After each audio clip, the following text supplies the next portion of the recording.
the cross up, getting that forward tilt as Leo lets his shield down, and Leffen still preserving a lead here. Each 4-player going for these edge guards. Lord, give it to definitely take us away at times. What are you doing, dog? Stay! Waits a little bit, but Isam escapes. Oh my goodness! Wow, we even turned the fear!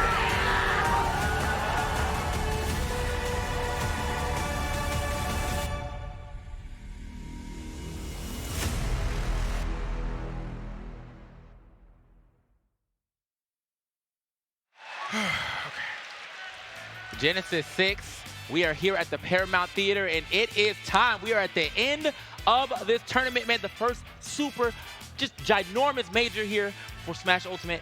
I'm TK Breeze, this is D1EE. I am ready. Are you ready? I need to know. D1, are you ready? I am most definitely ready, understanding that this right here is a big chapter, the first chapter when it comes to Super Smash Bros. Ultimate history. We had a lot of events leading up to this, but as far as a premier super major, Wait, really? Come on, really? Man. Come on, man. As far as, Oh, there we go. Hey, he's back, baby. Damn, man, they John Doe me up here, man. Can I get an ID? Can I keep it a buck with you? As far as Super Smash Bros. Ultimate is concerned, this is the first super major that I'm gonna tell you right now, you guys already, you guys messed me up. You pieces of dirt. You pieces of dirt. He's tight, man. He had to spill, but I looked down real quick. My bad, dog. Anyway, he's the other caster, like we said already. Let's get into this bracket, y'all. So we got, let me tell you right now, looking at the winner's semifinal side, all 4 of these guys look like clear-cut champions. Void coming into this tournament, he has suffered a couple losses here and there going to a lot of events, but he has come into his own this weekend, and I have to say, man, really great job. He's going to be facing off against a strong opponent, though, in Zackray, who also has been, I mean, the moment the guy started off in Super Smash Bros. Ultimate, he has been undefeated in Japan. And the moment I've seen him here, I've been shook ever since. Yeah, man, I heard he lost 1 game. Yeah, one game leading into this title. Yeah. That's pretty insane when you really think about it. Can you answer me how many tournaments he's ever lost, though? 0. Facts. Next. 0. But you know what? That don't keep you safe, man. My boy Gluto, man, I heard he was kind of somewhere in that category as well. And where's he at, man? Not top 8. I'll tell you what. I know disrespect, all right, man. Well, who is in this top 8? All right, man. Let's shot. Can we go down the list? Samsora. Put the double barrel away. I was not a G6 seeder, okay? There are no shots to be had, okay? Put the double barrel I'm away. Gang We're not for playing life. Fortnite. All right. Oh, dang. Please. I know. That was season 6 I know when we're we beating them. We're beating them in views. I'll tell you that much. Anyway, man. So in the rest of this year, we had Samsora. We had MK Leo on the winner's side. And as you can see, on the loser side of things, they're actually setting up, ready to go. It is Esam going up against Light. Now, looking at this particular matchup, I'm really scared. Because if you look at the tools that Pikachu has coming up against Fox, Pikachu has a lot of strong edge guarding tools that can even get rid of Fox's stocks faster than Fox can get rid of Pikachu's stocks. Fox does have really great fastball speed, of course. The character has amazing combo tools. But whenever you knock him off stage, no matter what game Fox is in, this guy will get edge guarded to bits. So we're going to see what's going to happen. What do we have coming up, guys? Actually, we have a quick interview video. So if you want to hear a little bit more about these players and what they feel, let's go ahead and check that out.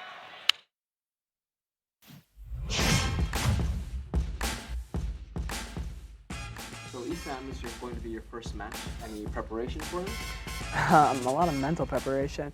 His character definitely beats mine for sure. So first off, I play Light, and I've always liked the Fox matchup, and we did play 2 money matches. I beat him, I think 3-2, 3-0. So I'm very, very confident going into it. I think as long as my head's in the right place, I'll win. I might lose because the last time I was this confident was last Genesis, and I got 3-0'd by Nairo. But hopefully it's different this year. You've been innovating parrying. What made you want to pursue that? The second I saw it, it just came naturally to me. Like, I just saw it, and I'm like, everyone's trying to figure out how to do it. But for me, it's just a click of a button. Talk about me. I'm godlike. I'm nice as hell at this game. Pikachu, busted. Pikachu, busted. Nice. I'm nice.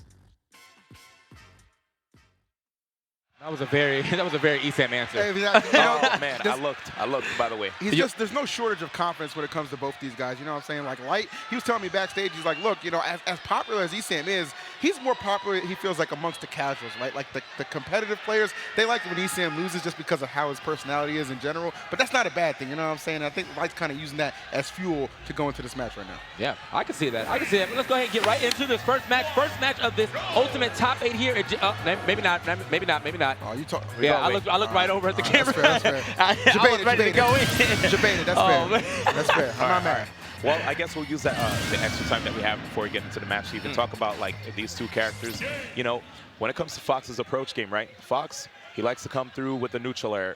Be such a safe tool to use to apply a lot of pressure, get combos going.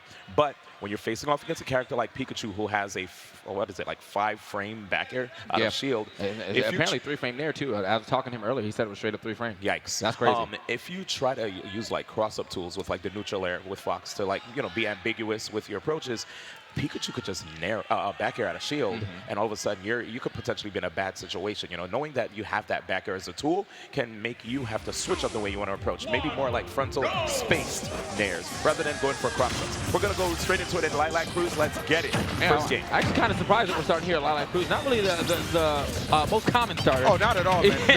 I ain't even going to lie about it, man. Okay. What did I tell you about the back air, sir? I was going to say, obviously not a common start, too. If he was able to get like a double down there going for him, that would have been a crazy start to this here top 8. First top 8 Genesis. I'm telling you, man, incredibly strong start thus far for ESAM. That's kind of what we expected, right? We know Pikachu can really abuse Fox, especially at those lower percents. And when he really just starts to get a rhythm going, it's so hard to break, as we're seeing right now. Full control being put on by ESAM. Body back and Light thus far. What's so crazy? Did you see that? Yeah, the jab like actually restanded him instead of getting the second jab lock. Do you think that was because of the stage? We're going to have to chalk it up to possibly that. Right now, it's going to be a little bit nebulous for me. Okay, he actually was able to get that neutral air. I'm going to tell you right now, knowing some of the tools that this character Pikachu has, you would be afraid to sometimes want to jump in on him, right? Yeah, he has like some decent anti-airs at his disposal, but as you can see right there, Light, he does have a character in Fox who's super fast with his approaches, so sometimes it's hard to react to. Yeah, no doubt about it, man. When Light can get you kind of those higher percents, he has a lot of good confirms from Fox that can really kind of keep him well engaged with the lead right now. Not doing a bad job at all. Noticing that ESAM honestly is spending a lot of time just chasing him off stage too. That is something you do have to exploit. I know Lefty talks about Edgar and Fox all the time, and well, I feel like ESAM definitely heard that message because he will go out there and challenge Fox, and he's coming back every time. Absolutely. I think another thing that ESAM's going to have to watch out for is getting caught by tools that can knock him up onto the platforms, because we can see that Light gets so much off of these platform tech chases with up airs. He can potentially get 3 up airs in a row. Yeah, right. I actually see him take a couple stocks like that as well, man. He ended up adding it all the way up to 105, which is putting a lot of threat into Pikachu's stock, but he definitely threatened that stock straight off as well. Still got to watch himself. Yeah, I was going to say that up smash will send that man packing if he ends up getting hit by that. Yep, and you saw right there, basically Light used that because he had the invincibility, so he wanted to add some pressure, knowing that ESAM wasn't going to be able to punish him the moment he came off the Angel platform. Very true. All right, gets the back air, keep it moving. Okay, quick forward air as well, like that. Just racking up the damage. How's he going to land? Still hasn't been able to do it yet. Really good for ESAM, man. A lot of momentum on his side, really making up that deficit, kind of claiming this first stock in a bit of a hole, and now certainly climbing himself out. Actually, hasn't even been hit on the ball. There it is, man. I mean, that's going to be one of many, all right? Don't get it twisted, man. Commentary curse. Not even getting hit on that stock, but still not taking a lot of damage just yet. He was at 105 at the beginning, only at 129. Obviously, he can lose the stocks pretty much any smash at this point in time, but it's just a matter of if he's actually getting hit by it, throws out his own, says, oh, you dropping that shield, I'm here. And it made so much sense that he went for that up smash, understanding that Light can go for a lot of hops, especially with that back hit, right? But there it is, found its mark. Absolutely, man. Got to challenge those things, not shying away at all. This about as even as I kind of expected it between these two guys. I know ESAM was talking about how he beat him in 2 money matches on Friday, but this is a whole nother stage, my man. There's going to be different responses. It's crazy that they ended up playing on Friday and now have to play right here. I know that was probably exactly what both of them were thinking as they looked at the bracket and saw who's playing that. That's data, man. That's the old Saber, man. I'll get that money match in, and then when it comes time to get you in that top 8, I know exactly what I'm doing. Exactly, and here it is, going in with the dash attack. But Light's in a bad spot here.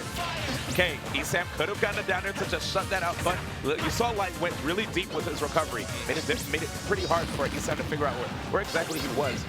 Yeah, sometimes I think about the whole, idea of trying to go for the suicide dare. If he would have hit it, possibly could have traded, knocked himself back up just in case. Slant. Oh, yeah, it must be. It's got to be the slant.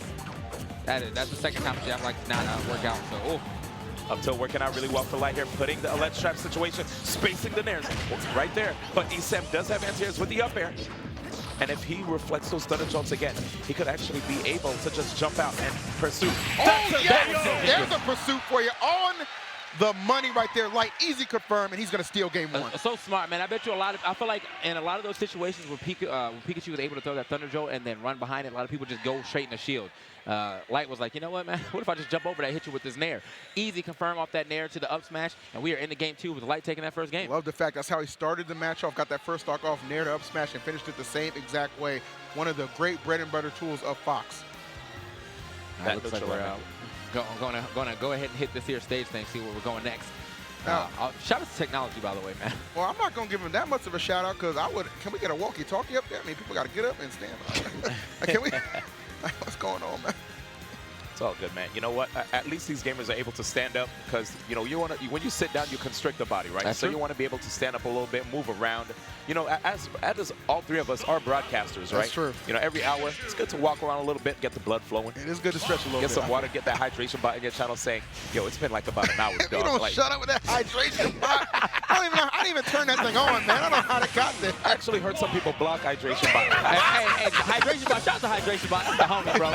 I'll always remember to take a break every 2 hours because of him. Anyway, You got to do it, baby. into our second game. Actually, a swap in the outfit and a swap in the stage to the Kalos Pokemon League. My boy is going full on, trying to get that stage advantage with his series as well. This is canon right now. We have another swap, too. This Pikachu's a girl, too. Yeah, that's true. Yep. Libra, Yep. Pikachu Libre out in the building. Ooh. Wow, right now, ESAM having a bit of a tough time trying to be aggressive, which is ESAM's signature style. He does love to be an aggressive style. Of course. Aggressive Pikachu, rather. Nasty. Oh, that's it. Okay. Yeah, money Okay. every time. Light cashing in. You see that nair, you know the confirm is sure to follow, guys. And it was smart because he masked it behind that full jump up there, you know. Man, I have to give it up to Light. Definitely, that player interview, man, he seemed like he was only in there for business. Like, he said, yeah, man, I feel like if I'm playing right, I'm going to win. Well, I mean, you know, ESAM over here popping off and whatnot. Still got a chance to pop off, just barely living that. See what he can do. Oh, no, he's going to go ahead and leave the ledge. I thought he was going to maybe try to go off stage. I actually like what ESAM did right there. Kind of bait him to come off the ledge by just disengaging for just a moment. That's true. And still able to drag him down and find the right conversion. Yeah, I think what I'm liking most about Light versus ESAM right now is the fact that he's trying his best to mitigate ESAM's tools that can, like, at least get rid of his stocks really early. Like, try to make sure that if there's any opportunities for ESAM to immediately edge guard him early so that he dies at like 50, that's not going to happen. Instead, he wants the match to continue to go forward where he's going to be able to get ESAM to a % where he's able to get a KO, while ESAM doesn't have to get. Oh my. Wow, Okay, that's the new drag down confirmed, man. I love it. I love it, man. Up till the drag down to the jab block right there into the up smash, gets a lot of damage. I feel like maybe if he knows the up smash is gonna kill, he's probably trying to go for a different one and keep it fresh. But regardless, you know, damage is damage. Oh, I ain't that gonna it is, complain. man. And Fox, of course, you know, that's one of the characters with some of the hardest hitting moves in the game.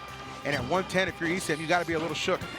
Yep, I love ESAM's airs with this forward air, by the way. He understands that Fox loves to come through and apply pressure with the neutral airs. But right there, wow, I believe he just decided to drop his shield. I think he kind of baited him. The way he kind of did that approach was just like ESAM thought maybe he'd be able to have a punish ready, but Light is just too smooth right now. Ooh. Really slippery in nature the way he's playing. Yeah, still back on stage though. Light. Okay, get some damage. I like that. The neutral edge to the dash attack, trying to extend that a little bit. Hey, you gotta watch how you landed on me, bro. Fox mains, man, they're always parrying, I tell Parry you. God. I think that was part of his interview too, man. I saw a bunch of Perry clips. I'm sure they were talking about it. He said the answer to whatever that question was came naturally. So I'm assuming it was about parrying because it's looking extra natural right now. Well, that it is, man. He's kind of taken to that new mechanic like a fish in the water. And you saw how smart Light was. He decided to actually extend the Firefox way past the platform just in case ESAM wanted to attack from the edge. But ESAM right now bringing it to one stock apiece. Okay, I was going to say, watch yourself. You don't get dash attack again. But either way, ESAM now at 90% is going to have to be super careful on the stock. He needs to find a way to get this damage started. Doesn't seem to matter. The up smash is sending it out, and we are out to game 3. Guys, I am telling you, those money matches that they had on Friday, it was all data for Light. I'm telling you, like the way this man has just kind of adjusted his play, he's playing so well around ESAM, not allowing him to get those free early percents really racked up to put him in those disadvantaged states off stage. You know what I'm saying? He's holding his ground, he's keeping it steady, and he's up 2-0 now. I 100% agree with you right there, EE, because like right out the gate, I was saying that we're going to just see a lot of edge guards from Sam. Force Fox off stage because we understand that Fox's recovery is pretty telegraphed when he goes for the side beat. When he goes for the Firefox, there's even way more time to react, especially the buff that Pikachu got with the down air. It spikes now. So that alone, and you can't meteor cancel. This ain't Melee. That was the game that just transpired and HBox just won. Now we're playing Ultimate. If you get caught, you're done when you get spiked off stage. That's words right there, man. I'm saying, man. Well, you know what? He's just shouting out greatness, man. We should shout out HBox for winning. All right. Shout out to Tom Brady, too, man. Everybody getting dubs out here. I heard that. I heard it was a very low-scoring game. 13-3. Still got to give him the dub, man. Still got to give him the nod. Yeah, exactly, man. 13-3 over there and 2-0 right now. So it looks like we're going to head right back to Kalos Pokemon League. I feel like right now, Esam, the biggest thing for him is that he's not getting any momentum and he's not getting any of the crazy Pikachu plays we're used to seeing him get. So that was a big factor against his victory over Tweak. That's honestly one of the things that he got like a 60% combo right there. Yeah, off a bunch of drag downs. It was crazy. He was going out there getting great edge guards, gets him too. But I think Light's a little shook. He dropped his controller fan. or a little too excited. I don't know. I can't tell with this guy. He's like, man, I'm about to win. I just need to see some more solid game. Yeah, that was not solid at all. But we need some more solid gameplay coming in from Esam if he wants to get himself on the board. So I can tell you right now, Light definitely looks ultra solid. Absolutely, man. Sometimes it just takes that one victory to really prepare yourself. You just got to see yourself on the winning screen. But for Esam, he hasn't been able to find a way there. And Light looking to just knock him out with the 3-0. Looking at the way Esam's trying to set up right now, I feel like he was trying to get his loops popping. We did see him attempt to get a regrab, which that down throw, it sets up for those loops quite well. Absolutely. But here it is. Okay, he's betting a lot. Yeah. He's betting a lot right now. I mean, obviously, he wasn't going to die, but still, that's the damage he didn't need to take. Right there, I like that mix-up too from Esam. It's pretty risky if you go on stage like that with an aggressive quick attack, but Light definitely didn't see it coming. Okay, pop him up, try and track it down. Oh, but able to land safely with the Nair. And it's immediately, Cypher's going to go into shield and punish. Oh, come on now, son. Well, I look like Light was trying to go for that melee confirm too, that up throw up there. Yeah. I was just thinking about that. I was like, wait a minute. Yeah, as a person that plays Fox too, one of the reasons, that was beautiful right there by Light, one of the reasons why up throw is such a good tool is that it sets up for juggle situations where if a person does decide to drift on top of you, Fox has such amazing anti-airs, right? Yeah, it does. Great juggle tools, and you know they're probably going to drift off to the side. All right. Yeah, the Sparks coming out, but obviously Sparks was alive. I love how low he keeps going on those recoveries, really making it more difficult for Esam. Maybe not expecting him to kind of gamble and be that comfortable, but the immediate response out of that is going to keep Esam still locked in. Esam is talking. Okay, he needs to do something, man. He's been looking lost this whole set, man. So, I wish I could relist, man. I'm just going to assume he says you're not nice. That's all. You're not nice. You're not nice. All I know, one thing that was really interesting is that Light got a neutral air there. Esam combo broke with his own neutral air, and it got that up smash, which was interesting. Okay, gets the down air, getting back on stage, and also the up air anti-air, but kind of a little bit of a trade there. You can see it looks like Light got the better part of that trade. Light actually doesn't care. He will keep landing on top of Pikachu. There's the back end I was talking about. What you've been we waiting have for. yet to see that used. All right, starting to pick it up just a little bit. Again, it's all about getting that first game off, and Esam, maybe this momentum he's starting to find. Oh, come on, man. You're getting a little greedy with that. Oh, wow. You're getting a little greedy with that. Yeah, he has to clean it up right there. This is a tough situation right there for Esam. By the way, my bad for yelling, guys. Yeah, I thought that, man. I don't that back here. Come on, man. You ain't got to use that indoor voice, man. Come on, man. Get with it now. So either way, man, Esam needing to find this stock sooner than later. Otherwise, we're seeing a 3-0 as the opening of this top 8 here, Genesis 6. Ooh. All right, chasing him down, looking for the jump, but obviously not going to get. You can see Light kind of using these platforms on the side to jump his way up and around. Pikachu try to get back to center stage, but also Esam catching on top of that and just trying to block him as he's trying to hop over. Oh, there it is. The tech, but he's back. Tech was godlike, though, to survive that in such a crucial situation. And Esam looking worse for wear. Okay, the dash attack, you need that. Yes. All right, Esam has to pull a rabbit out of his hat right here. He has a lot of great tools with Pikachu, but Light already tacked on so much damage that he has to ensure that none of his approaches are too risky. But Light's going to keep trying to jump around it like he said before. Okay, gets the neutral air. Oh, he wants the loop. He wants it. Yeah, he's Give me the loop. Up here. Give me the loop. All right, this is a really pivotal, really critical situation for Esam. Can ill afford to let Light find one of these confirmed? Yo, it's time. Okay. Oh, imagine that costed him everything. Can you imagine? He's about to go sick, dude. Oh, sicko mode, sicko mode. Play that beat. The beat changed. Play that beat. The beat about to change, no. Oh, wait. All right. I was like, no, not like this, not like this. About to skip the song on that one. He hit with that back here. So So yeah, what a way to bring it back, though. A respectable game. Ethan fight pretty much from this percentage the entire time. Got to 87 now on the light. Oh, Yo, he's playing. All right, he's playing smart now. If there's a game for ECM to win, it is this one right now, and he knows it. Good anti-air. However, keeping him popped up, this could be an opportunity. Danger lurking though around every corner for both these individuals. Oh man, he's getting so aggressive with it. At least he was able to bring back all this percentage. Now, the struggle to get the KO opens. He's trading. Oh my God. Okay, Oh. he went the wrong way. He's fortunate. Got a second chance at life. What are you going to do with it, my man? Oh my God. I don't think you're wild for that, but honestly, that's becoming a lot. Oh my God! Lord have mercy. And you know what? It's unbelievable to say it. The 3-0 Fox over Pika. The apex players of these characters meeting up on the grand stage. And I got to tell you, folks, I'm impressed with what ASAM was able to do towards the tail end, because for a lot of that set, he's looking like a broken compass, straight up lost, okay? He didn't know which way to go, all right? But he found some resilience, but it just was not in the nick of time. Big ups to Light holding it down. Straight facts, He man. was in a horror movie right there, man. That compass lost. He was stuck in that forest for quite a bit, but he managed to make some headway, saw light at the end of the tunnel, just ended up getting scooped up right at the end. That was the craziest up here. I feel like he didn't use that option at all until just the very end. Was it really a horror movie? Light didn't die first, man. Yeah, that's facts. I think he's part of our team. Listen, man. Big facts. Big facts. Listen, man, they don't always die first. They just never make it to the end. It's like first, second, or third. You know? All right, I'll give you that. But we'll see what happens in the second round. More of a- That's what really happens. More of a deep blue sea vibe. I got you, man. My man, LL definitely made it to the end, man. But you know who didn't make it to the end? ESAM, even amongst all that pressure right now. Yeah. I mean, he had the idea. Maybe he was expecting him to come up and try to side B back on stage or anything like that. But no, he dipped super low, went for that up air. I mean, that was reads on reads. It's crazy, man. Like, honestly, like, Joker's not even released yet, but we didn't even see that one coming. It was crazy. That must be a Persona wrestler. Yeah, I've never played the game before. We didn't play that game, man. I'm sorry. Yeah, I'm sorry. I'll watch some cutscenes later. I promise. You know what I'm saying? But no, really impressive stand there for Light to not only respond, and you know, a lot of people definitely had to have ESAM pegged to take that, but they get the 3-0 victory. That's tremendous going in for a run at this top 8. It really was. Like, going into that battle, I actually had my chips on ESAM, even though I'm a very big Light fan. He's a player who has yet to be signed by a team. He's so strong. He's been taking out so many amazing players at a lot of events. He was briefly with MVG. I don't know what happened with that. That was like a weak contract. Right, What are you throwing things at me for? Sorry, man. Why did he do it, man? That wasn't me. Sources told me, man. Yeah, but you about to see the head come back over here like, don't. Honestly, yeah, he wasn't part of MVG, but you know they have since parted ways. Doesn't mean he can't get picked up by even better sponsors. Exactly. Check him out. He's good. Yeah, he's looking. He's a good bro. player, man.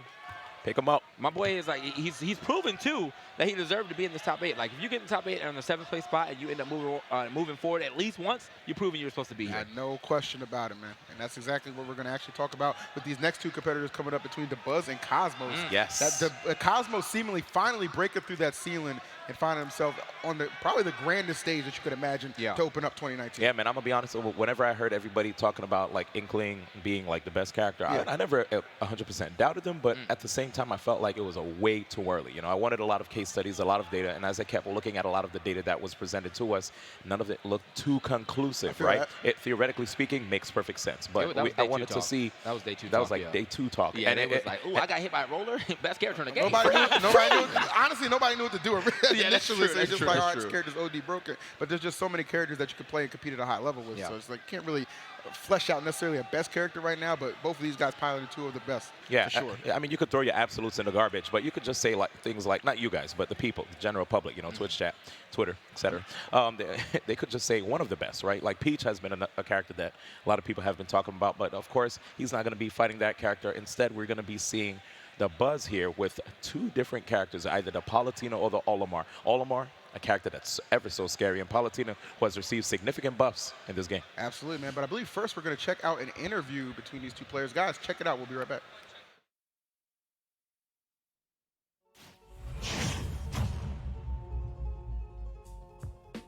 Cosmos is the next person on your warpath to the top. What are your thoughts about him and his journey to top 8? I mean, I love that matchup. I absolutely love Inkling Olimar. I also like Inkling Palutena, so I have both those options available. I'm really confident against the Buzz because I know how to play against his characters. And then obviously he had a close set with Myron, so I can really use that to learn. He's going to do the same thing though. I'm more worried about his Palutena than his Olimar because I have a lot of Olimar practice.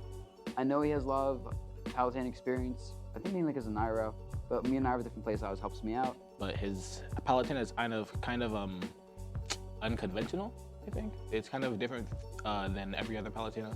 So if I have to play his Palutena, I'll just have to learn on the fly. But I'm really confident against Dabuz. It'll be a fun set, I think. I expect it to be a very close set. I'm not gonna lie, man. I kind of wish I could hear more what they were Yeah, saying. I was about to say but I'm sure it was some good stuff in that video. Either way, we got two competitors about to sit down. We got the Inkling coming out, and as you said, you know, we can either see the Olimar or the Palutena. Well, funny thing about Dabuz is he's like made it known that he really doesn't decide which character he's going for short until he's actually on stage. I feel that. Whomever he's feeling coming up for a particular matchup. I feel that. Who do you think is? I mean, I feel like. Well, honestly, I don't even want to say who do you think. His Olimar's been playing so well. If you think about it, you know, he had to beat Tweak to get into this top 8, and Tweak literally just beat another Olimar to actually get a chance to even play Dabuz, and it looked like a totally different game when they were playing against each other. Yeah. Cosmos did manage to beat a great Olimar player by the name of Myron. Oh, okay. He beat Myron, yeah. Yeah, and you know that's like a little bit of practice right there for him. Myron did a really good job just getting so far in the tournament. Yeah, but Shade, you said a little bit? wait, what? So you a little bit, not a lot of bit of practice. That's crazy. That's so deep. Just a little bit of practice. Disrespect that man? Myron, a lot of bit of practice. But in any event, like going into this matchup though, you know, like Olimar, like that character, his up smash got such a significant buff. Yeah. The hitbox is so great. Hits behind, hits in that's front, the and nutty thing. you block it one time, your shield is like fist small to the point where the next attack is definitely gonna find its mark, Yeah, right? it's quick too, man. Yeah. Oh my God, what is lag to that up smash? It actually does not happen. And so. Palutena's not even here. Yeah, he's like, I don't need any of that, man. Let me go ahead and show you what we're gonna do. Actually, we have to switch to the bottom. Dabuz is the Olimar, and, and Cosmos is the Inkling. I'm not really sure what happened with player ports there, but you know, you guys know, and we know, and we'll remind you all the time. So here we are. Let's get it. Oh man, this is gonna be. As I said, I feel like this might be a little rough for Cosmos. I'm not sure how much practice he has outside of the Myron set.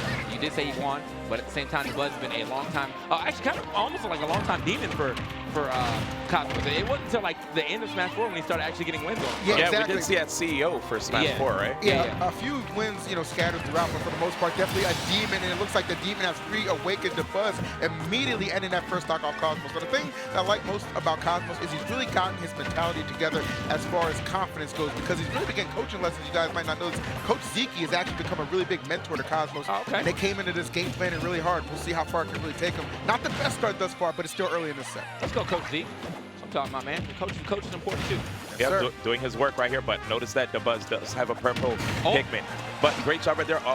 Right, you see what Cosmos did. He forced Dabuz to recover low, which means that he actually has to get rid of that purple Pikmin so that it's easier for him to fly back. That weight of the purple Pikmin makes it harder for him to come back. Yeah, he has to get rid of it so he can fly back and also kind of mix up his fly back. He doesn't want to just go straight to the ledge with Cosmos already looming and looking for that an extra forward to finish it off. Speaking of extra forward, my boy's going out here. He said, you know what, man, I need this stock off quick, fast, in a hurry. Unfortunately for him, missing another one, the roller, gonna get punished on the backside, man. Look at Luckily, that. That was a white one. Isn't that crazy how Dabuz could have his back turned and just hit up on the C-stick when you pressure him? That is insane. Olimar looking very good right here. Of course, he has a white Pikmin on deck, and you have to look at the order of the Pikmin as well. Dabuz could actually mask his intention of using certain Pikmin by whiffing certain attacks. What? The beautiful recovery. That was wonderful. I'm not gonna lie. If I was Cosmos, I'm already thinking about second game. This game don't want me to win. Game don't want me to win. The splat bomb hit, but you happen to go left instead of right when I need you to go right. Game wants you to go game 2. I'm sorry, I mean, you can't fight against Dabuz and Zackray. Yeah. That's too much to overcome, brother. I don't care what month it is. Oh yeah, it's February, right? That's true, man. We trying out here. Hey, light put on for February already. We got one. Keep it shucking. Can we get one stock? Yes, we can. Cosmos finally able to find his footing in that up smash to take care of business.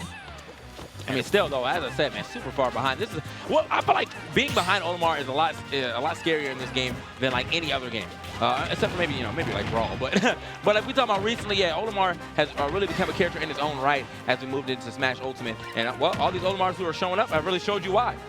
Exactly. And right now we have Dabuz again, just holding down the ground. He has a blue Pikmin on deck. There's a lot of percentage too on Cosmos. This forward smash allowed for that blue Pikmin up smash, and there you have it. I'm telling you, man, he's just so good at ledge trapping. This is a character that he excelled with when it came to Brawl.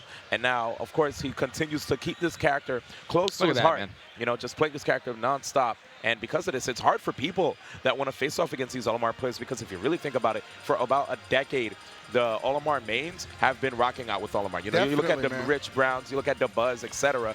These guys have been going through multiple iterations of Olimar, and they continue to get better and better with the character. Yeah. And for those people out there that want to have practice against the character, there's not much practice. I think that's the advantage of of having a main that's been in every iteration of Smash, from Brawl, Smash 4 to this game right here, because you really kind of see those Pantheon greats, those mains really just able to adapt to the new mechanics, and they're just still as effective as ever. The Buzz has just been dominant in Brawl, Smash 4, and bringing that same dominance on the greatest stage right here at Genesis. All right, so we're going to keep it moving into our second game. Cosmos opting to counterpick over to Town and City. Let's see if this is going to help him out. That first game, a little heartbreaker with that splat bomb, obviously, but just in general, I mean, obviously the Buzz had full control for like 90% of that game. Yeah, one thing we're going to have to see from Cosmos, I will say one thing that I see from Cosmos that is different from the way he played against Myron is his usage of that splatter shot. He's constantly just shooting out the ink from a distance, trying to see if he can rack up that multiplier, because of the fact that the Buzz is winning right now for quite a bit, right? He's just, from a distance, he's getting a lot of these Pikmin, racking up damage.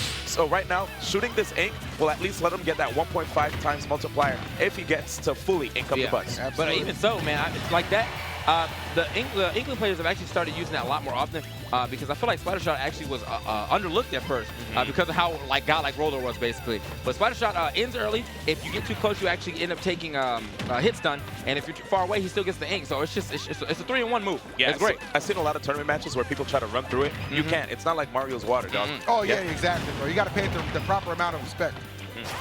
Okay. All right. So really, struggling towards the beginning, it seemed like, but Cosmos starting to find his footing a little bit. He's really starting to tackle on some damage, which could be very, very valuable. He's got him at 95 and off stage yet again. I love the fact he's going to just go out there, some really powerful aerials from Inkling, and he's going to catch a break there and take off that first stop. Yeah, it was interesting. I mean, maybe he thought he was actually a little closer to the stage, or maybe he just wanted to try to go for the suicide neutral air. But either way, comes back, answers right back with that forward air, says, I mean, I might have given up a stock, but I'm still in control. Yes, I give him stocks on my own time. Like, that's what he said. Ain't no lies to be told. And again, Cosmos right now with the ledge trap opportunity, but you see the Buzz, actually getting caught up right there by the jab, and nice hold right there. As you know, when you get him in the corner, it's way easier for you to convert and get more jabs in there and ink up the opponent way more too. All right, trying to get that Pikmin off. And that's one thing you got to watch out for, too, in this matchup against Olimar. When they throw those Pikmin on you, they know that you're going to be trying desperately to get it off. And sometimes they'll actually just start the relentless approach, the relentless assault, seeing you throwing out these aerials and things just to get Pikmin off. You're going to land with a little landing lag sometimes, or if you throw out a smash, you're going to be a little laggy after that. And that's when they run over and try to get up smashes, up airs, and things like that to add up damage. As well as, if you didn't get the Pikmin off, you're taking damage from that, too. Very true, man. It's all kind of layers to the gameplay that Olimar brings to the table. I think Cosmos are pretty well aware of that. He's played really well on this second stock. Can't really have any complaints. Now trying to gatekeep him a little bit on this left side, making it very difficult for the Buzz to get back to the ground and find his footing reliably. Definitely the best that we've been seeing from Cosmos so far in this set. Nice being able to roll away, and and he had to roll away from that up smash pressure as well. Has to keep spacing with these back airs. The Buzz is not making it easy with the roller conversions either. Yeah, man, that purple one actually does a crazy amount of shield stun. So he just trying to challenge it usually ends up getting you hit by the next move, and that's why you saw Cosmos opt to roll out instead of, maybe try to do a neutral out of shield or anything like that. And there it is again. We have the up throw on deck. So good. Yes, man. It gets scary because, as time progresses, of course, you get more and more opportunities to get Pikmin in your favor when it comes to this matchup. So, if the Buzz gets a purple, those things are durable as heck. So he's definitely going to keep those and throw away the others. Yeah, it's kind of like Pikmin management on both sides. They're worried about their lineup, but you got to worry about exactly who's on stage, what's going to be racking up the damage, those percents where you can really get grabbed. A lot of things can go against you and go wrong in this particular matchup, and Cosmos struggling just a tad. So he had a pretty quality lineup right there too. He had the white one for big damage if he ever threw it. And now he has 2 purples and the blue so he's got good hits if he hits with the purples, and then he has a good grab if he grabs with the blue. It's looking great for him, but not right there, man. Getting met with the feet. Real quick with that forward air as he was trying to hop over that. Looks like Cosmos already knew where he was going and sent that stock packing. I mean, you see the Buzz just throwing out his Pikmin a lot because he wants to get the purple, which is coming up after this white very soon. All right. Again, oh wow, the Buzz actually throwing out a down smash. Maybe think Cosmos is going to be a little closer. Cosmos going to net himself some good damage here. Okay, yeah, Cosmos is really picking it up. And one of the main reasons for this is because he knows that the Buzz is going to get an opportunity for a purple. And there it is. Yep. That's yeah, the one he gotta wants in that watch lineup in these critical okay. situations.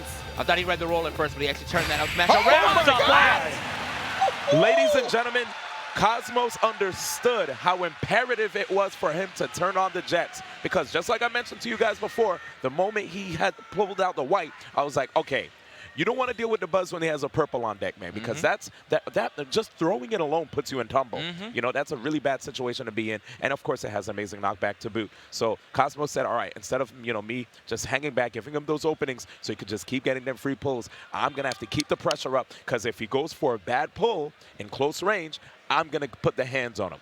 True. That's true, man. Obviously, that was great F smash too, catching that landing. I feel like he already knew that DeBuzz was going to be coming down pretty aggressive. He was just trying to figure out a way to get the momentum back on his side. I feel like he kind of pushed the gambit a little bit too much and paid the price dearly on that Especially to do it under such duress, right? Yeah. I mean, we kind of think about how DeBuzz had such a strong lead going into that final stock, and usually DeBuzz known for just kind of clutching those out and putting himself up in situations like that. Should be a 2-0 lead. If you're a DeBuzz fan, you would think that would be the case, but no, Cosmos with the resilience showing exactly why he belongs on this top 8 stage. Very true. So let's see what happens in our flex game. You know, this game 3 being super important for our players. Obviously, if you end up winning game 3 and it goes to a game 5, that game 5 is on your counter pick. That's why I like to call it the flex game, if it even gets to that point. But we'll see what happens. And looks like we're taking it to Unova. Honestly, really love this stage. Understand why you don't if you have a teleport recovery or you just don't like high platforms, but I do like this stage. Are you talking to me, TK? That's fair. Because I use Palutena. Just saying. I see you under the stage sometime, man. It's rough. Anyway. Let's go. Game 3 situation right here between DeBuzz and Cosmos. And you saw how out the gate, Cosmos tried to throw the splat bomb just to get rid of the Pikmin coming at him. But, you know, the risk of that, there's no big risk, but you do lose a little bit of ink. Of course, he'll be able to still apply back air pressure, even if he's low on ink. Right now, I like what he's doing, but when you have DeBuzz up and off stage, he can still throw a lot of Pikmin at you while he's drifting towards the stage. Yeah. Look at this, man. He's having a hard time getting these Pikmin off as well. I feel like he's taking a lot of damage just straight up from Pikmin throw. And spending all this time on the other side of the stage so that way, one, he's not too close to DeBuzz so he can actually punish him for throwing out these up airs. But two, it keeps pushing him away and not allowing him to get any more percent on DeBuzz. I think that's one of the better things about DeBuzz. He's able to just kind of accumulate damage in these spots where he just really needs to get it up. And you see how much he got. As you said, TK, just really relying on the Pikmin to build that damage. And he's just one up smash away from greatness. That's right. And, you know, it was crazy seeing how right there when Cosmos managed to get those rapid jabs, right? He was in a good spot, but the committing to that dash attack zone breaker right there put him in a bad, bad situation. And that's why you saw DeBuzz with the up smash out of shield. But he has to keep the pressure up, gets that forward air right there. And it looked like DeBuzz was trying to go for a grounded forward smash. Yeah, well, grounded forward smash. Yeah, all he got was a kick. Yeah, what game you playing, bro? My man got that. He says he got the gravity camps going on anyway. Deluxe edition. let me find that. Calm down, man. Everybody thinks out of all the characters that are coming out, what new Smash game's coming out? My boy's playing Raster, man. Got the air smashes on deck, or air strikes, if you will. All right, gets the clean back here, but wasn't enough, man. That was great tech as well from DeBuzz. DeBuzz right there avoiding the threat of that back throw, KO2. You saw him roll away. Things starting to really get out of hand for Cosmos. He wants to keep any semblance of winning this game. Got to get this stock off sooner rather than later. DeBuzz doing his best efforts to make sure that is not going to become a reality. Yep, and here, Cosmos, he has to do it. Yeah. He has to put himself out there and force those situations. You know, the character is very strong, a clear-cut top tier, but it's not easy, man, even against the likes of a player like DeBuzz, who's so seasoned when it comes to Olimar. Whereas Inkling, it's still a character that's being developed to this day. Yes, sir. And, man, also, he had to do that just so he can get himself back in the game. Yep. He already had 75 on him. It was looking a little dire, but gets the double up airs. Looks like he's able to build it back up. About half the other percent that he needs to make up is here. Wow. Now 10%. And this is why this character is so strong, man. Look at those conversions off of the grabs. Nice. Exactly, man. Up throw, you know, a very generous window to get some good follow-ups as we see Cosmos utilizing that perfectly. And he's got himself not only back in the match, but a pretty decent lead at that. Yeah, check his momentum, man. He got that first stock, and he has kind of been straight up in control the entire time now on the second stock. Again, though, it only takes one smash to get it right back, and that's exactly what DeBuzz is showing us. And I love the movement right there by Cosmos, forcing the edge guard situation. He has to be careful, though. DeBuzz recovering high. Oh. I couldn't get much more off of that. I guess he was expecting to try to air down to the ground. And you can see the movement again. And I like that roller usage, too. Give him some horizontal distance, you know what I'm saying? Oh, that was slick. Okay, just narrowly avoided. He hasn't been getting wild with it either. You know, the roller.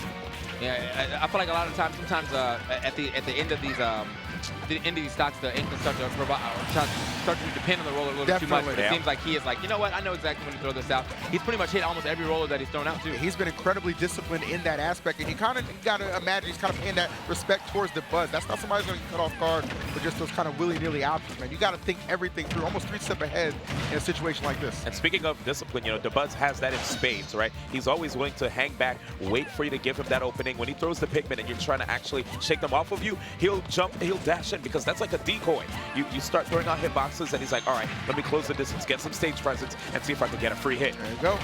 Another one on him. Look at this though. Even as D1 said, it does allow him to get in for free, but it also pushes Cosmos back. So for some reason, he needed some stage control. Landing just one Pikmin would usually get him that. Nice by Cosmos. So I like the pressure we're seeing, but Cosmos is going to have to close out the edge guards. Here comes the Buzz. He hits him with the down tilt here. Oh, this is a scary situation for the Buzz. Okay, and he got the ledge as 1 minute. That was, not enough. Okay. Trying his best here, though. Another opportunity. This time goes for the back throw. Not a KO yet. You saw him try to threaten with the backer, but decides to let's try. But nice by the Buzz. Hey, he fought his way back to stage this time. Oh my God, tense situation here. Okay, I was like, did he have any Pikmin? But he has the blue, so he was probably looking for a pivot grab, just couldn't get it. You also saw Cosmos realizing that jump, keeping himself in the air so he wouldn't get grabbed. Oh, destroyed that blue. Get out of here. Yeah, but that purple's going to take a lot of hits. There comes the Buzz.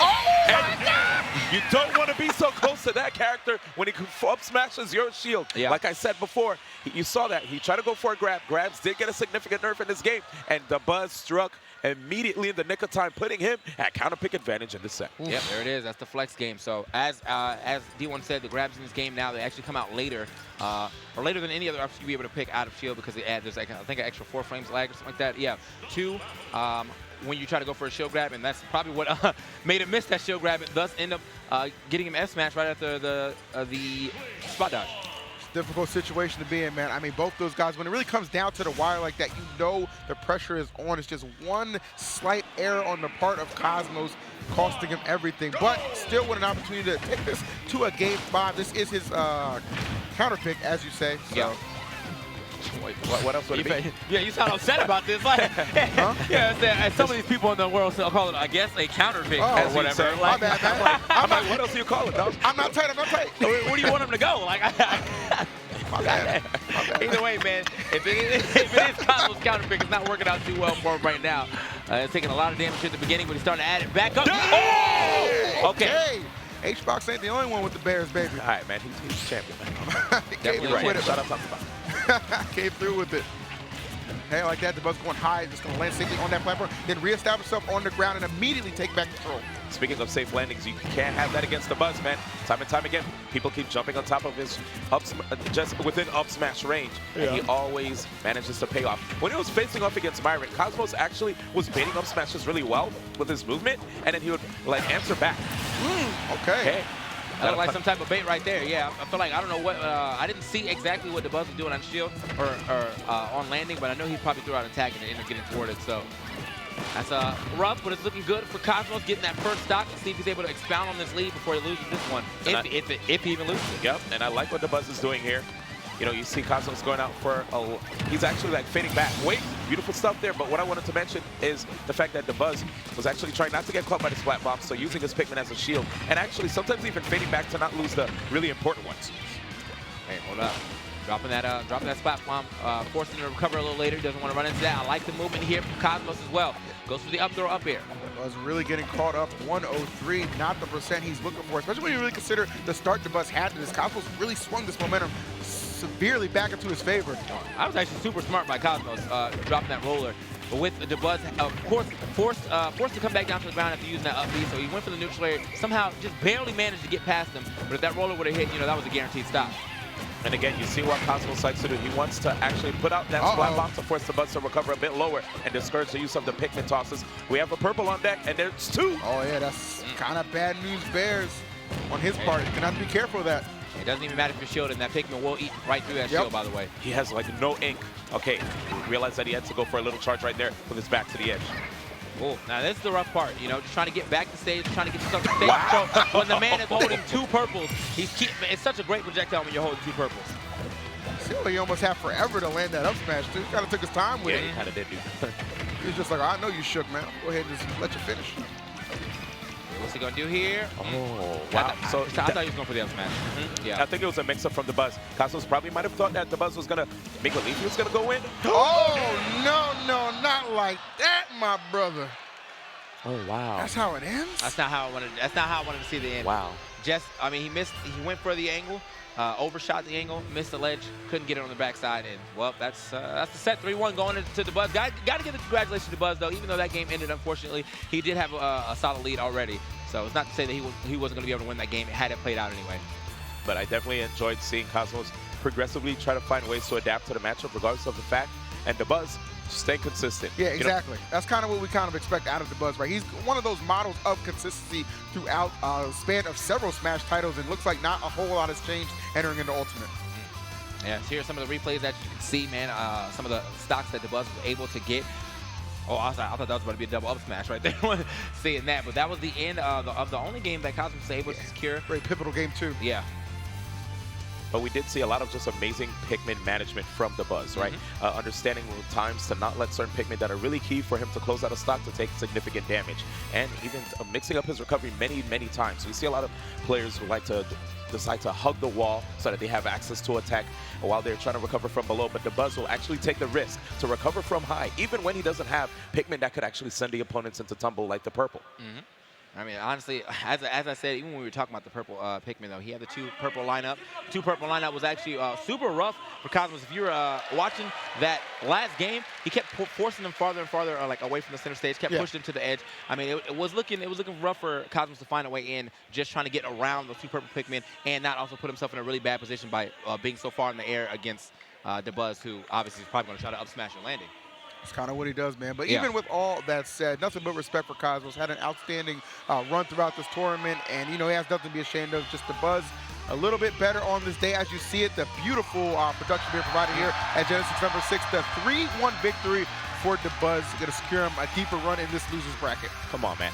I appreciate the stats by the guys at Metascouter, but lowest kill percent, of course. Man, it counts, man. It counts. It counts. It counts, man. It counts. All right. Sorry, man. Listen, I mean, SD is SD, but that counts. That counts right there. All right, man. And in any event, as you can see, DeBuzz, of course, did an amazing job of just like dealing a lot of average total damage right here. Not even average, just total damage in general. And his average kill percent, you know? I mean, even with that super low skill, obviously probably bringing that a lot down. Probably still had a little lower than Cosmos. Cosmos had to go above and beyond to get those kills, too. I feel like DeBuzz had to just play a solid game up to about like 120 and then look for that up smash. Cosmos was out there. He was sailing out there, man. You saw him trying to get forward airs, back airs, neutral airs. He was trying to do anything he could to get those stocks off DeBuzz. Just a hard fought battle for him, but unfortunately for him, DeBuzz would be the victor. We're talking about hard fought battles, man. I mean, we got one coming up right now. Samsora versus MKLeo. MKLeo actually seeking the three-peat at Genesis. I'm going to tell you right now, coming into this tournament, I was so hyped to see the winners semis battles. Well, coming into the finals day, of course. You know, Samsora, amazing player.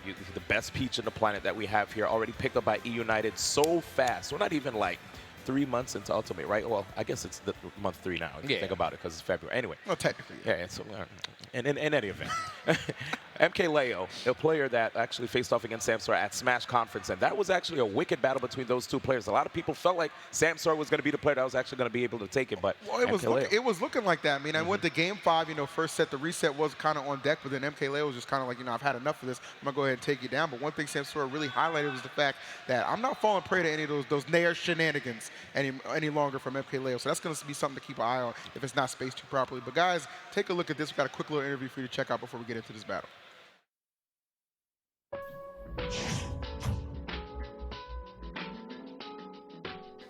All right, Samsora, you've made top 8 at Genesis 6. How do you feel? I feel amazing. I never expected to make it top 8 winner side. Like, I think this is my first time just making top 8 winner side at like a tournament this caliber. I don't feel different. I'm just like, okay, I'm doing my work. I want to win. I need to win. It's just like another tournament. Leo always seems to beat me. He always managed to like cheese me for some reason. Like at Super Smash Conference or Super Smash Con, I died at like 60. Smash Conference, I died at like 60. But this time, I'm feeling actually really confident versus him because I've been training versus Ike a lot. I'm actually looking forward to play him since I beat him in Smash Conference. But super close. He was actually beating me, then I got lucky with a 4 tilt. I want to win. but top 3 or to make it a summit will be more than enough for me. There's been tournaments in Ultimate, but like Genesis is the first major, the first big tournament. So I really want to win. Also, I feel like Genesis is my tournament. And here we go, guys. We're about to get into this winners semifinals at Genesis 6. If you want to see Samsora take the W, make some noise. Okay, I mean, that sounded like some noise, but if you're trying to see MKLeo get the 3P here, make some noise. Sounds like they want to hear Samsora win. I feel like I heard the Samsora win in there. Man. Honestly, you know, as respected as MKLeo is, you got to imagine Samsora just kind of got to be the favorite. You know, this kind of kid came out of nowhere from, you know, the bayou of Louisiana and just pulled himself up to one of the greatest players that I personally have ever seen in any title. You know what I'm saying? The guy just plays with so much heart and efficiency. It's going to be difficult for MKLeo. He exploded on the scene too, man. I think all of the locals that he was going to down in Florida that was having them like 500-man locals, he won a bunch of them like in a row. And then, so I feel like he was playing on top player streams, he was bodying them, and a lot of people were like, man, Samsora really might be the best. So he had a lot to live up to, but he was doing a good job of doing so. He came into Ultimate with so much hype. Maybe not right now, though. But I mean, right now, yeah, maybe we want to talk about hype, man. Let's talk, how about we talk about some percent? All right, there we go. That's smart. That's actually super smart. You know, he didn't want to try to go over there and grab the ledge and bet that he had the timing better than MKLeo. So he just let the whole thing rock. He's allowed to do that at speed. She can chill in the air for quite a bit, and then still has a pretty good up B as far as distance. And one thing that's really interesting about this character, Peach, is that, of course, you see this big percentage deficit that Samsora has. All he has to do is get like one solid confirm, and he could actually bring it back. But right now, MKLeo has been doing an impressive job of spacing with that neutral air. You know, Ice neutral air, you can't just like jump on top of somebody with neutral air miss space. You can't even like use jab to dissuade a shield grab. You have to actually space it as immaculately as MKLeo is doing it in order to get these payoffs that you're seeing here. The maximum punish game comes from maximum efficiency, and that is something MKLeo has brought to the table throughout multiple titles of these games. You're seeing that dominance in Ultimate already make itself known. Samsora out the gate struggling just a little bit, but in control for the moment. Opportunity to kind of get this stock. Yeah, that was a really good mix-up right there to get that grab. Again, that was slick. The hover, man. Yeah, he's going to get back at the full charge on that one. Seems like he tried to cover the platform landing with that turn-up, and then he just wanted to go ahead and try to fight him had he landed on stage. Either way, another one. And right now, Samsora's actually trying to, like, discourage the high recovery by throwing the turnip upward. But here it is, these platforms allowing MKLeo to get some really good payoffs. And again, man, this is rough. 181, he's still living. Okay, that's it. Finally gets the back. 193, though. That's not looking good for the average percentage of that stock right now. I know those stat makers are having a field day already, bro. It's like, yo, get that lined up quick. Can we talk about this DI? Here it is. Getting out of these combos right now is MKLeo. Which can really string together this damage. Samsora, rough start, but man, he has cleaned it up with maximum efficiency. Yo, he was losing. He was losing. Dang!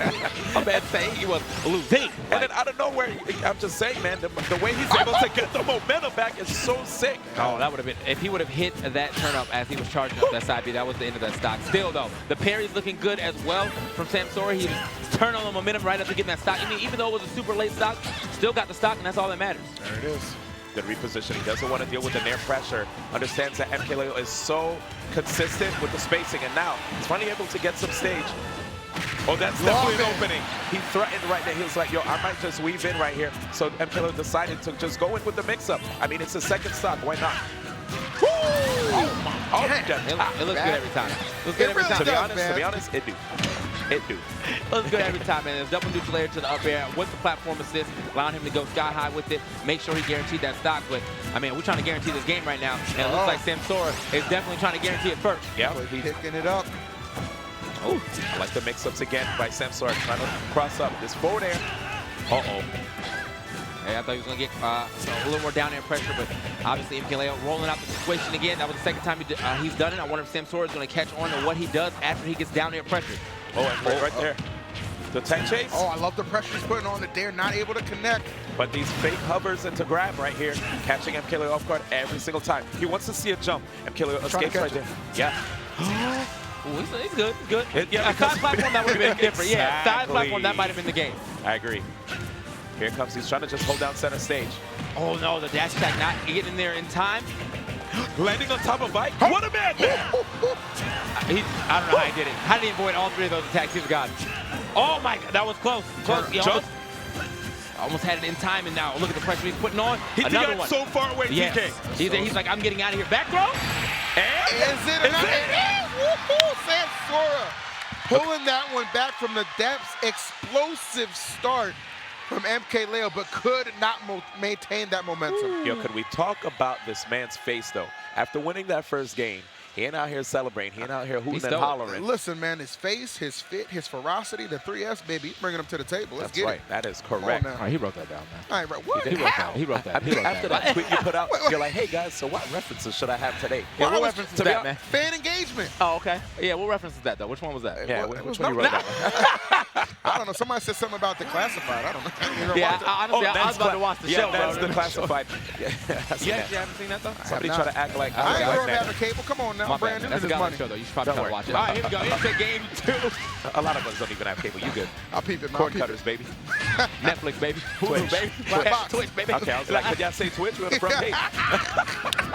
Yo, this is a man who is insuring his Christmas bonus. I love it, D1. Let's get it, man. Also, good smash, too. That's why they got this game 2 action heating up. Sensational come from behind victory from Samsora. Now, MK Leo, the one on the chopping block to respond. Again, resetting the situation, getting these forward throws. Uh-oh, you don't want to see that happen. And you see, MK Leo, he's not using the upbeat to recover because he's afraid of the toad counter. That will literally demolish that 8th recovery unless MK Leo spaces that recovery immaculately. Yeah, man. Also, there's great stuff for him to save that jump. Oh, okay, the back air. I felt that. Yeah. I almost got hit, too. All right, not the most favorable trade for MK Leo. I love that stop and go from Samsora, but was not able to find the head. Oh, come on now, bro. Let me get that grab, too. Yeah, Samsora's getting closer and closer to the right angle to throw that off the stage so he can snipe it as he's trying to grab the ledge. A little off the mark every time, but I feel like once it happens, I can see the up B starting and getting countered. Jeez, man. This battle between these two guys, it almost feels like we're in a grand finals right here. Here comes the combo, MK Leo, DI to the back, but Samsora is already, like, adapting, man. Yeah. And even with the DI, still, I mean, he wasn't able to extend it as far as he probably wanted, but he still got some good damage here, 54%. Absolutely. Oh! Yeah, I don't leave. She's I don't leave. I'm actually coming back. Like, watch that shield, though, MK Leo. I mean, you're taking a lot of piece bombers on your shield. It's not like the super strongest shield damage move, but it definitely does quite a bit. And I like his reply to that pressure by being aggressive. Right. Really start to accumulate. Okay, yet again, we're seeing Samsora take stage control. All the aggression really seems to be coming from Samsora. More defensive play coming out from Leo than I'm used to seeing, that's for sure. One thing I like a lot, too, is that Samsora keeps putting out fairs in situations where he might think that MK Leo wants to start his own aggression. You don't want to block these neutral airs because MK Leo spaces them so well. So you might as well put out these aerials where you think MK Leo might actually want to strike. Okay, gets through that just barely. See? He was trying to scout one out right there, but MK Leo landed his nair. Oh, love it. Great coverage. Yeah, caught that option off the ledge perfectly. Leo, man, Adam shook for just a moment. Let's see how far I can take this lead. Yeah, man, I've seen a lot of that fade back neutral air after like approaching the edge with the neutral air because they feel like they know people are going to try to roll past them. Yeah. So they jump in, then they jump back out, catch that roll, and finish it off with that up air. Just a platinum B&B here for MK Leo. All sense of security building, man. That's the way you kind of look at it. Ooh, and the empty jumps right here with all the nair pressure he's been applying. He could mix up his opponent with an empty jump grab. Oh, wow. Rare mistake, and Samsora will take it, but now MK Leo at 0%. This is not a situation you want to be in, man. He had to turn up in hand. Okay. Still gets the neutral air, though. Backside. Up air as well. Where you going? Just for clarity, one of the reasons why I was saying him being at 0% is a little scary is because of the fact that now Samsora doesn't have to worry so much about getting the kill. But if he gets any of these straight down tilts or nairs, you're going to see a big combo. Even back air, too. Yeah, he's looking, too, but I feel like MK Leo's playing very aerial. Obviously, that's what Ike is going to do, getting slapped with the side of that sword, that F tilt, send him straight up that game. We are into game 3.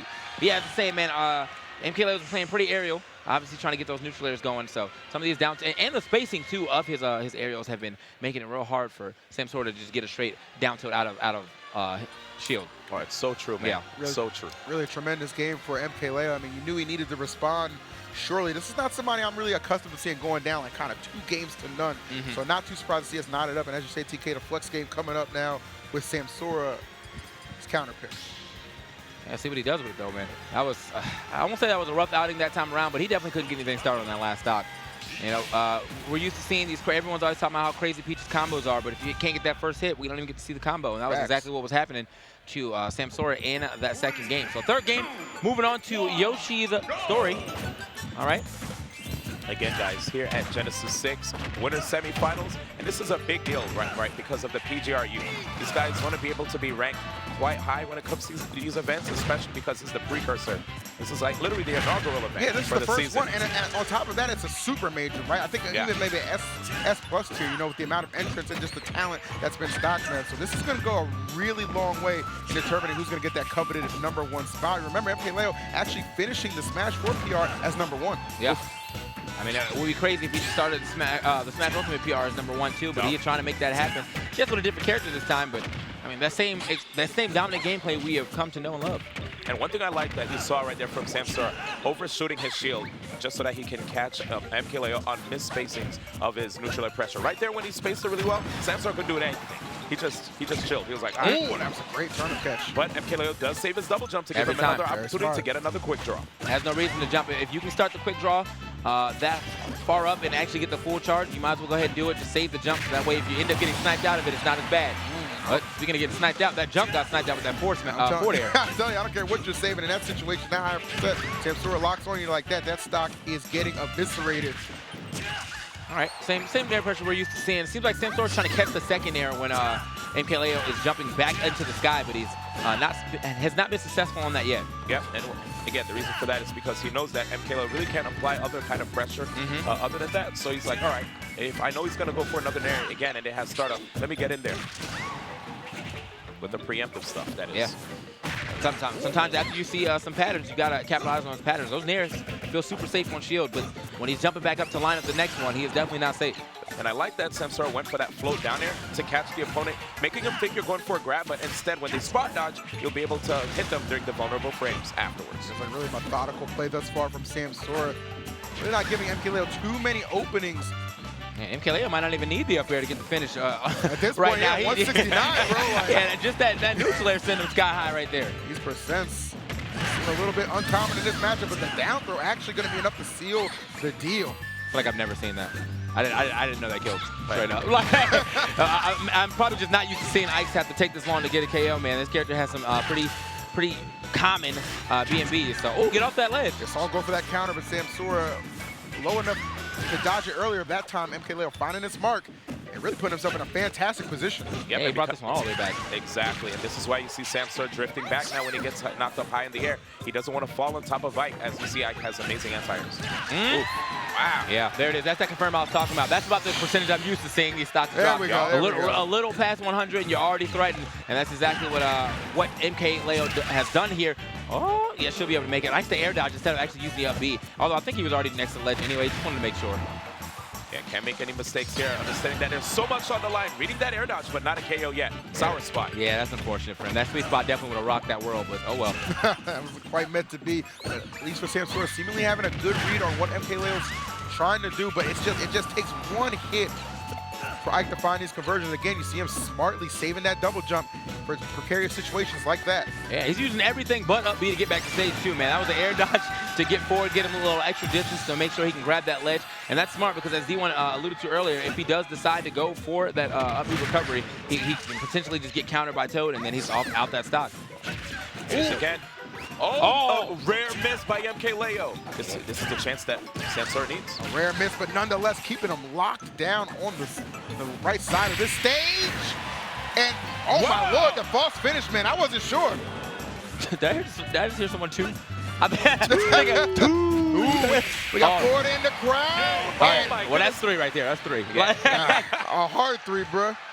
For a second, I thought he was actually going to live that one too, man. Crazy gameplay between both of these players. I have to say that second stock, when Samsora made it very difficult for MKLeo to get the KO, was like one of the best ways that he was able to actually be able to mitigate, Ike from using all of his best tools to ensure those KOs, right? But it's hard. MKLeo is able to just apply such immaculate pressure with a character who doesn't have many different tools to apply pressure with. Just the neutral air itself, and the fact that it's not free when you pressure with it too. He has the space, so it makes it feel like it's obvious to find ways around it. But the way MKLeo plays, he's he's so on point when it comes to his punish game, right? Yeah, exactly, Like you make a man. mistake, you'll bleed a lot. It's always that's one thing I've always respected by MKLeo. It's that precise gameplay that has always just yielded him such these positive results. You know what I'm saying? That's kind of always been his way of the road. And Ike really has been a character that just kind of flows so well with him thus far. And you're seeing he doesn't necessarily just need the nair either to just get those follows. He can do it with the down tilt as well. Always finding an opening, always willing to capitalize. Yeah, but he's going right now. Okay, they're finally pushed him off to the left side. I mean, it's looking. I said it's starting to look a little rough for Samsora. Seems like he was getting pressured the entire time, but I guess his defense is good enough. He's only taking 63%, and now the momentum is starting to shift in his favor. Speaking of amazing defense, man, MKLeo's defense has been so good too. You don't really see him get. Samsora's never getting barely any down tilts on MKLeo. Oh my God! Yo, trying to make some up. That eruption got snuffed now. Yeah. Go ahead and put a lid on that one. Like, not erupting out here. But as you were saying, man, he has not been able to get a lot, pretty much any down tilt and outside of that first game. And even so, MKLeo's DI seemed to be so amazing that he wasn't actually getting full-on down tilt comboed into like these high percents that we're used to seeing. Oh, plucked. There we go. Oh no, the toad. I'm telling you, man. Here comes the answer jump again. Gets the grab. Double jump used, but he's always got the quick draw ready. And that's a mix-up right there. I've seen it from Yuta King on his stream, especially when he plays Crom. Same applies right here with Ike. Go for that a couple of times and really just kind of maybe throwing Samsora off his game, but immediately finds his way into that first stock of MKLeo. Yep, this is such a difficult opponent. Right there, he wanted to get the drag down single hit up air, but MKLeo's DI again, guys. Yeah, I mean, he is making sure he does not get carried by these patented keep combos we've all come to see.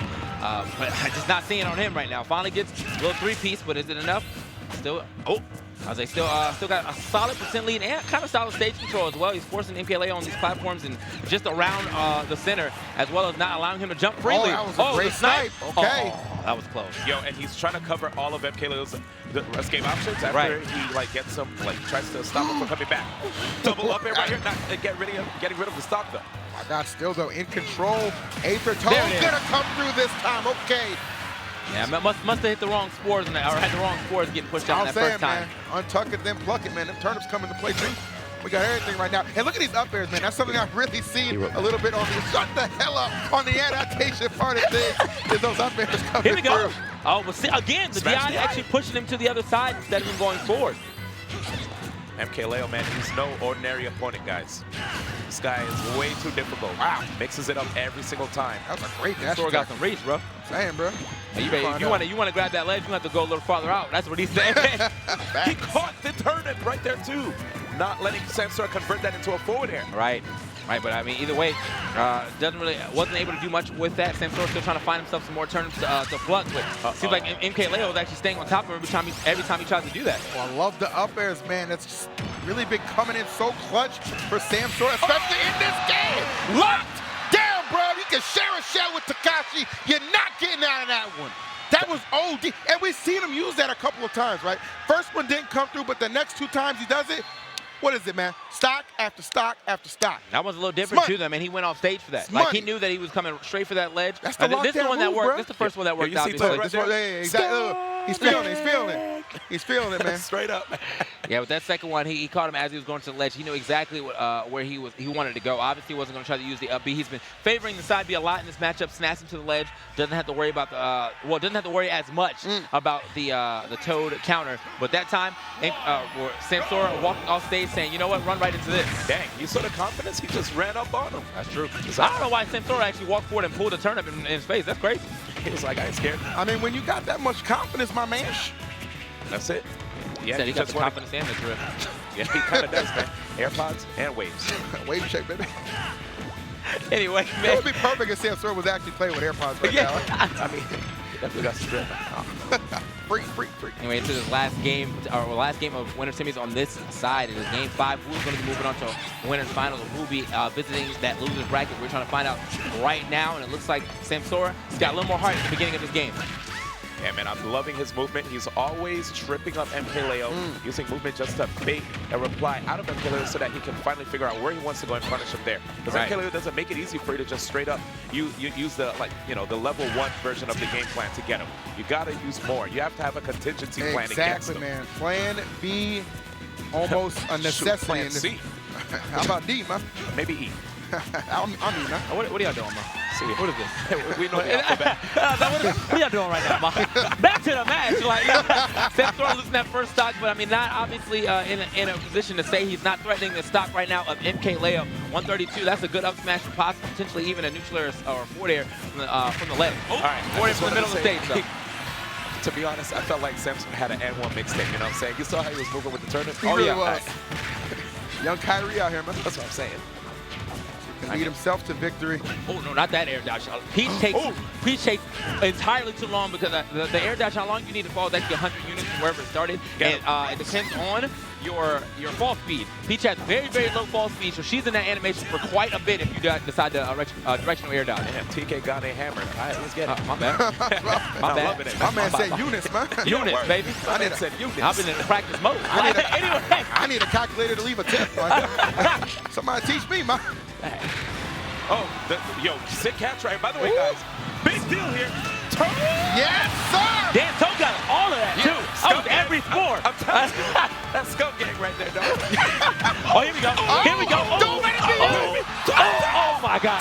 66% right off the bat. Right off the bat. Yo, he took so much damage. Don't let it be you. MK Leo in a lot of trouble, my man. You know he wanted to end that a little different. If there was a little more stage, I think he would have ended that different than the dash attack. Or maybe he would have got both hits of that. Either way, he needed that right back. Yeah, he needed that to get back to the game now. One stock in between him. MK Leo, like, you know, I got carries too if I can get more forward airs in here. And neutral is. Don't forget that move. That's true. That's true. He's going to carry you up. Not out. Just straight up. Somebody trying to go to winners finals. It's anybody's game. Don't count on MK Leo. Yeah, we've seen him make crazy comebacks like this before. But Samsora may be trying to avenge a wrong he believes he suffered at Smash Conference. That game 5, he couldn't close it out then. However, this could be the time to rectify that. Oh, man, he almost cut that roll with that turnip. That was an interesting placement right there. Ladies and gentlemen, remember, he has the Aether. He has immaculate spacing as well at the edge. Okay, back to stage. Also, man, you gotta remember, back throw. That is it. You're gone. Then hits don't last. Samsora moving on to the winner's finals. Let's go. He said, adios, my man. I gotta do it to you, Samsora. He united Samsora at that, taking down the rogue Echo Fox. My God, yeah, man. What a set. Slight mistake in the spacing right there from MK Leo to get himself grabbed at the ledge, but at the same time, Samsora had to play that one close to the chest. At 66% against almost a full rage Ike, that's a little scary. MVP right there, man. That Toad, absolutely. Oh, look at that. Look at that meme mug. You see that meme mug? That? He stole that meme mug from Luigi out of Mario Kart, bro. You remember that drip, man? Well, he had that drip. There you go, man. Plenty of blood. Oh, here we go. He ran it back too. Man, that was every sport, bro. That had to be every sport. Why Toad looks so mad? Why he throwing it back too? Damn, Toad. I didn't know Toad. Toad got a wagon, bro. I might have to buy him a drink. I ain't gonna lie to you, man. Yo, what was that? Oh, man. Messing with it. Let's go, man. That was crazy, bro. Absolutely crazy. Move it, man.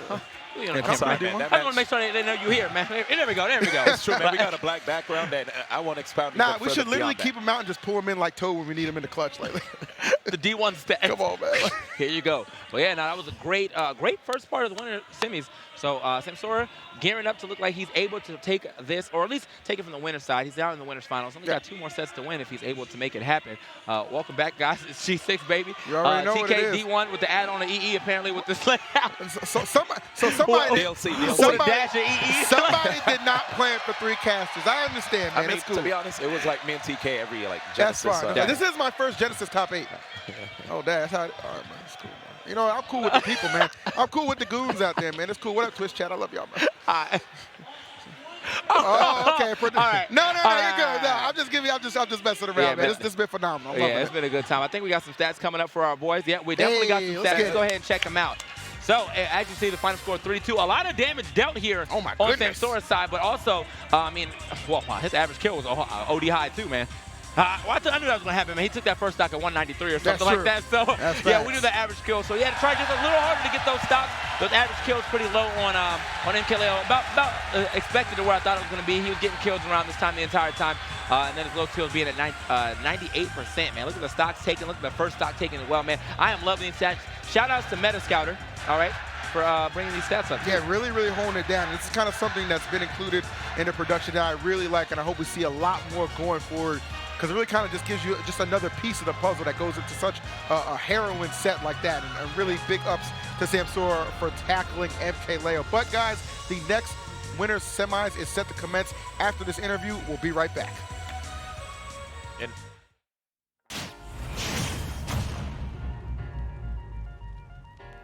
Void, What's up? you've made top 8 at Genesis 6. How do you feel? Well, I don't know. It's like, I didn't expect to get this far because my bracket was legit. I think it was one of the hardest paths to top 8 through top 64. So it's like, this was like completely super duper, everything goes amazingly well possibility. とても緊張しました。とても緊張したけど、結構楽しめてていいと思います。For the most part, I feel like I've already like extinguished whatever kind of nerves I could have because my road to top 8 was already so hard. Like, it can't be harder than everything I've done today. So I'm not really worried about it. He's good. I'm good. 彼はめちゃくちゃとても強い選手なので、正直勝率というか自信はあんまりないですけど、でもせっかくここまで来たから勝ちたいと思います。I usually like Japan just in general as a region, so I've been keeping up with him for a while. And it's good to see him succeed. I think it's cool to me to be in a spot where I could stop somebody's breakout, you know? So I more so look at that with excitement than fear. ここまで来れるって思ってなかったからすごい驚いてるんですけど、精一杯頑張りたいと思ってます。Here, man. He said he don't think he was gonna make it that far. I think we all knew. I think all of us knew that he was gonna make it this far. Boy, you said he won. He has never lost a tournament. Never. He lost one game here. I don't even know. I didn't get to watch him. Maybe he SD'd in there. Who knows? Like, but regardless, I think my boy's lost, going in. Yeah, I think he lost the one game to Sonics, if I'm not mistaken. So he did lose that. But I mean, think about it. To get to this stage, only dropping one game. I mean, that says a lot. Fourth seed, right? Like, Fourth seed at this I believe so. And some people mistaken. even said that he was overseeded. Unless I argue he was underseeded. Yeah, man. I hope all the people that thought he was overseeded. What in here right now, all he has to do is win one, and he has proven to see correct. You know what I'm saying? Even if he doesn't, if he isn't going 0-2 here, he's guaranteed 5th place already. So that's the, if it's not, if it was incorrect, only incorrect by 1, so that's still correct to me. Yeah, but it's about time for winners semifinals correction at Genesis 6. If you guys want to see Void win, make some noise. I don't think the speaker's on. Oh, yeah, voice off. Speaker's off, man. Listen. They got you on that one. Regardless, though. Tell us when they're on. Regardless, though, man. I mean, Void obviously been a fan favorite out here for a bit, but when as Zackray came out, man, I heard a lot of cheers for him too. So these people, I mean, I kind of feel like it's split down the middle. Might almost actually be in Zackray's favor as far as the crowd favorite. I mean, a young man like this, you got to imagine. I mean, just this amount of talent he brings to the table. He is certainly highly respected and highly regarded. But Void, I mean, he's obviously a SoCal native, but he's still trying to hold it down from this California nation. Yeah. And you saw, I mean, Zackray said he was a little less confident in this matchup, but I'm gonna let the gameplay speak for itself. My boy has looked confident the entire time I've watched him play. Also, something I like to note about Zackray is he does not take wasted movement. Look at that. Look at it. Did you see the micro step? Did you see the micro step for him to move just like 1 pixel forward so he can get that up tilt perfectly? When you kind of just have a feeling and a flow for what your opponent's going to do and you're able to capitalize and punish as effectively as Zackray, it's going to be a long day for Void. But let me tell you something. He didn't get here by accident. This kid has battled through a lot of adversity to make it to this spot on the winner's side of things. He is not going to put this opportunity. He's not going to waste it. Let me ask you something. Why you keep calling him Zackray? Yeah. I said Zackray. No, you say Zackray. I said you say Zackray. Oh, do I? Yeah, you say it's Zackray, baby. Oh, damn. Are you like I was like, yeah, you. Well, my mom's all right, man. Where's Beer Man, man? We'll get him quick. He better get deported too, like Tony on Saturday. Oh, that's so deep, man. Hold on now. I ain't trading my tea and crumpets for lean in the dream. You better calm the hell down. All right. Anyway, man, we got an under 21 player right here trying to make it here to winners finals. He's looking like he's able to do that. Now, interesting thing, I know that Void has some secondaries. One of them happens to be Whoop. I'm not sure if he would actually go for the Ditto.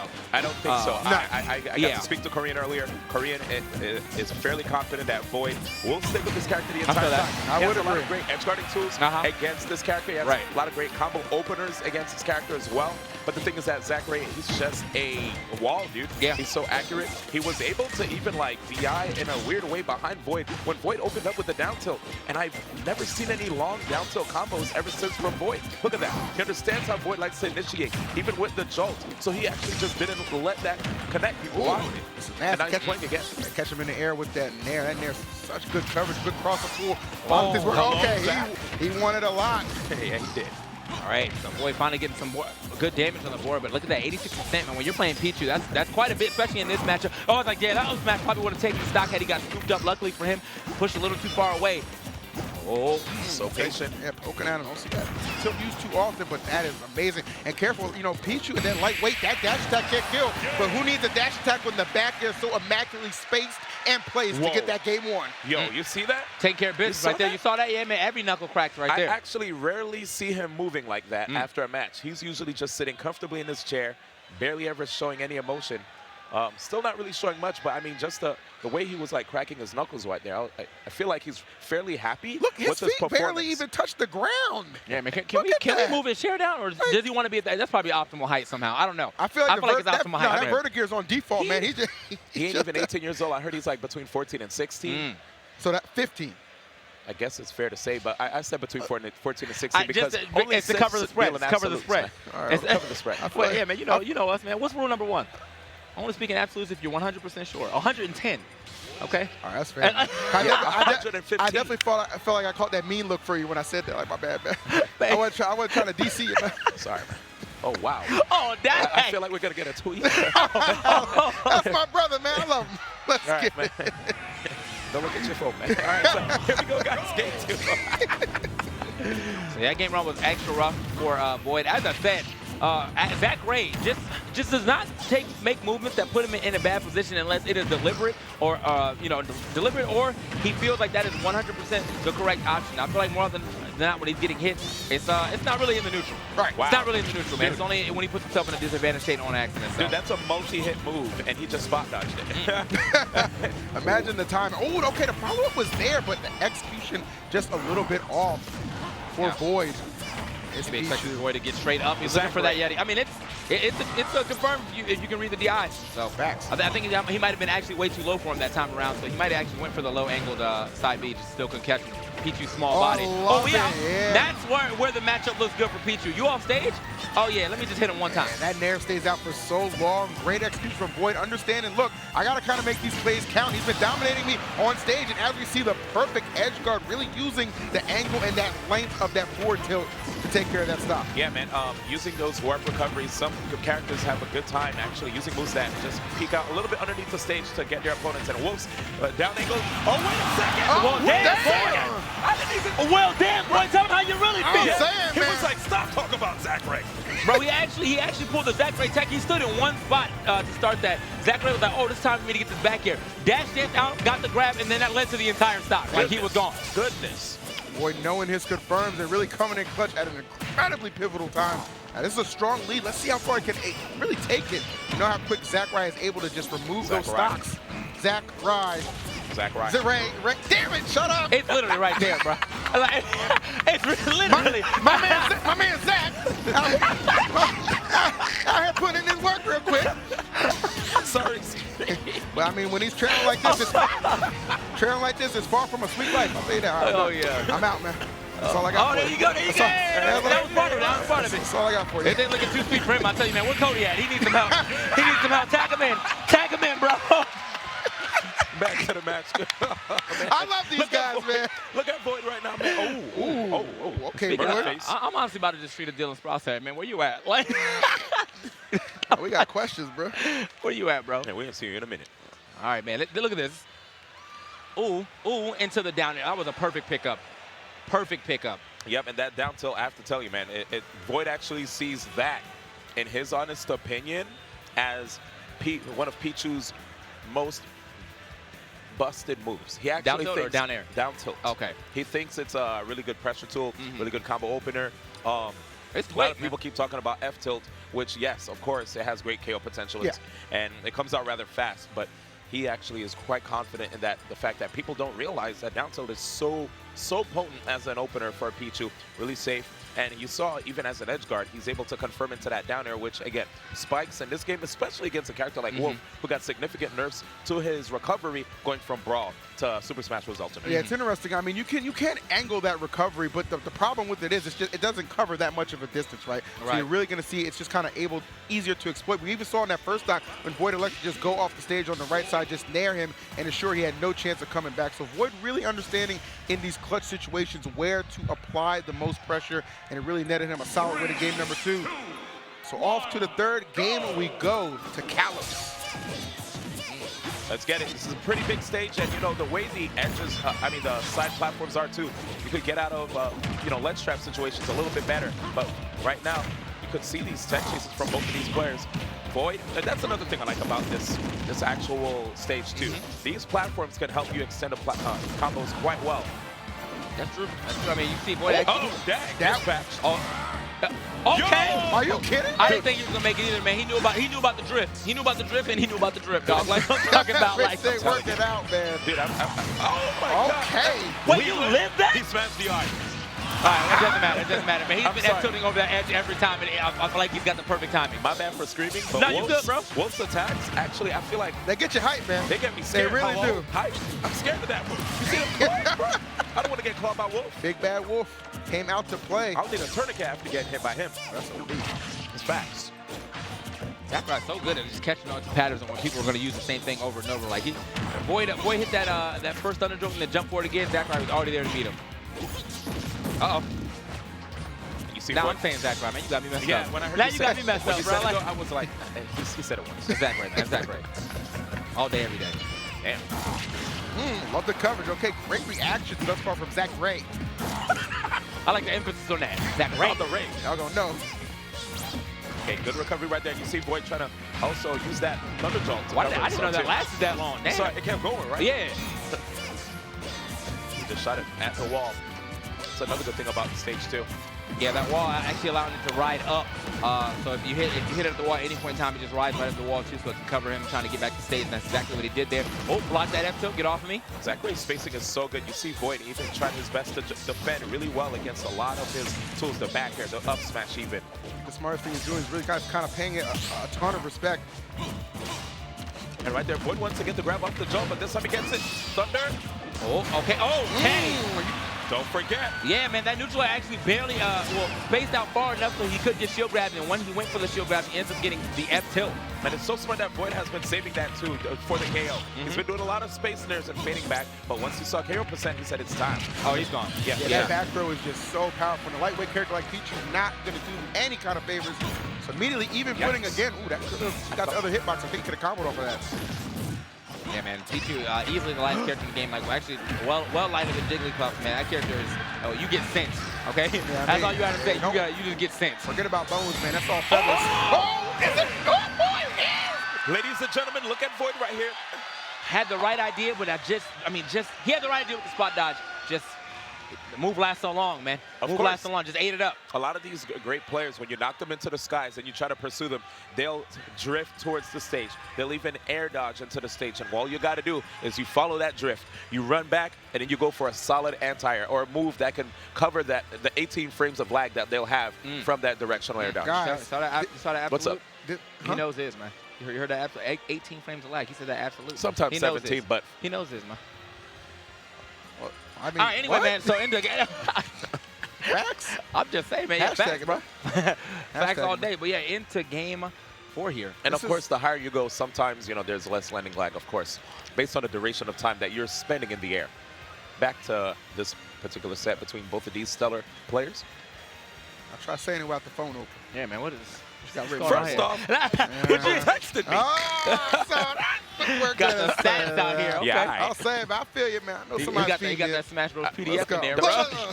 Don't you have a notebook over there? I mean, yeah, man, but it's just some general character and player information. Oh, okay. Facts. Supplemental information, baby. Baby.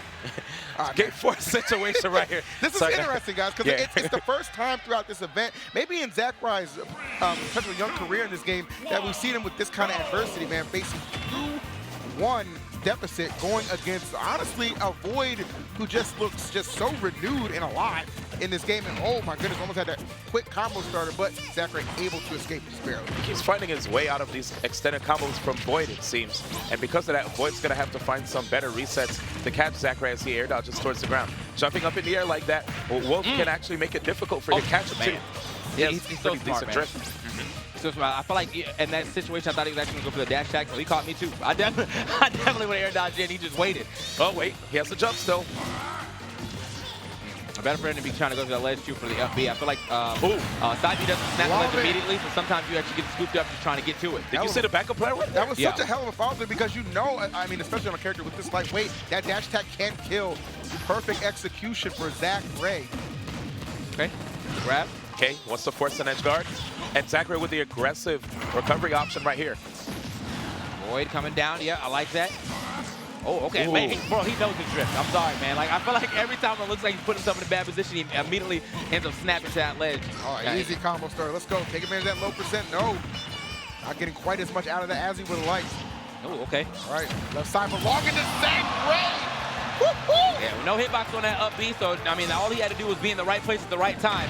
And that's exactly what he was, man. That neutral air to bounce him off that stage. I feel like that was the first time he's done that too, so Void probably not even ready. Yeah, that lack of a hitbox on that up B. One of the little key and subtle differences between Pichu and Pikachu, but certainly making its presence felt in that particular situation. Yeah, I'm seeing a lot of drops right here from Void, which is quite surprising here in this matchup. Yeah, you said drops of his combos? Yeah, true. He keeps getting straight hits, but okay. Getting a lot of straight hits, but not leading to all the damage we're used to seeing him get. All right, there he is. Just get the, should be enough, yes. Big time call out. That's actually the first back air KO I feel like I've seen in this entire set between these two. Oh, yeah, well, yeah, no, you might be right. I thought he might have got one in the first game, but I'm not completely sure, man. We got a lot of game to be watching out here, so. And one of the main reasons for this is because of the fact that Zackray's been cutting the combo short. Yeah. Yeah. Very true. All right, man, 74%. Speaking of back airs, he's definitely got to watch out for it now. Wolf got one of a super strong back air and an F smash as well. Send him packing.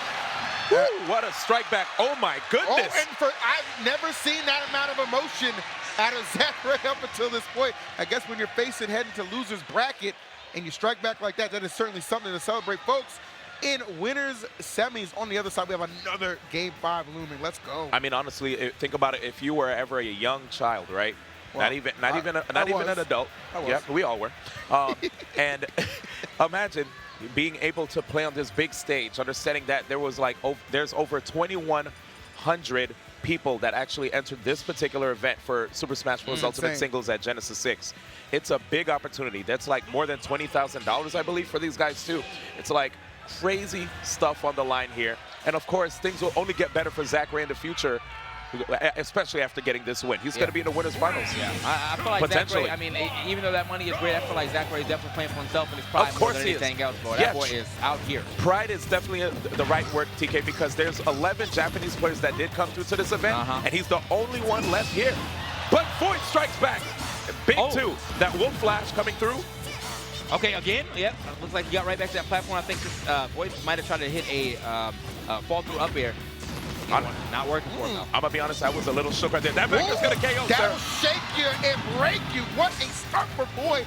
This Game 5 looking to go his way if he continues this momentum. Let's see if he drops this. He gets it. Yeah, D1, you were elaborating, man. You see him drop a couple of those combos uncharacteristic, but no, right now, responding, showing up, and doing all the right things. Zackray, this is not the start he was looking for by any means. Oh, no. Hold on, how's he getting back? Use the jump. Okay, the Wolf Flash, but not going to get the spike. Obviously, it's hitting back to stage, but also gets himself back to stage. So good stuff for Zackray. Definitely trying to get to this stock off sooner than later, but Void not trying to hear any of that. He's forcing him in this terrible position for Fox. Or for Wolf, sorry. Okay, no worries. Probably a terrible position for Fox, too, to be honest. You know what I'm saying? Like, anyway. A fur is a fur. Oh, now. They all matter, man. Let's get it. Shout out to Sonic Fox. You already know, man. Shout out to Void, though. He has just been an absolute nightmare in this Game 5. Up throw. Gets up to, misses the Thunder, actually, but either way, still got that stage control staying right in the middle. Ooh, watch that shield. Okay, yeah, he's watch putting that shield. a lot of faith in that shield, man, resembling a Skittle, but still. Oh my goodness, Zackray tastes the rainbow and the F tilt. It's Zackray. But here it is. One stock remaining here versus Void on the verge of getting winners finals, and Zackray answering back. You know, I didn't think that up smash was actually, but then again, it's peachy.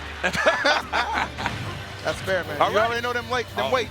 Oh, come on. Yeah, he got the ledge, man. I was looking bad if he would have got hit by that jab. That was probably Void going out there for the down air into the game. I think a lot of Zackray fans on there, a collective sigh of relief that was not how it ends, but still Void with such a strong lead. You gotta imagine. Oh my. Is there any chance of him dropping this? I gotta be honest with you, fellas.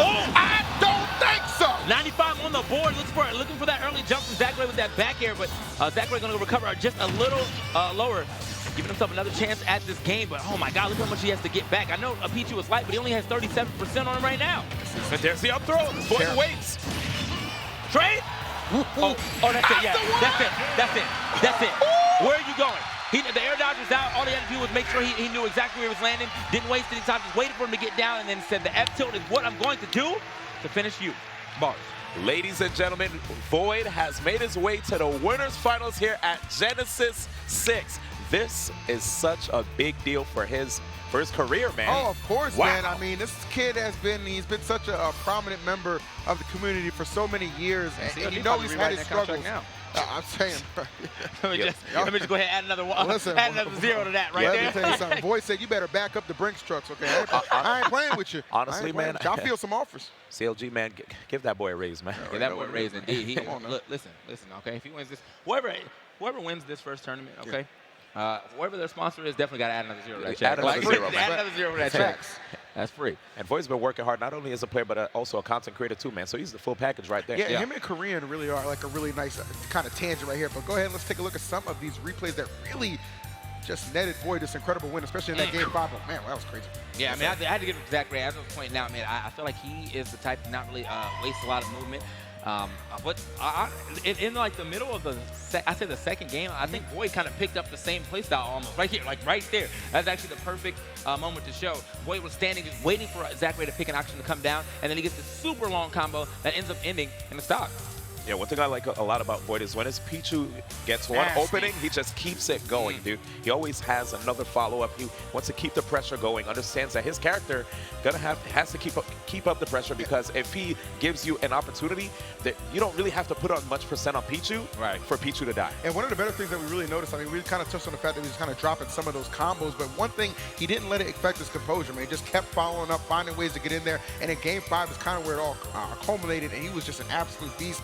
And Zackray, as talented as he is, just no answers at all. Yeah, I mean, even with that was the air dodge that's going to end the game right there. But I'd say even with this character, dropping combos with Pichu, it's just being part of the character. Yeah, you get so many chances to get him. And I feel like you're going to flub at least one. Luckily for Void, I mean, he didn't flub them all, and he got a lot of damage out there. Let's go ahead and see the damage that he got. 1505 straight on the board, while the damage dealt coming in from Zackray just a little lower. At the same time, though, he didn't have to do as much damage to get those stocks off of Void, but it still seems that it took him quite a bit to get those stocks if you're looking at the average kill. Yeah, man, looking at the lowest kill percent right there, 85. If you look at that back air that Pichu has, you get closer and closer to the blast zone as Void is just drifting to the left when you get caught up in it, which of course gives him the opportunity to ensure the KO. And let's not even forget his setups into the down air as well.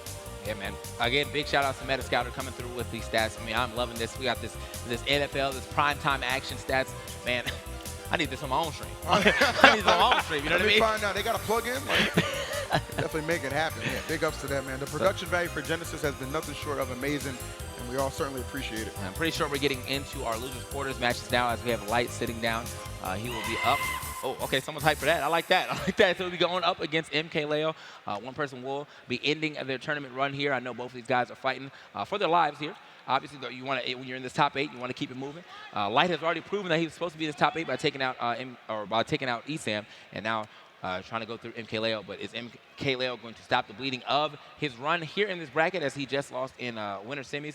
But let's see if he can do it in losers quarters. Well, it'll be interesting to see how he responds. I mean, you got to keep in mind, you know, MKLeo, a lot of pressure on his shoulders, trying to capture another Genesis title, a lot of high expectations. But Light, I mean, just since the inception of this game has come out, he's just been a dominant force, and really, to me, proven himself to be anywhere from like a top 5 to top 3 player. And he was actually able to get a W at a previous event against MKLeo as well. Yeah, it was that glitch, I believe. Exactly. So that was insane. See if he can do it again, man.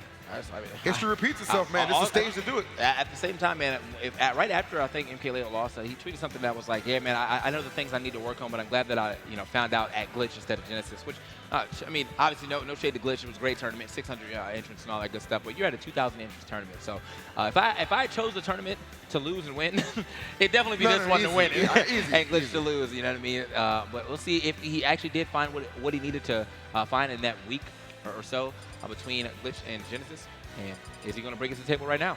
It's going to be interesting. Remember, you know, he lost those couple of matches against ESAM earlier on Friday, and then was able to just, I mean, clearly dominate in that set. If he's able to do it against MKLeo, that says a lot about this man. Yeah. And right now, both of these players are geared up and ready. Here it is again, guys. Genesis 6, Light versus MKLeo. Big deal. MKLeo in the losers bracket. You don't want to face off against him in the losers bracket. You don't want to face off against this boy anywhere. And look at this, man. No Ike in sight. No Ike in sight. That is the baddie, man. Not so much the baddie, but that sword pretty thick. I'll tell you that much. So. I'm gonna let that one go, man. I wouldn't touch that with a 10-foot pole, bro. I was like, don't worry about that, man. MKLeo putting the hands on him. He'll do it for you, man, and he's doing it in a major way. Oh, wow. And you know what? Switching over to Lucina is not the worst idea in the world. We did see Light face off against the likes of Nairo. Oh, my God. What game is this? Bro, what game is this? I feel kind of bad for him. He went for the counter, and it did not pan out. And then he ends up losing his stock for it. Like in a better situation, he would have got that KO. But well, you're playing against Light. Light said, you know what? Well, you're already down here. Let me go ahead and make sure you go in too. Absolutely. It's crazy. And right now, yeah, he took so much shield pressure. You actually just have. Yo, he aimed for his head. He took the jugular. Bro, guillotine style, bro. Oh my gosh. That was he knew what he was doing, but that's how you send a statement. Yikes. This is a real get off me. I like that. Quick up tilt. I was gonna say up air as he landed. Make sure he can get a combo started as well. And now, can my man get down? Oh, well, there it is. He came down, man, but right into a parry. Well timed as always by Light. The picture of efficiency when it comes to parrying. Catches the drift back right here on the air dodge. Let's see what Light has. Of course, up tilt is not the same as Smash 4, but that up smash, oh man. That's any iteration of Smash, that is just powerful. Yeah, and just to reiterate, when it comes to that up tilt, it used to catch people that try to grab the edge, but now the hitbox doesn't hit below. Because of that, it's harder to try to like two-frame opponents with Fox. Yeah. You said the up smash? Up tilt. Oh, up tilt. Okay, Yeah. I was ready to say, man. Don't worry, find out up smash hits under the leg. So like, that character is actually busted. But nice, you see Light right there, he's taking one hit on the shield. He makes sure to reposition himself, because again, one hit on the shield, you know they're gonna probably look for an opportunity to sneak in a shield breaker. Probably like short hop backwards towards you, then be reversing just when you don't see it coming. But here it is, Leo, 1-1 here. First game, again, loses quarters. Fantastic reaction time from Leo, just responding, knowing exactly where Light was thinking about coming. And this is where he can really start to take advantage. You know, MKLeo was talking about this, we've seen it for quite a bit, and I feel like I just never got a chance to actually watch it unless I stepped over to a stream. But as far as tournaments go, we've seen a lot of that Ike and whatnot. And Mark too, a little bit on the stream, right? Right. But it looks like this Lucina is about as good as he was talking about. You know, he won that one tournament. It's like, Ike's only my 6th best. And now look at him. Look at him kind of backing it up right now. I'm telling you, man, this Lucina looking primed and prepped. Maybe gets this W, but Light, I mean, he has been kind of the dominant factor in the opening quarter, but my goodness, down the stretch, it is all MKLeo. Yeah, he must have not expected MKLeo to try to go out there, go the distance, but when you're this far into the game, when you know it's going to be last stock, last hit, as long as you can go back to the stage, it's okay to go out there. He knew exactly, he lined up that back air perfectly. He most definitely did, and I have to say, it looked a little difficult for Light to be able to close out that stock. You saw how he kept going for a lot of full jumps, and then MKLeo just kept repositioning himself in a way that he would have an answer for these full jumps. He had the up airs at higher percents. We even seen him like move a little to the side and just like anti-air with a forward smash. So of course, he can't rely too much on those full jumps. If he does go for it and MKLeo doesn't quite defend against it, then it opens up the opportunities. You get the nairs, you get the grab 50-50, right? But the way MKLeo is playing right now, it's like he understands the game plan, and because of that, Light's gonna have to adapt. Because these guys know how to edge guard Fox now, man. They listen to left. Yeah, they listen. I mean, they probably watched a couple of Nairo clips too. Like we saw them super long edge guards from Nairo there at Glitch. Yeah. Unfortunately, he wouldn't be able to pull it to the stage in Genesis. I think Nairo got the 17th or something like that. But looks like that Lucina lives on in the form of MKLeo. Yeah, man, kind of just inherited that, that will of fire, man. Will of the nine foods. I don't know what you want to call it, but either way, certainly the will to win present in MKLeo. That is why he is leading 1-0 thus far. There it is right there. You want to go for that grab whenever Fox snares you. You got to watch out for the jabs. He gets good percentage, and of course you're going to be in a bad situation, especially if you're back to the edge like that. Hey, get the dash attack. Oh, I like that. Getting on the platform too. Nobody's going to try to probably go in the shield, get some free grabs.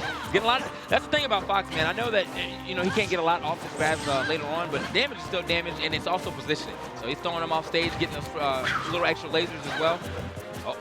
Yeah, watch out, man. You know if that neutral layer hits, you know exactly what we get right after that. Well, exactly. One thing I like about this particular stage, good tech chase right there. When it comes to this particular stage, if you knock your opponent on either of these side platforms, Fox can actually up smash the platforms. Okay. attack to give him more openings for him to get the KO. Yeah, that's the difference between a tri-pass and a high pass, man. I don't think he's able to do that on Oh! You know the timing, baby. whatever it was, he got it. Whatever it was, he got it. Jeez. Okay. All right.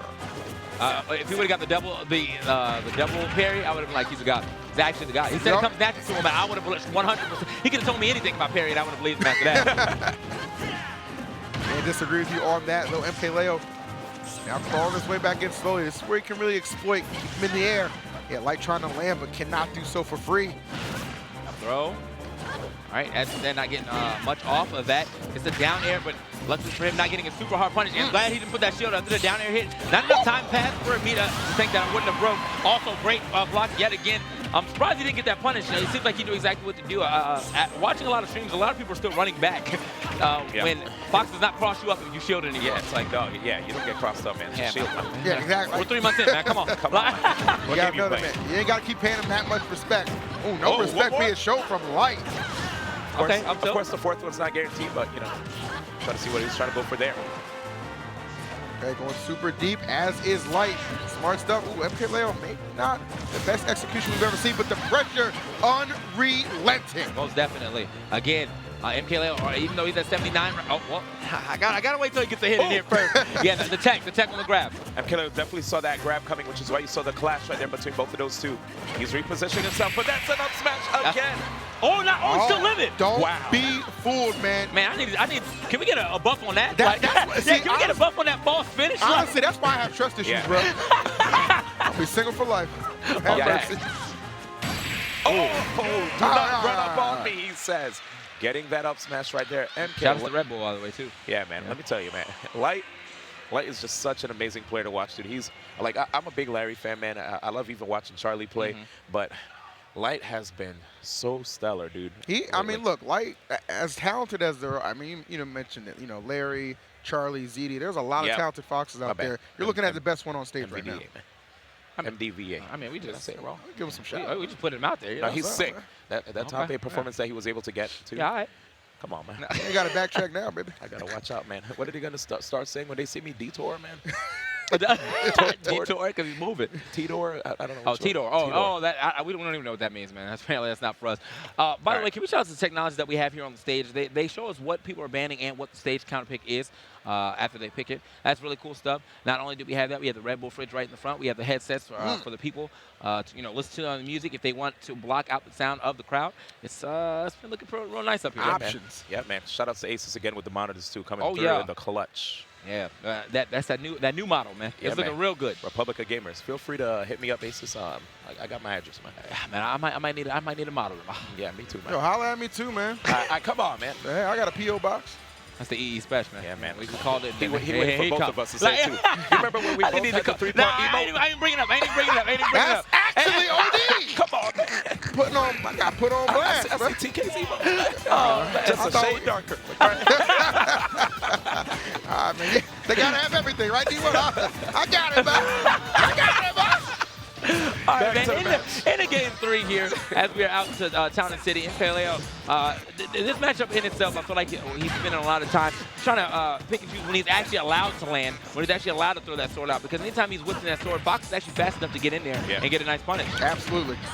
Ooh, okay. Speaking of nice punish, you're seeing that coming out off jump, from MKLeo.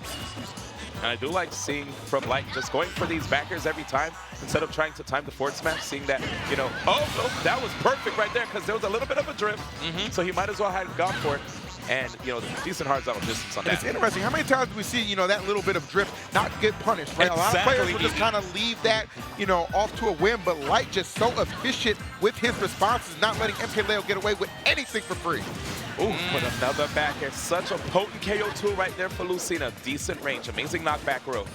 Yeah, actually, Lucina is such a strong character, man. Like, not only do you get that back air to be taking out the stocks, that F smash, all of her smashes actually do great knockback. And on top of that, F tilt, sometimes near the edge, ends up taking a couple stocks too, especially when you boost that tilted. That's right. Ooh, forget that tech. Oh, yeah, that's tech. Oh, he got the timing because they did nerf the active frames just a little bit for Fox, but he still got it. They did, man. Very well studied. Light truly bringing the fight to MKLeo. I think one thing about MKLeo, though, that's really kept him so far in this matchup is he's really good at responding. He doesn't let you build any kind of insane lead on him. Yeah, also do not forget about that up B out of shield as you saw him using on the edge. A little more percentage that could have potentially been light stock. But yeah, landing on Lucina or Mark Shield, a little unsafe. Sometimes that up B is exactly what they need to send you packing. Yeah, man, that up B is so scared to deal with that. You don't even want to, like, go off stage to edge guard against these characters, right? Because, you know, they have invincibility on startup of their Dolphin Slash. Yes. Oh, okay. There we go. Wow. Melee movement. That's what I was thinking the same. Oh, that's a big punish here. And it is. Okay, the double. Couldn't get too much more. Luckily for him, the platform just, they were like, oh, we got to clear out, man. He's about to die. Like, we need to win this flex game. Oh, wasn't able to get the drag that he was looking for. I wonder if he was going to try to get the jab lock right after. That's what he looked for the first time. This time he actually gets it. And, you know, you saw how deep he was recovering right there. Trying to make it difficult for MKLeo to land that counter, but MKLeo, man, so persistent, so determined too. Boom! Not going to be enough yet, but I think the next one should be able to take it. Well, yeah, because Town and City's different now, man. But before commentators, wait. Okay, I like that. Good patience. Up throw, yep. Put him back into the air. Nice drift by MKLeo. We're setting the situation.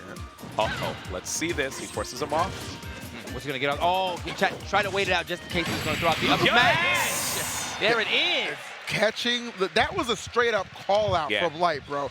He anticipated you leaving your feet, you put out that nair thinking you're gonna get maybe just some pressure, cross him up, anything to just amass some damage, excuse me, but Light's just like, no, I'm gonna hold my ground, stay position, up smash.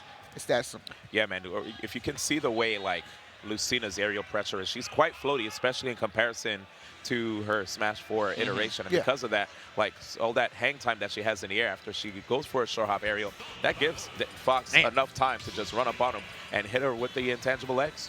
He actually just laid the foot on him right there on that replay. It's like, you missed that ledge?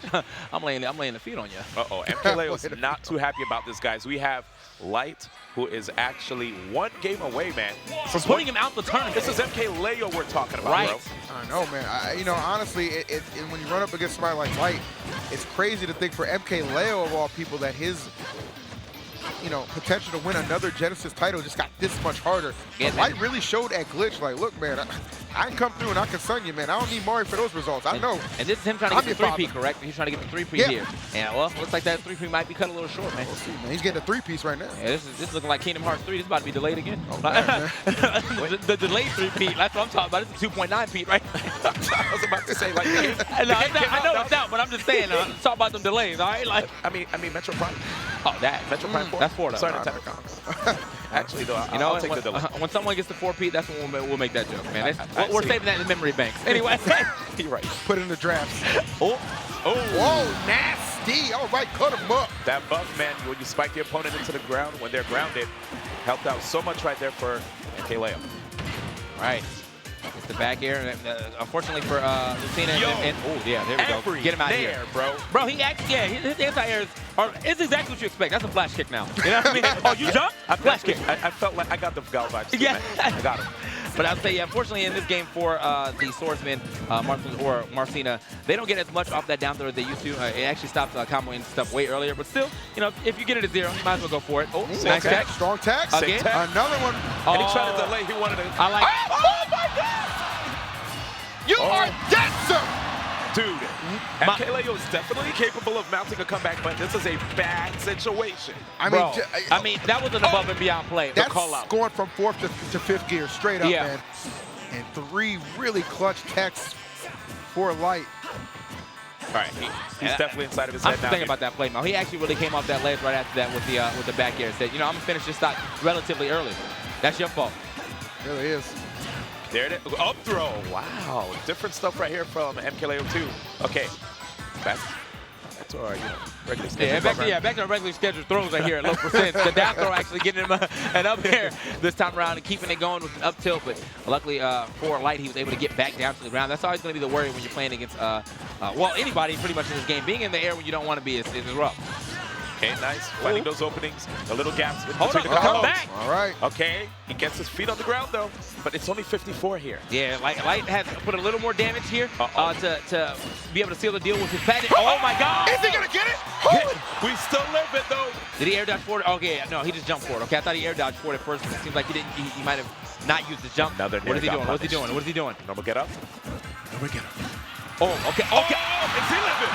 No, not at all. Not at all. Gone, and we are in to another game here. Man, that was game 5 situation. After seeing him punish that normal get up that time, I thought we were going to see him be prepped for that one again, but some of the best kinds of mix-ups are when you actually do the same thing over again. Yeah. Especially as a high-level player like MKLeo. Because you know your opponent's kind of giving you the respect that that's not what you're going to expect, as we see these insane techs to not only keep himself alive, but put himself ahead.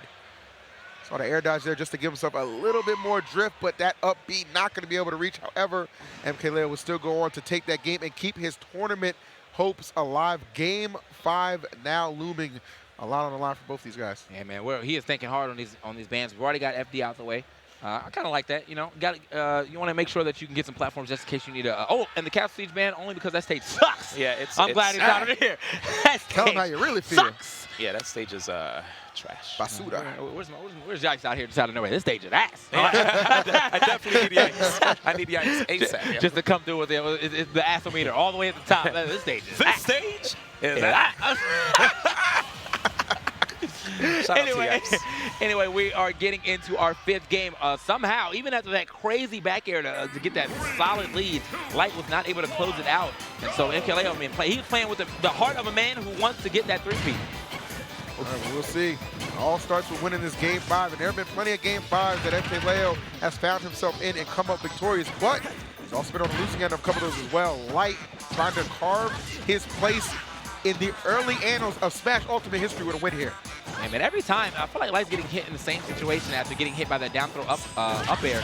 He ends up trying to jump like to the left or right of MKLeo. He's already right under him yet again. Down there? Nope, goes for the counter instead. I like it. No, there ain't nothing to tech out there, bro. He broke him That's down, the outer man. limits. Oh my goodness. Okay, and that's a strong and explosive start here for MKLeo. Let's see if he's able to keep this up, or will Light be able to dig into this lead that he has? This is really reminding me of how Void really took out Zackray in their game 5. It's an absolute Zackray. I said Zackray. Ray.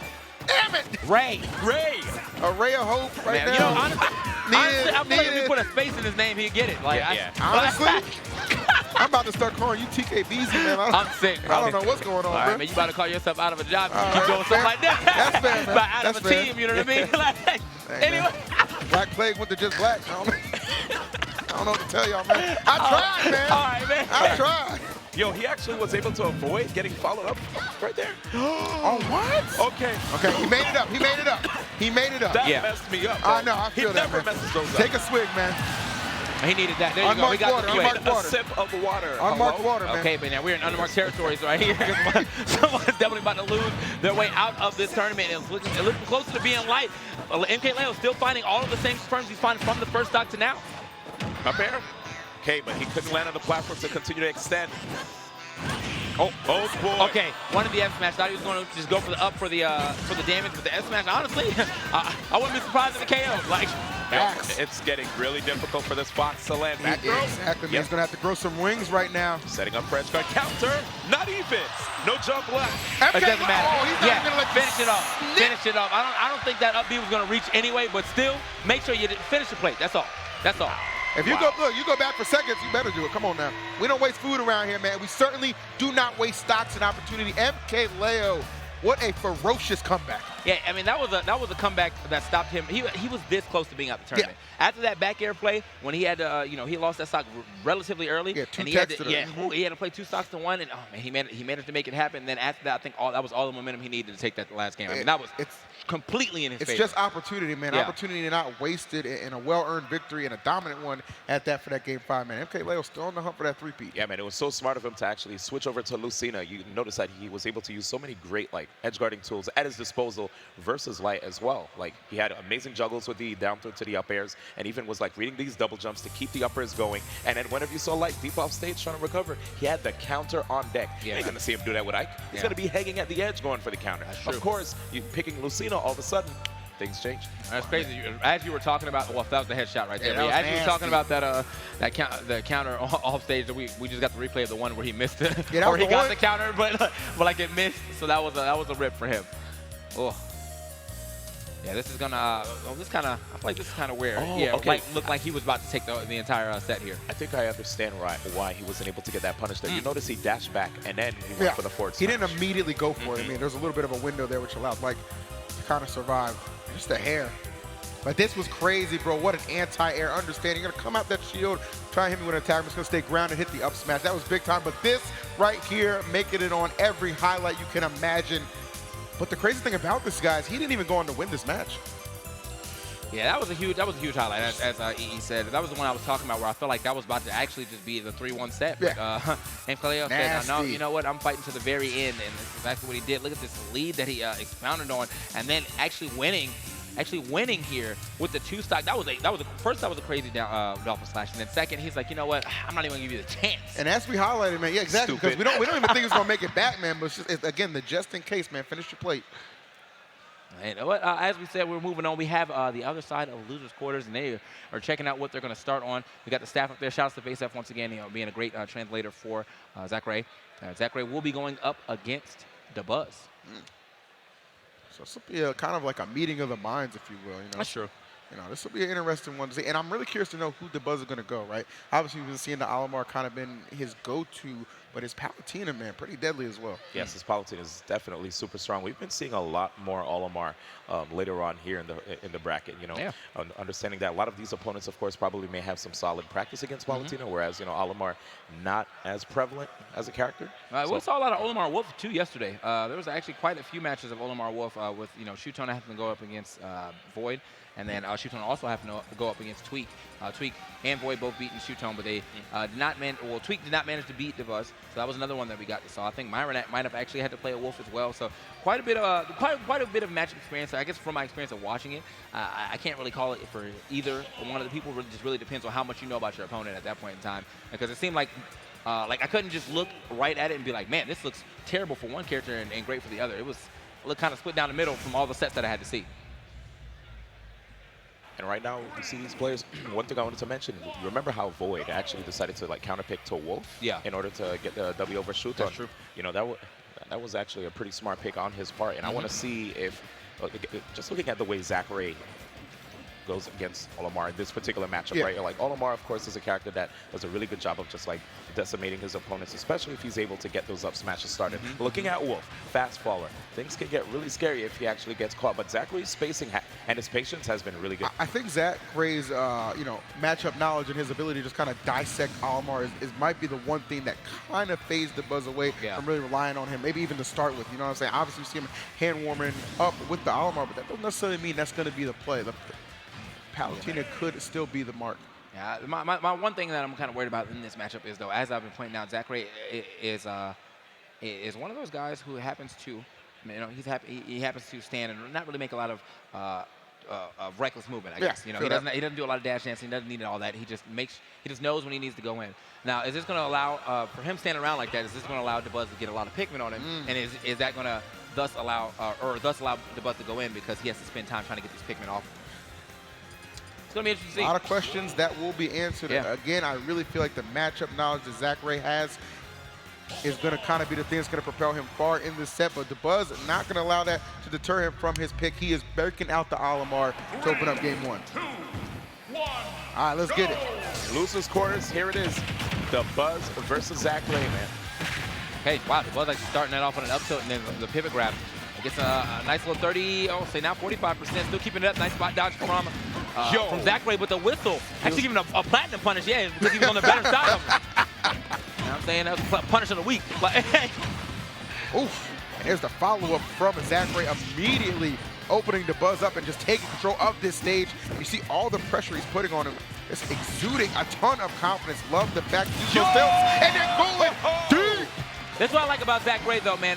You know, as I said, he only moves deliberately, and that was a deliberate back air. He said, I know exactly what you're trying to do. You're going to start throwing some Pikmin. I'm going to be under it and already next to you. Here's the foot. You're gone. Straight up to the crack right there in his helmet to take that first stock, and here it is. I love the mix-ups, too, from Zackray. You saw him dashing up on DeBuzz there, but DeBuzz with the spot that's allowed to cross up. But the up smash remains a threat, giving him that first stock. Maybe a little overzealous with that dash attack. DeBuzz having that shield up was going to be able to punish accordingly. But still, man, what an explosive start for Zackray. And takes to the buzz. Okay, that's good. Oh, that was, not the way you want to recover. Just barely missing the ledge, but I don't think DeBuzz was expecting that, so he was not in position to punish him being over the ledge. Oh, Zackray trying to land aggressively. DeBuzz standing his ground and taking the lead. And he has the red in front, but right now, here come the purples in the back. Zackray coming through, already got rid of the red. Another hit here.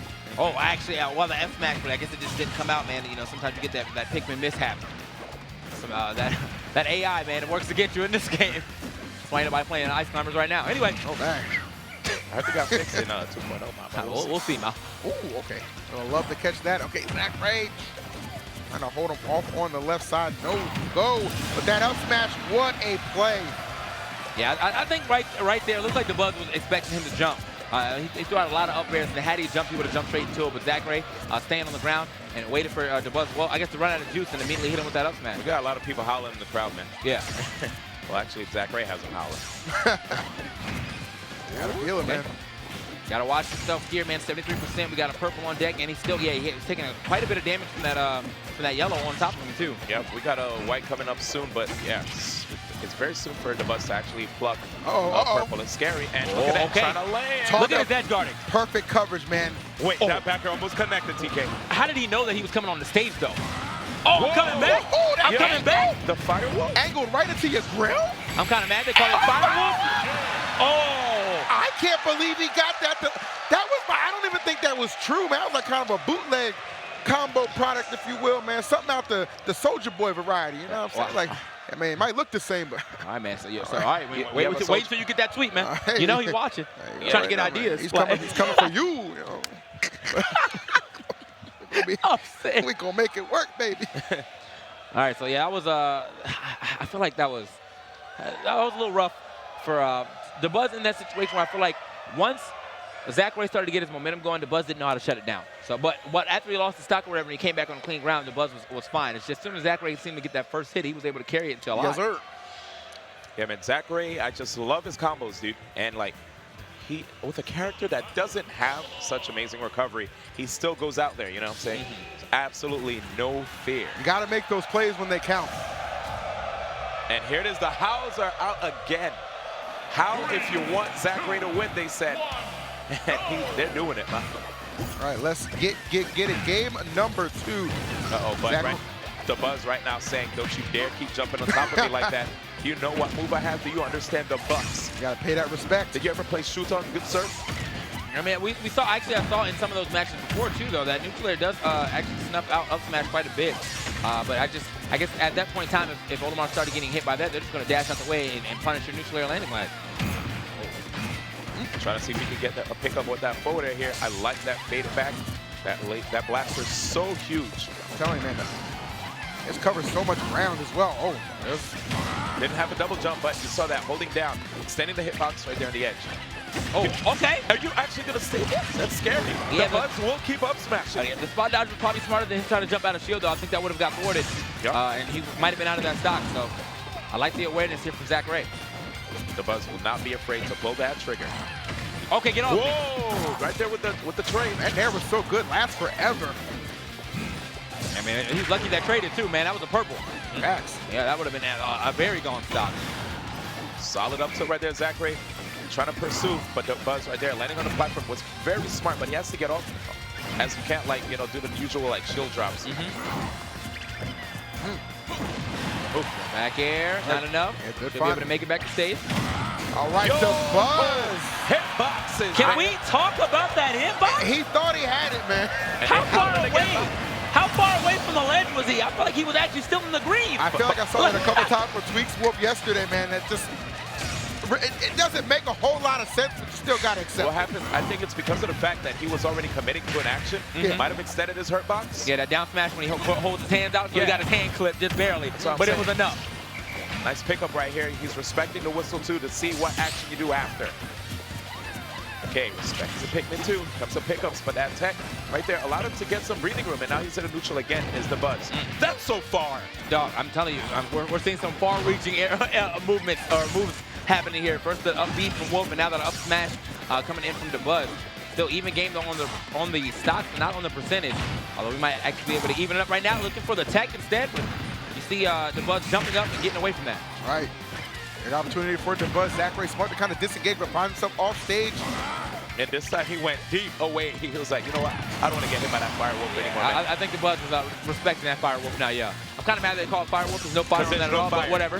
Whatever. No fire, dog. Could have called it an Energy Wolf, would have been way better. I don't care. There's something I love Energy Wolf. I actually think that's the way to go.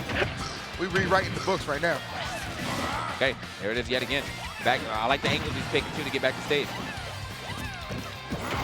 Oh, okay. Such a solid anti-air. You saw the Buzz, hands to his mouth like, goodness gracious. They just did not expect it. It's one of those things where just you're expecting your opponent to just kind of get out of the way, but no, just again, stands his ground. Understand how the Buzz is getting close enough so that if Zackray does go for a misspace laser, he gets to get a free fair out of shield. Very good position by the Buzz. Yeah, man, misspace forward right there too. Actually got a punish as well with the F tilt, pushing him off stage. This is where Zackray needs. This is what Zackray needs to do, man. He needs to keep the Buzz in his area and keep him guessing. Oh, okay. The up smashes are coming. All right. Again, another disengage from Zackray, but now the Buzz playing a little more aggressive. Now he's trying to finish his game. Well, he wants it. Okay, shield damage. Again, against Olimar too. Tries to see if he could catch a potential side B with that side B throw using the purple Pikmin. Pikmin definitely eating these lasers too, man. It's becoming almost a non-factor. Yeah, that's enough. All right. So, looking like a missile just went straight in there, getting that forward smash. And the second game. All right, well done. Yeah, I love the fact the Buzz is keeping his composure. Really, really smart and just patient play at that. The Buzz, one of the more patient players in the game. Understanding, look, I don't have to rush anything. You're going to make an error. I'm going to capitalize. It's really that simple. So, yeah, we're moving into our third game, the flex game. See who's going to be able to take this advantage here in the set, get one game closer to taking the set and moving on to, well, loser semis. Yeah. Man, this is prime time smash action right now. It really is, man. It's just, like I said, a meeting of the minds. You know, just two of the smartest individuals you'll ever see play this game. You see a lot of thought process being done here. The Buzz actually banning Kalos Pokemon League and FD. So, well, taking out stages with a lot of empty area. I think if Zackray still wanted to try to get that empty area going for him, if he can't, I don't know if they have already played on Town City, but that would have been my pick as him. But it really depends on what he's going for right now. Happens to be Battlefield. Okay. So Battlefield is the pick right here. Going to help with some survivability for sure. He has the platforms to allow him to at least have something to cover his head while he's going off with these lasers. But again, Buzz is quite grounded in the manner that he plays anyway. If anything, we have more ways for Zackray to land, right? So many different avenues, right, with a platform. So we'll see what happens here. The Buzz. Let's see if he has the answer for this counter pick right here. Hanging out on the platforms. Looks like he's not going to stray from the game plan out the gate. You saw how he threw the Pikmin the moment Zackray fired the laser. That's a very risky thing for Zackray to do, understanding that that laser, he won't get much, while the Buzz is going to get a lot if he just jumps over and throws the Pikmin. Right, Zackray. Oh, okay, yeah. I mean, the dash attack's getting a little reckless right now. I mean, even with the distance that he had on that, you can always come out that shield with the up smash to go ahead and get that punish. Oh, absolutely. And I think one of the things that we see there from Zackray is that he understands that if you throw the weaker Pikmin, right, the ones that are like, if it's not a purple, he could actually take a hit of a Pikmin and then just run through and try to get a dash attack, but he was misspaced. Right, off that ledge. There's a ton of damage building. Oh my goodness, all right, we'll take it. Ooh, yeah, I would say off that ledge, gets back in the center stage, but will get sent right back out with that F smash from the Buzz. Not a lot of damage here onto the Buzz either. But again, I think this time the Buzz, or just in these last two matches, he's doing a way better job of making sure that Zackray doesn't get himself any momentum. Oh, so true. Yeah, he's only getting like small hits here and there, but nothing really leading to that wolf momentum that we're used to seeing from him right now. Tell the Buzz just feels like he's just so steady right now in this matchup. The fact he's just able to, again, just take his time so well and accumulate this damage, just almost let it come to him in a sense. Zackray looking a little lost as far as what he wants to do response-wise. And the immediate drift towards center stage, and you see so much nair pressure to cross up Zackray. Zackray understanding this goes for that up smash. All right, a little wild right there. Zackray, a little wild right there. I mean, that was the weak one. I see a lot of people actually getting taken out by that up B, but this, well, we're in month 3 now, you know what I'm saying, or getting close to it. So I feel like people are getting a little more privy to that Randy up B. So, This is not the way I was expecting this third game to go. This flex game, well, the only person getting flexed on is Zackray. You're going to need some flex tape to repair this. I'll say that much. I ain't got no time to lie to you, TK. Oh, no. Okay, gets that white one off. You know, that white one's obviously do the most damage when they're stuck onto you, so want to make sure you get that off as quick as possible. Yeah, see how he just threw that red one. He didn't even care about it, man. Yo, that red one was going ham on Zackray on the ground, too. 178, still can't get this first stock off of the Buzz. We actually get the forward air there, but still not enough. The neutral should be enough. Man, I just kind of feel bad right now for Zackray taking that long to get that stock, because now he's at 54%, has to play a hard game over these next 2 stocks. Yeah, I mean, look, you know, Zackray has proven to be incredible. We know what can do, especially at these low percents, trying to get these combo starters going. But as efficient as the Buzz has been in this third game, I cannot see him dropping it. That's definitely, well, I don't know what Fox he got a chance to practice against, but he's made short work of the 2 Foxes that I've seen him have to play against, one of them being Tweak, but this time being Zackray. Zackray, though, trying to bring it back. If you got that down smash, that probably was going to be the stock. That move is extra strong. Big Bad Wolf, man, neutered a little bit right now. I must say, this has been all the Buzz in game number 3, looking to wrap this up potentially with a 3 stock. Dude. Only got 1 Pikmin on him. He's giving it a better watch. 2 stock, excuse me. Okay. This is looking real bad right now for the Buzz, as he's trying to hold on to the stock, trying to finish this game as quick as possible. The lineup's looking good for him, though. He's got the purple, he's got the blue for the grabs, and he's got the yellow. You know, so let's see what he can do with it. Yeah, you definitely don't like grab or anti-air like you saw right there with the up smash. You know what he's going to do with it, man. Go ahead, flex on him. Wow, that was an absolute beat down. Yeah, that was. I mean, I don't know what Zackray is going to have to think about. What stage? Maybe that wasn't the stage for him to pick. I feel like he did. I don't really like going to stages that obviously give Olimar too much space to be able to hide under. And that was 2 platforms he was able to hide under, plus the third one just so it was making it hard for Zackray to get center stage and things like that. Looks like we're going to Town and City this time, and that was what I was expecting him to go to, seeing that Kalos and FD were banned. So. Here we go, ladies and gentlemen. Zackray versus the Buzz. Game 4 situation with the counter pick advantage on the Buzz. And I have to say, man, out of any matches that I've seen from Zackray, that last one, that was the roughest. Yes. Yeah. Now, I'm not even gonna lie. I don't even really attribute it to like nerves or anything. This young man has responded well to being on this big stage. I mean, you just gotta credit the Buzz for just coming in and executing. It's almost immaculate through these first 3 games, and that's why he's leading 2-1 now, with an opportunity to really just put Zackray away. Yeah, he's playing this matchup quite well. I mean, he's not allowing Zackray to get those extended combos. He doesn't play scared once he gets the air dodge out. You know, sometimes, oh, okay, hold up. They're scrapping right now. Yeah, they are definitely scrapping. Okay, doesn't get the grab. Yeah, I see it like at those early percents when I see the down throw to the dash tag. Usually people end up getting re-grabbed by Zackray, but he actually air dodges back and then waits for whatever next option he does and tries to go for the punish. So it's very smart of DeBuzz's defense. Zackray has got to catch on to that very soon. Nice anti-air up smash. He's been getting a lot in this setup, or in this set. Good patience by DeBuzz. Oh, charged you saw that. He applied that pressure with the up smash. Oh my God, you can't block him. What I tell y'all. See ya. Man, why did Buzz pop off in his chair right there like he wasn't charging that smash a guaranteed hit? Like, hey, all right, man. This means a lot to him. Yeah, man, it definitely means a lot. And I understand, you know, you're on the grand stage, you want to keep your tournament life going, and that is exactly what he's trying to do, guarantee himself at least 4th place if he ends up taking this best of 5. Yeah, man, we saw the Buzz on the stage last year, you know, fell short of his personal expectations, of course, which results in a win, but he is certainly showing up against Zackray. I mean, you have got to just respect the amount of effort and confidence he is playing with right now. I have to say, I feel like a lot of people's fantasy brackets get it. If they had a fantasy bracket and they actually made it correct all the way up here, there's got to be in shambles. Yeah. Maybe a little more shambles if you bet on the Rams earlier today. It'd be like that, but you know what? Hey, man, some offense at least being shown by Zackray. Sorry, Jared.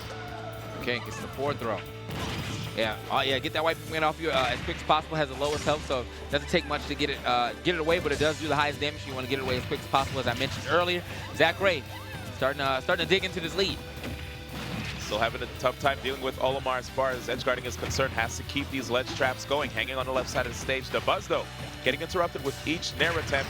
That forward tilt, though, gave the Buzz a little bit of time. That it did. I think he actually killed 2 Pikmin right there. Yeah, he just kind of just put the boot I'm walking on him. through. Forcing an edge guard here, but the Buzz is quite content hanging. Yo! when you have all that range, sometimes it throws people off when you just hang for a bit. Yeah. That invincibility wears off, and all of a sudden you're flying off stage. But Zackray still hanging on. Wow, that was a bait. That was a bait. It really was. Just the movement behind that to bait him to come off the right side. Honestly, man, yo, he's going ham with these up smashes. He's like, yo, I got a buff, by the way. I don't know if you know, but I got a buff. Yeah, I think it's 0. He actually is guaranteed 2. So, yeah, that would have been some great damage for him. So, the F-tilt, okay. Get yourself back in the game. Low percent. We got a game here, people. Here we go. do. Was looking a little bit rocky, but this game 5 could become a reality if Zackray can put him away. Yeah. Get the double KO on those Pikmin. Now, the Buzz only sticking with 1. This is where you get the advantage. He has to get back to stage, put Zackray away, or at least run away from him and get another Pikmin toss. But still not doing that, Lane. Now he's opting to use his non-Pikmin moves. Dang. Has at least 2 on him. Tries to get the roll read here. Okay, the clean responses from Zackray. Looking out for those double jumps after that 4th throw. Okay, and that blaster immediately got rid of the red, but the Buzz, of course, wait. Tough spot here. Went for the whistle. Oh, okay. I understand Zackray thinking he was going to go down to the ground, but he actually did retreat right to the platform that Zackray was originally standing. The anti-air is enough! Every time! Do not jump over me at KO percentage! All predicated by the fact that he did what Wolf does best. Win neutral down the stretch. 1 opening, 1 opportunity, and 1 big game 5 just around the corner. You know, actually, I don't like using the term disadvantage state or anything like that, but that whole section where he had 1 Pikmin, I won't say he was at a disadvantage state, he was just at a huge disadvantage. I mean, you basically have 1 chance to throw out 1 move, and then after that you got to opt to go for your Pikmin-less moves. That's his neutral air in the air, his up tilt on the ground, and then his jab and F tilt and his down tilt. So that was rough. That was rough. That was a rough outing for him. He finally got his Pikmin. It was too little too late, and then Zackray with the perfect call out on that jump over him finishes that stock. I love it. Wow, man, you could totally see right there, Zackray, right after he got that win, he walked up towards the center of the desk, looking at what stages are available, and I saw him, you know, he balled his hand into a fist, pounded the table a little bit. You could tell he was really, really happy with his performance. Damn. And that was really hard, man. I mean, the Buzz showed out. It was 2-1. And that 3rd game, he had such an amazing performance. Like some of us were led to believe it might have been a 3 stock. I won't say any names. But, you know, right there, I was able to actually bring it back. And now it's 2-2. All right, so Lilac. Now, looks like we're going to Lilac. From looking at the ban screen, he actually just banned all the Yoshi stuff. So he's not about that. He don't like Yoshi at all. But we're out here. The Lilac is pretty much giving the Buzz 3 platforms to sit under. But at the same time, I feel like this might be able to extend some of Zackray's combos a little farther than we had originally expected, especially in the middle, now that the middle platform is not as high up as, say, Battlefield. All right. I absolutely would agree with you, man. It looks like for the most part, Zackray trying to pick up where he left off as far as having all the momentum, but you see the Buzz, the immediate strike back, trying to quell that and keep himself well engaged, taking stage control momentarily like the laser, but maybe a little ill-advised, not going to have the juice to get back to the stage. Yeah, didn't put the fear into the Buzz with that laser. He ate that hit and then immediately got back into to edge guard position. A down smash is going to go to hit under the ledge and go ahead and finish that stock as well. And again, when it comes to this particular matchup, you see Zackray does a really good job of when you see the Buzz is in the disadvantage state, but at the same time, he does have a lot of great tools at his disposal. Off stage, if he has the purple Pikmin and he's above the stage, he will keep throwing them to try to discourage Zackray from pressing any buttons, and instead forcing him to defend while he gets to come back on stage. And right now, jab reset. A jab lock, rather. Yeah, I'm surprised he actually missed the 2nd jab. But yeah, he tried to go for a third, jab 1 yet again, but Zackray was able to get it up in time. 47% onto him. Super low recovery. Yeah, only had 1 Pikmin. He was good. Has the white right here, which can inflict a lot of damage, but it got killed with that 1 blaster so quickly, too. Zackray, these up smashes. He loves that go-to tool to just take care of a stock, seemingly in the blink of an eye. Dude, I always forget that he has the up smashes, too, like, because he barely ever uses them until the time is right. Very sparingly, right? Very sparingly, but when it comes through, man, you got to imagine. It's fresh, too, every time. Him using that small amount definitely means almost every time you use it, it's going to be fresh. So. Okay. Trying to jump off the ledge, gets hit with that F smash. It's looking a little rough. By the way, man, is this background not like darker than usual? Like, does this not joint look OD dark right now? I gotta get a better angle on this. Yeah, I think it's the angle right now. All right, Zackray 135. The Buzz now at 55. Oh, okay, the down smash. Yep. We've rarely seen any down smashes connect to in this set. Yeah. The Buzz rarely getting set in tech chase situations where the down smash would connect. Okay, Zackray, big openings. The back airs. Okay. Oh, back on. Oh, my again. God. So much covered right there. And the quick come back to the stage with the side B instead of using the up B so he can get back to stage and line up that up smash. But DeBuzz striking back right there with the up smash. It's neck and neck between both of these two players. And two competitors who seemingly will not be denied their shot at glory. A deeper run into this loser's bracket on the move, but DeBuzz playing like he wants it just a little bit more right now, fellas. Being a fast faller is so difficult when you're fighting a character like Olimar. But wait. He turned it back on. Yo, he actually busted his face right there with that gun. Okay, the trade finally gets back down to the ground. How's he going to get to the roll? Oh, that was wild. Gosh. I think that was the first time he's rolled back on the stage too. So that was a bet. He bet right, I guess. But I was so he's out the tournament. I don't know what he was thinking with these gunshots, bruh. Oh no! I don't know what he was it's setting in. Oh, this is not a pretty scene. I mean, this is rough. I mean, as a competitor, obviously he's actually looking pretty happy on it. Looking pretty all right. Look, listen, it's disappointing. It can be disappointing. Obviously, the expectation is always to win, but such a young talent, the crowd on their feet. This is a young man who should be encouraged, that talent cultivated. He is going to have plenty of runs, and I guarantee you he's going to find his national win sooner rather than later. And the crowd actually on their feet for this man. I'm sure y'all can probably see at least some of them, but yeah, Zackray, the youngest man doing it right now, going to be out of the tournament. I think was that 4th place? Or is that, no, that was fifth place. Yeah, out of fifth. Absolutely amazing player, making a great run throughout this entire tournament, but right here getting stopped short by DeBuzz, man. And honestly, DeBuzz is such a strong opponent that, of course, everybody has respect for him, up on their feet, howling and clapping. How could you not be, man? And especially the way that started. You kind of knew just how that 4th game ended. That game 5 was going to kind of be a back-and-forth contest for DeBuzz. Just have that composure to finish the deal and seal it up, man. That says a lot, man. This kid is coming for the title. Yeah, man. Actually, well, I thought we had a new chart coming up for us, but instead we have these stats, so y'all can go ahead and check these stats out real quick to see how the carnage went down. DeBuzz doing a little more damage to him than him right here, but at the same time, being able to live a little longer. Look at that average kill percent, or that average kill percentage on Zackray. It took him 146 to get these kills on DeBuzz. That light character, so that means DeBuzz was definitely moving and grooving around some KO options. So, whew.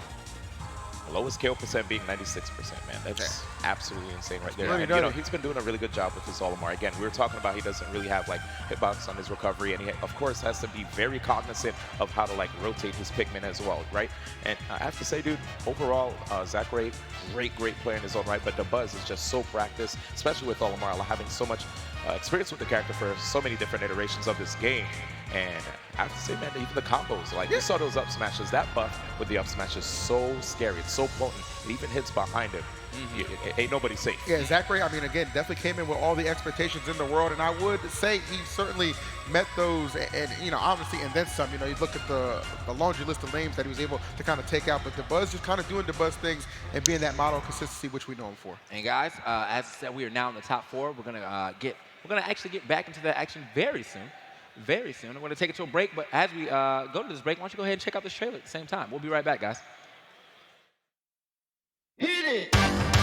That's what I'm talking about. Wait! Okay, now, from the beginning.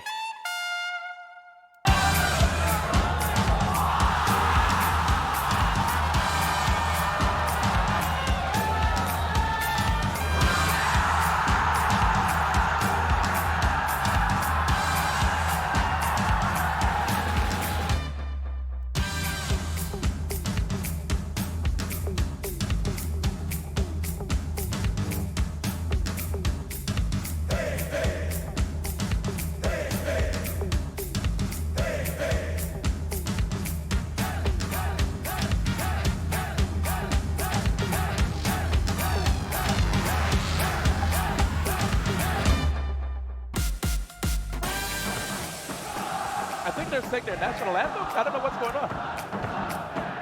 They're singing "Oh Canada" right now. Oh, Canada, okay.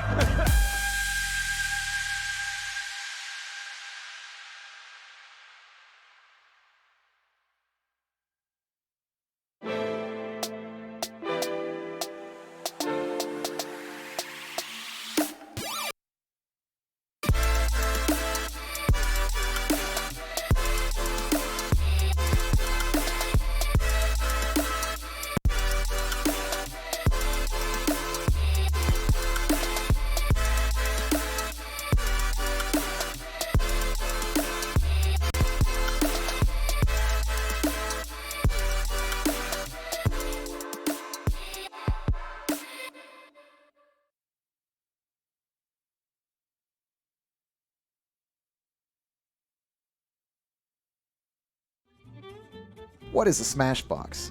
The Smashbox is the GameCube controller, all flattened out.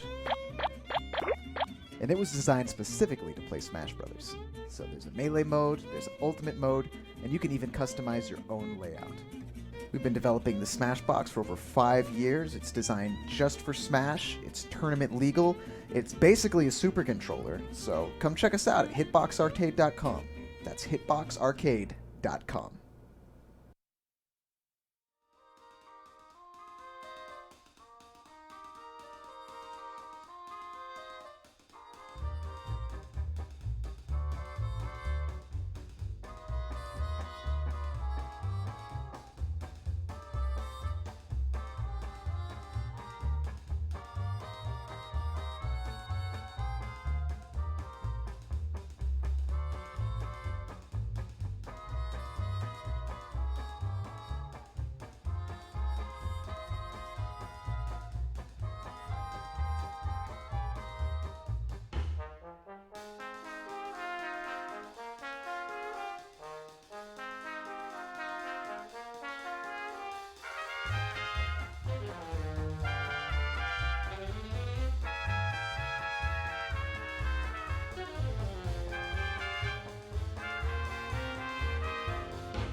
summertime. A verse style is versatile versus how you don't want to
And welcome back, guys. It is Genesis 6 here. We are now down to the top 4 out of this top 8 here in Smash Bros. Ultimate. I am still here with my mans D1 and EE.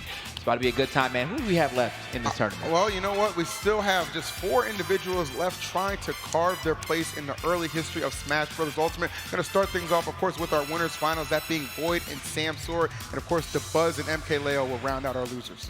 Looking at those 4 players right there, these are players that are definitely like mainstays when it comes to like just strong names in the Smash Bros. Community. People that are definitely capable of getting a W. You look at the Buzz, of course, super consistent. And then when you look at like Void has been just making waves. Samsora, he plays Peach at, again, super high level to the point where, I'm sorry, your name's there, man. There it is. You good? I was waiting, man. You're good. It's been a long day, man. Production, they probably didn't get to eat food.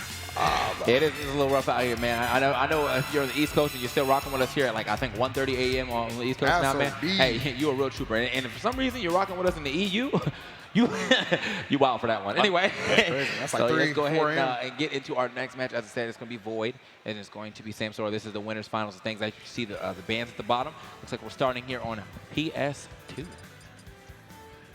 Are those? Oh, my bad. I thought you said Vans at the bottom. Vans? Talk about the shoes. You're looking at the shoes? My bad. No, I'm talking about the Vans. I know the fit's nice. I wasn't sure if that was it. My bad. We just bringing it that hard. Like I say, speaking of his Vans, they fresh, but we're going to PS2. Again, man, these guys, 2 guys repping 2 big organizations. That's E United, and then of course CLG for Void. He's been holding it down for quite some time. I mean, he's holding it down all through Smash 4, and then they also, let my boy play a little DBFZ for a bit too. They was like, you know what, man, you got it. I see you out there making it happen. All right, I think my voice is still going out to the crowd. So guys, if you want to see Void make some noise. All right. But y'all trying to see some Samsora win? That's what we trying to make some noise for Samsora. All right, man. It sounds like y'all ain't really trying to make no noise. That's what I'm hearing. Anyway, this time, yeah, it's getting a little late over here. It's 10. We might miss more than half of the after party, but it's all good. We got some good Smash to talk about. Don't need an after party when the current party is nice. Anyway, let's get it. With that, ain't nothing nice right now from Void. Already off to an electric start, putting on 80s, making 95%. Samsora, he can't even find his footing. My goodness. Is he done? That stock is already gone. Jesus. All right, get him out of here. That is unfortunate for Samsora, but at the same time, never want to count these people out if they end up getting like combo to death at the beginning, because I can see that same combo come right back to get him right back to the game. At 76%, this pick is already threatened. Already threatened. Or Pichu, sorry. Yeah, already of course, man. Samsora already knowing, hey, that lightweight up Pichu can't work against him. As you see, the immediate retaliation going to get him right back in this game. I feel like I see him get that so often, too. Like, people trying to jump back to the middle of the stage. He's already there charging. Just waiting for you to land on top of him so he can get that up smash. The sweet spot, too. Go ahead and finish you off. Every single time, too, man. I have to say the accuracy with that is always up on point. Yeah, I see it. And now he's trying to get that tech chase into the down tilt. Of course, you don't want to get caught by that. He confirms so much off of it. Void actually able to just like get out of that down air right there. Cool. All right, Void getting away from that yet again. That almost caught that that thunder jolt, or almost jumped over and got him with that forward air. That probably would have finished that stock. Void sitting at 72%. So. Oh, okay, and the cross up too. He didn't even turn around, didn't misplace that grab. That was very smart. Samsora realized he was getting crossed up. Yep, but F-tilt's coming out. Good hover right there by Samsora. Understanding right that he probably would have gotten caught with that back air. I really appreciate the fact in that situation did not panic either. Just again, as you said, D1, just staying patient, understanding his position, and look at that. The electric start from Void, seemingly a thing of the past as Samsora has reasserted himself into the lead. I also think he just plucked the bomb and immediately got rid of it. So, sure, it's a pretty huge explosion on that stage. Like, so I'm assuming that was the bomb getting plucked and him just throwing it down and getting rid of it. Now he's trying to get back to the stage. Oh, these jolts though. Yeah, I say Void not having having any of that right now. He's got a lot of extra damage with those jolts as Samsora was trying to grab that ledge. Oh, there's again. Void working super hard just to close out that stock there. Samsora is not the easiest opponent to face off against. You see, he's just looking for an opportunity to open up with that forward air so he can get some confirms going, but Samsora's defense too on point. And it is. All right. There he is, trying to slow it down a little bit, at least get a little more pressure onto the stage with that thunder jolt, but it didn't seem to matter, man. Samsora's been moving and grooving around these. Oh my God. I'm telling you. He almost had it. He almost had it if he would have let that go a little earlier. I think if he would have let it go, not even looking for the read of the air dodge, he probably would have straight up hit, blasted him off that stock, so. Wow. Just a little out of range there. Void still keeping it going, and you see Samsora right now just stuck at disadvantage. Oh. All right, back down to the stage. Whoa, the fade back. Oh, it's still enough. It's not to shoot early. I think he's done. Yeah. Wow. What a off-stage play from Void in the clutch. Takes the first game. Yeah, it seems as though that was the perfect move. You seemed as though any piece of that back air was gonna KO. Any of the initial hits was gonna drag him down, and the last hit would have just straight up demolished him. He would have been off the blast zone. So great uses of the back air there from Void. Also great recovery for him to get back to the stage. And then, yeah, that was all she wrote for Peach. She was way too far away and floated way too low for her to be able to grab that ledge. Man, both of these players just look so serious going into this winners finals match. It's already game 2, and they're playing characters who can demolish each other quite quickly. Of course, Pichu is a lighter character, so the stocks will be gone. We got the lightning loops already on deck, but Samsora does have a double jump at the ready to get out of there in case Void messes it up. He said, where you going? All right, still chasing him down. Tries to get the stomp on the shield, not going to be able to get it right there. Oh, and actually fighting through, that was a smart nair, knowing that you could actually plow through the Thunder Jolt and hit Void at the same time. Void has to have better spacing using those jolts, and also watch out for what he does afterwards, unless Samsora, before Samsora hits him again. Absolutely. You see right here, Void, plenty of control being shown. Look at that, just kind of keeping Samsora in that position that he doesn't want to find himself in on the right side, and the aggression truly paying off for a man right now. That back air is criminally strong. Yeah, that back air is criminally strong, bro. Put the cuffs on him. You saw how I pointed my finger right? I was like, he's gone. Yeah, as soon as he got hit like the first piece, D1 was already pointing to the right, like, yeah, man, he's gone. Don't even worry about that. Let's go ahead and talk about the second stock, what he can do to get back into the game. Seemingly, I definitely have to get maybe a little extra percentage here that I think maybe the sweet spot would have been able to KO at that 76% mark. But now, it probably doesn't seem to, probably doesn't matter what part of the up smash he's going to get. He should be able to get that KO. Almost finishing off yet again with another back air. Oh, and that F tilt, there's no more float left on Peach. Okay, but he manages to get the grab. Has all the resources left for Peach. Void, though. Can we talk about this control? I mean, this is just perfect execution from Void. Samsora yet to find an answer. Hey, finally gets himself some damage on the board, and luckily for him, that recovery forced Pichu a little higher. But you're done, kid. You're done, yes. And the reason why he went to the left, by the way, is not because of what side he hit. It's because of the side that Pichu is facing. So he must have reversed that, which probably would have been better for him not to be reversed it, but also might have made it easier for him to hit himself with thunder. Oh. All right. We out? Definitely out there, and right back into the fray is Void. Okay, Void looking like he's making short work of this winners finals right now. Okay, gets the jab block. Oh, needed the up, trying to get the reverse up tilt to push him back into the air. Yep, and to mix up the AI as well. Yeah. So, I mean, all right, finally Samsora able to take off that stock, but thus far, fellas, this hasn't even been close. When you really think about the sheer amount of dominance that Void has been putting on. He's moving so fast right now with this Pichu. This is lightning fast. Some would say he's schmoving. And Ruben. Anyway. The pickup right there, yo, using all these little tools that Pichu has. And it's kind of funny because, you know, Peach has a lot of great hitboxes, yet it doesn't even matter to Void. He What the finds his hurt way. box is looking like, though, bro? Put hands on him. No, it's Sunday. Land safely? No. All right, yeah, that back air seeming quite safe on shield, though. I will tell you that. Yeah, the air dodge, wow, just barely getting enough time to get out of that. Air dodge was kind of necessary to get away from that thunder, though. There it is, the down tilt to reverse back air, and Void, I love it. What's the score? 2-0? Yes. Yes, Wow. 2-0 in kind of in very dominant fashion on that second game. So Samsora's got to find some answers. He's got to find them quick. Man, I might even need to pull out the daisy. Who knows? No. How in the world are you able to play with your headphones? It's not even like it's connected to the Switch. I believe they're connected to his cell phone, so he's probably listening to music. Right. How? No audio cues? That's insane, you know, being able to play so well. Listen, that just goes to show. Look, listen, the man, a 20/20 vision. All right, you don't need audio cue when you got the visuals. Yeah, man, you got the sight. His foresight, bro. The foresight. Hindsight is actually his foresight. All four of us wear we wear glasses, man. You know, contacts. I guess in D1's case, trying to be fancy over there, but I mean, I usually do that. I mean, I wear glasses when I stream back at home. I just like my frames. Come on, man. Those are nice frames. Yeah, I like my frames. I got Bulgaris. Oh, okay, I don't know. I can't even spell that. Yeah, that must be up there, man. That's a brand I ain't heard. That's not in my tax bracket. Anyway, I heard of a Bugatti, and I can't afford that either. Yeah, so here we are in game 3. We got Void. Void with a 2-0 right now, trying to make it a 3-0. And Samsora wasn't trying to get any of that starting early. Yo, a lot of people have been DIing behind Samsora to not allow him to finish that combo that we're used to seeing him get the down tilt to the float neutral air to another down tilt. Yeah, they haven't. It's crazy because we've seen a lot of those combos work a lot in the beginning, but now people are mixing up the DI quite a bit. Yeah. Boy, though, here comes the pressure again. And I thought we were going to see the jab locks. He's been on top of that, too, because of Pichu being so nimble on the ground. Yeah. Just imagine fighting a tiny little character like that. It can be difficult, but Samsora gets the forward air there. The obvious saving grace in that is the fact that Pichu is easily the lightest character in the game, so you can get some earlier KOs on him. Yeah, no way for him to survive that forward air.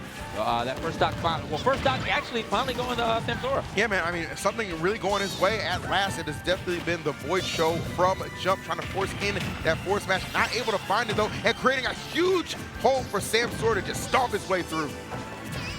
All right, couldn't get that new cleared. Also with Samsora rolling right back behind him, trying to go for the same option, but it didn't work out. Oh, I like that. Pressure on the neutral air from Samsora, allowing him to get that grab. The wiki face right here, and but immediately now actually catching the opponent. You see the down tilts right here from Void. Again, down tilt, like I said, a really great initiator for Pichu, but there it is, up angling that forward tilt and getting that KO. 96% though on the Pichu. Scary stuff. See what he can do, man, if he can give himself some nice Void combos. I mean, I know Void combos kind of originated with this Sheik, but he has kind of carried them straight over to this Pichu here in Smash Ultimate. Yeah, Pichu really kind of inheriting the mantle, and Void, I mean, just a product of just hard work, a true lab rat, man. Definitely.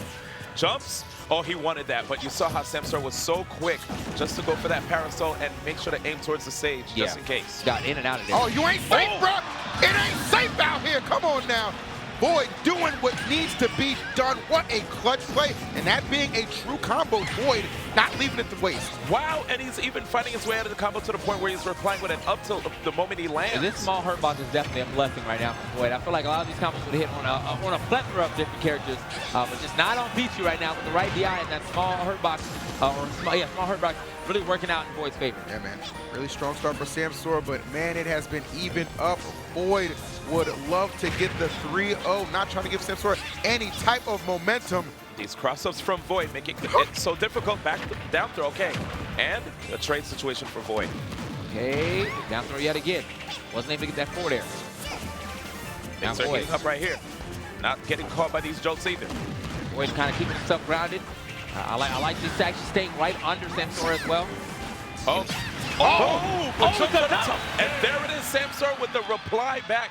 Don't you dare jump on top of me, he says. I think you actually referenced it earlier, TK, how he's always in position to hit that up smash when you least expect it. And again, coming through when you least expect it for Samsora. Yeah, man, and that was the sour spot too, man. You heard that little weak hit? Yeah, it didn't even get the false finish. It was like, didn't even need it. He just straight up gone. That's exactly what happens when you're that light of a character. So Void, Samsora able to get himself a game here in the set against Void. Now Void, still his advantage. He got the two very early, so now every counter pick that we'll be playing on is his counter pick. All right. We're taking it right back, though. Yep. Void definitely happy to go back to the stage. He already has 2 wins already on Samsora. But Samsora, if you let him get those floats off stage, he's definitely going to go into that double jump forward air. And I've seen it get rid of stock so quickly. Time and time again. Yeah, oh my God, this Pichu is getting harassed right now. I'll tell you that, 119, 120 now on the board, only 3% on to Samsora. He's not been able to find a single straight hit outside of maybe like a jab or something. But I don't know what he got for that 3%. But he has like no shield right now. That side B just put him in such a bad spot. But Void, wait a second, has to double jump back. And Samsora exerting the pressure, pushing it back. This is the benefit of a best-of-5 set, the ability to adapt and learn on the fly. And I think for Samsora, he's kind of gotten over maybe whatever was ailing him in those first 2 games, because this man is absolutely exploding with offense now. Yes. All right, no Void. Didn't get him off the stage, though, so just takes the damage. Still good. Kind of work his way back into this game, slowly but surely. Yep, and he's going to have to watch for some of these jolts. There are times he goes for it where he's so close to Samsora. Okay, back. Oh, he's gone. Yeah. I'm not even going to fake. I'm not even going to. I was like, okay. Yeah. I saw the head down immediately, all right? All right, so now that Void's back into the game, we're keeping it on even stock at the very least. He's already pretty hurt on this stock at 70%. Let's see if he can get some nice combos going. Let's go forward there. Oh, yeah, I didn't see that one coming. I did not. He's like, I know you're going to be right on top of me, though, so I'm throwing the thunder out. Yep, and right now, Void has to watch out, because if he's letting Samsora exert that nair pressure, wait, is that a stock? Yes, it is. That was so good. And shield, Peach could definitely nair your shield and get a grab, and so Void can't let that rock. He just kind of put him exactly where he wanted to, just by threatening with the turnip, catching him in the air. Again, the fair, as you said, D1, eliminating the stock and really giving Samsora a tremendous leap. But Void, can we talk about it? Waits a little bit. Okay.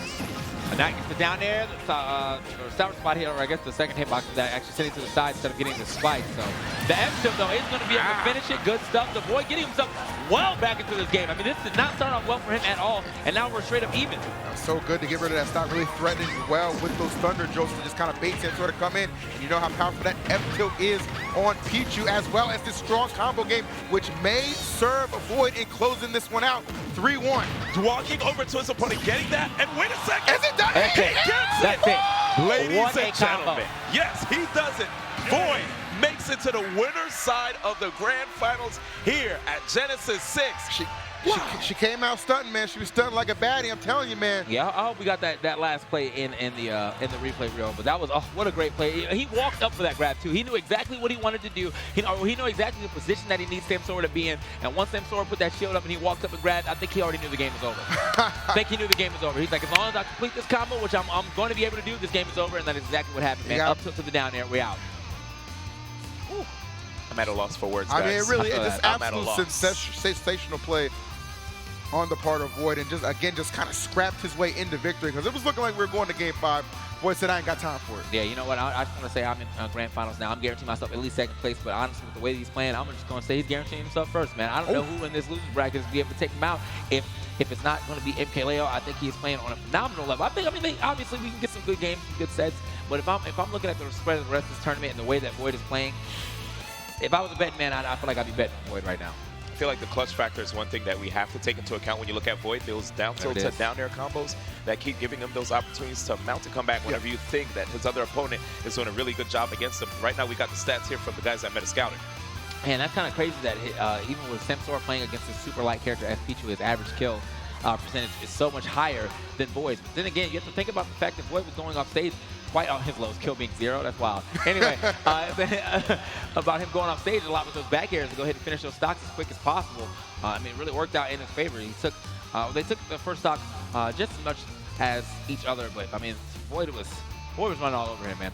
Void was definitely running all over him. Outside of that third game, Void, in the second game, he definitely ran all over him. And then he had to bring it all the way back in that fourth game. But once he got the momentum, it was all on his side. Just the ability, man, just kind of switch into a whole nother gear. That is what propelled Void into the lead, and he just did not look back. Going to be sitting pretty in grand finals. Yeah, man. Here's the stock graph right here. As you can see, when stocks are dropping, falling all the way up to 160 there from Void, but he ends up taking that W at the end with a very early KO, actually a little under 100. Clean combo. Again, that down air, man, just coming into play. It's such a good tool right there. It's a Pichu's toolkit. And I have to say, man, like the pressures that we've been seeing from Void Tool, constantly going for these cross-ups, and even understanding some of the things that Peach has at her disposal, and making sure. I remember we saw. Remember I was talking about the nair to grab on shield, right? Right. He actually like shield grabbed to try to see if he could get both of those to clank, and it actually did clank in one of the situations. It was crazy. In any event, guys, we have another match coming up again. We are in the top 4. Yeah, it's the loser semis match right here. That's right. The Buzz here against MK Leo. Yeah, it's going to be it's pretty big for both of them. I think, obviously, MK Leo wants to get that 3-peat, but the Buzz also wants to say, hey, man, I'm a contender for this Genesis 6 win as well. Well, I mean, you got to remember, I mean, you go back even just to last year where I believe it was MK Leo who eliminated the Buzz out of the bracket for Smash 4. So, I mean, you know, to get an opportunity to fight him again on this stage, I mean, this is a good measure of retribution for the Buzz if he can close out the win. Historically, we know, especially throughout Smash 4, MK Leo has just been a thorn in the side of the Buzz that he seldom has been able to overcome. Yeah, man, that happens for quite a few players. I mean, honestly, the Buzz probably is a thorn in a lot of players' sides too. Facts. But how, you know, if you are a thorn, you're going to get a thorn as well, and it seems to be that thorn MK Leo. Let's see if the Buzz has the answers this time around. I mean, my man has been playing. Well, he eliminated Zackray, and so that, you know, that's big for his title. So let's see if he can keep that momentum going up and over MK Leo, or is MK Leo going to go ahead and stop this run right here, right now? And I'm trying to sneak over and get a peek at the screen. I think we're going to be getting an Ike versus Olimar matchup between these two. Okay, yeah. That's what it looked like. I think I see the Ike out as well. I mean, we saw the MK Leo actually bust up the Lucina to take it over Light. I mean, in a very, very close set. He was actually on the verge of straight up losing that, but he managed to bring it back in that game 4 and then just dominate that game 5. So this time around, we're going to go see some Ike action. Well, not too surprising to see Ike. I mean, I go back to their encounter, even back at Smash Conference, I believe, and it was funny because the Buzz made a tweet when Top 8 began. He was like, "Man, playing really good. I don't even think I've dropped a game yet." Goes up against MK Leo, the Savage 3-0, and I started to quote that tweet and be like, "This didn't age well," but I didn't want to catch it on follow. I didn't want to catch it on follow, so I had to be a little careful about that. So wait, you didn't tweet it? I didn't tweet it. Real? You ain't wrong. Okay, anyway, what's going on here, man?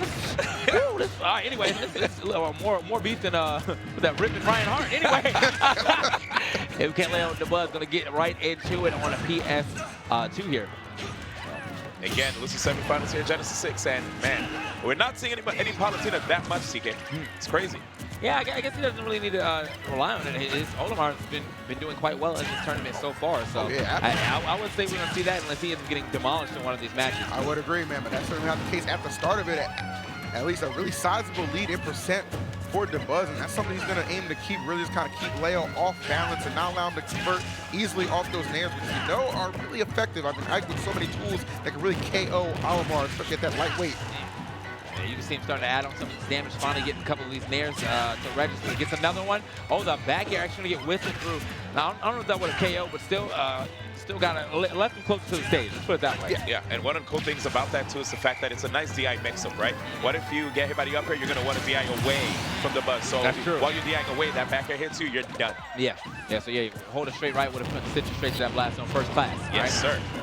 There we go, up throw, yep. Yeah, speaking of spinners, wow, he got sent to the blast into the abyss. Like, that was a real extreme right there. Man, it was gone. I felt that pain, bro. Yeah.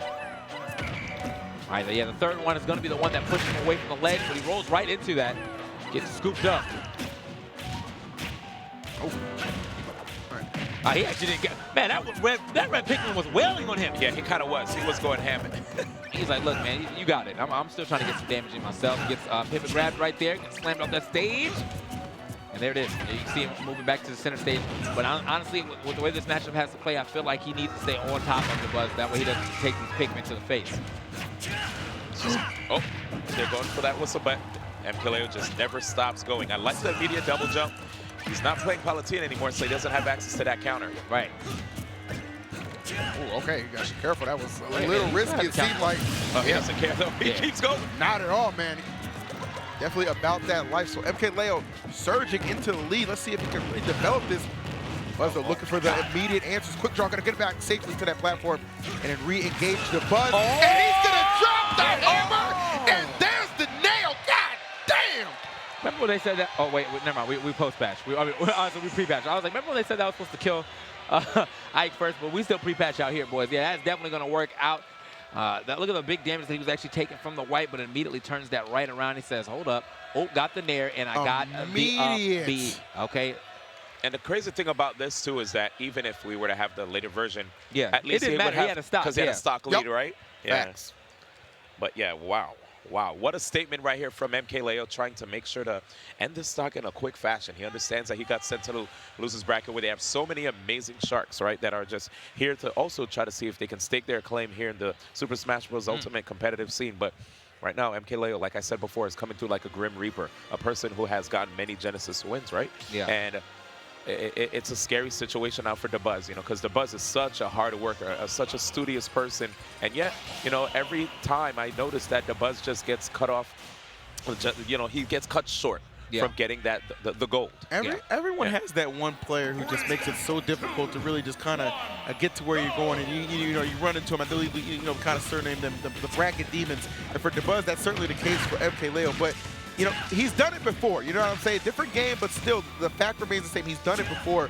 But, man, MK Leo just kind of letting you know, look, man, there's a reason history favors me so well. And already off to a hellacious start. DeBuzz got to be a little shook. No lie, hellacious was definitely the right word. I think that was the reverse of that up air. He might have been able to take that stock right there. Would have hit a little earlier, but luckily for DeBuzz, he gets to see a lift to see another day and actually add up another a lot of damage. Actually taking the percent lead here on this first stock.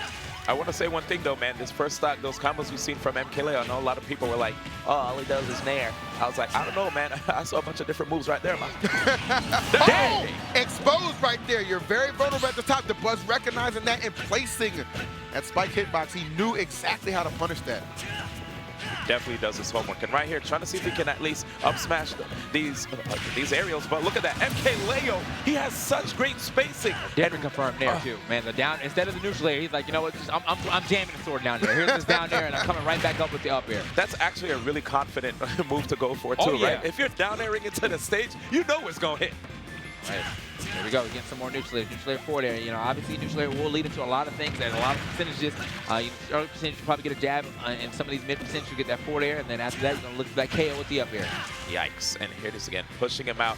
DeBuzz just trying to find his way to get back on unscathed. Yo, Olimar's eyes were bugging out. Yeah, bugging. He shook. He was like, dang, I'm getting neutral air. Considering a lot of things, MK Leo, tremendous lead. That's good. Okay, across the stage now. Stage positioning on his side. Yeah, I like that. A high recovery, but also that purple allowing him to knock him out of that roughing. Exactly. You don't want to get caught by that move, man, especially now that there's like 3 pillars if you even get more charges. Yeah. Yikes. As my man's trying to get in, gets the forward air on the shield, but DeBuzz, I must have read the fact that he was going to go for that spot dodge yet again. He's punishing the spot dodge from MK Leo. All right, MK Leo maybe a little bit. These linear approaches, DeBuzz seemingly catching on a tad. That's really not allowed MK Leo to get too much going. So stocks a piece here, and both of these players doing an amazing job of just not throwing it away. But that up smash, DeBuzz a little too trigger happy on that attack. Yeah. Easy response from MK Leo, finding the back air. And now finding himself in a slightest of leads, gonna survive that big time hit. Actually quick drawing, maybe not intentionally trying to land on that platform, but DeBuzz gonna strike, take full advantage, and even up this contest. Okay, DeBuzz getting back down with the whistle, but wasn't able to get the up smash. Still though, now trying to challenge Leo in the air. I mean, that was kind of what I was expecting to see a little earlier on. Seeing that Leo's been landing on his shield the entire time with these neutral airs. I was a little shook right there when I saw DeBuzz recovering off stage, man. Okay, showing respect to the Pikmin, and okay, no wait for this time, huh? Again, those eyes, man. It's not even like October. Yeah. Okay, as he gets the up air, almost enough to finish, man. One more up air should be able to take it. The whistle, though. Oh, beautifully spaced, yes. Dang, get him out of here. I mean, he got out of there. I'm just saying, man, get him out. Get out of here, man. Got to call like I said. That was a definitely get out of there, get him out of here up air. So. Yeah, I agree with TK right there, speaking from the perspective of Ike. Yeah. Yes, not for me. I mean, I would like to see this set go to Game 5 if it came down to it. Just 2 top players going toe to toe. But looks like MK Leo says I don't want to go to Game 5. I want to go to Game 3. Say I 3-0'd him and keep it moving. That's usually the MO of MK Leo. I mean, you already imagine he's itching for a potential rematch against Samsora, the person who in fact sent him into this position in the losers bracket. Both of these guys will have to go up against. Well, both those guys will have to go up against Void, depending on whoever wins between. Well, that's if MKLeo actually gets this win. So if he does get this win, though, it'll be him versus, as you said, Samsora, and then they will be fighting to go up against Void, who is sitting in grand finals, sitting pretty too, man. A very nice set of gameplay coming in from Void that allowed him to get all the way to grand finals. So. All right, well, let's see if my man MKLeo can get to losers finals. One game away from doing it. However, the Buzz, one of the most well-studied individuals you'll ever come across in Smash. Adaptation at times can be second to none. Well, he's going to need to bring all that to the table to win 3 in a row against a clearly very game MKLeo. However, MKLeo yet to even put a percent on the Buzz, who's dominating within the first 30 seconds of this game. Yeah, this is the type of start you want to get after after you're down 2-0. Like you're like, nah, I gotta get back in this. I gotta get back into this set, not even into this game. You gotta get back into this set right now. At about 0 to death, that was a 0 to damn. That boy is not. He ain't playing with him now. I'm trying to tell you something. All right. I think the Buzz needed this. All this breathing room that he has allows him to actually be able to space around and zone way safer versus MKLeo. We saw at the beginning of this game, MKLeo actually went all in with a dash attack in anticipation of a Pikmin toss from the Buzz. And then ever since then, the Buzz just kept on going, wailing on his opponent right now, even trying to get good reads on the recovery. As you know, MKLeo loves to usually aim for the edge. Oh, okay, the parry into the F smash now. We are getting tricky, bro. Did you notice what he did there too? When he threw the Pikmin and you saw the quick draw and activated on the Pikmin. So the Buzz can also use that to just thwart the recovery of attack. Yeah, okay. Didn't see that a couple times in the earlier games. So maybe the Buzz thinking a couple steps ahead to gain a little bit of an advantage. But not little about this advantage. This is a ton. MKLeo, honestly, no answers in this game 3. Stage 2 big, man. Yeah, you came back, you kind of waiting out, like, hold on, man. What's going on now? Finally gets the confirmed, the neutral air to the back air, get himself a stock. But as D1 said, man, this huge stage is giving the Buzz a lot of breathing room, and also 2 platforms over the edges. So that's gonna help. That's gonna help his recovery too, and the fact, like, sometimes he likes to play house, man. He be chilling. Yeah, he definitely loves to play house, man. Look at this. MKLeo, I feel like, probably does understand that he's going to have to be a little bit more patient, show some respect. We'll see. Also, be cognizant of the Pikmin that the Buzz has, too. Oh, love the responses, man. Yeah, it seems like the Buzz is kind of caught on to one of his options to drop these neutral onto his shield, which is pretty much like all the time. It's Ike's game plan, but now he's doing the correct option against it. That is the period, so he can get a better punish than trying to block it and do something after that. Not a lot of landing lines on that move. All right, my sentence is over, bro. And so was that stock. So was that stock. He sent him straight out of there, right through the Pikmin too. Everybody gone. What an extension right there, man. That's why sometimes you gotta watch out, dude. That was basically the Buzz being guilty by association. Yeah. Yeah, you threw too much out, man. They said everyone was here, and Ike wasn't trying to hear that. Oh. Up smash. Not enough to finish, but I think another purple smash probably will be able to take it. And he's looking for it. That's why you saw him actually line up to get that purple ready to go. Now he's looking out mad smash. He's like, one of these going to hit. Okay, the Buzz. You cannot let MKLeo start to feel himself like that. The flexing is on. The momentum is prime.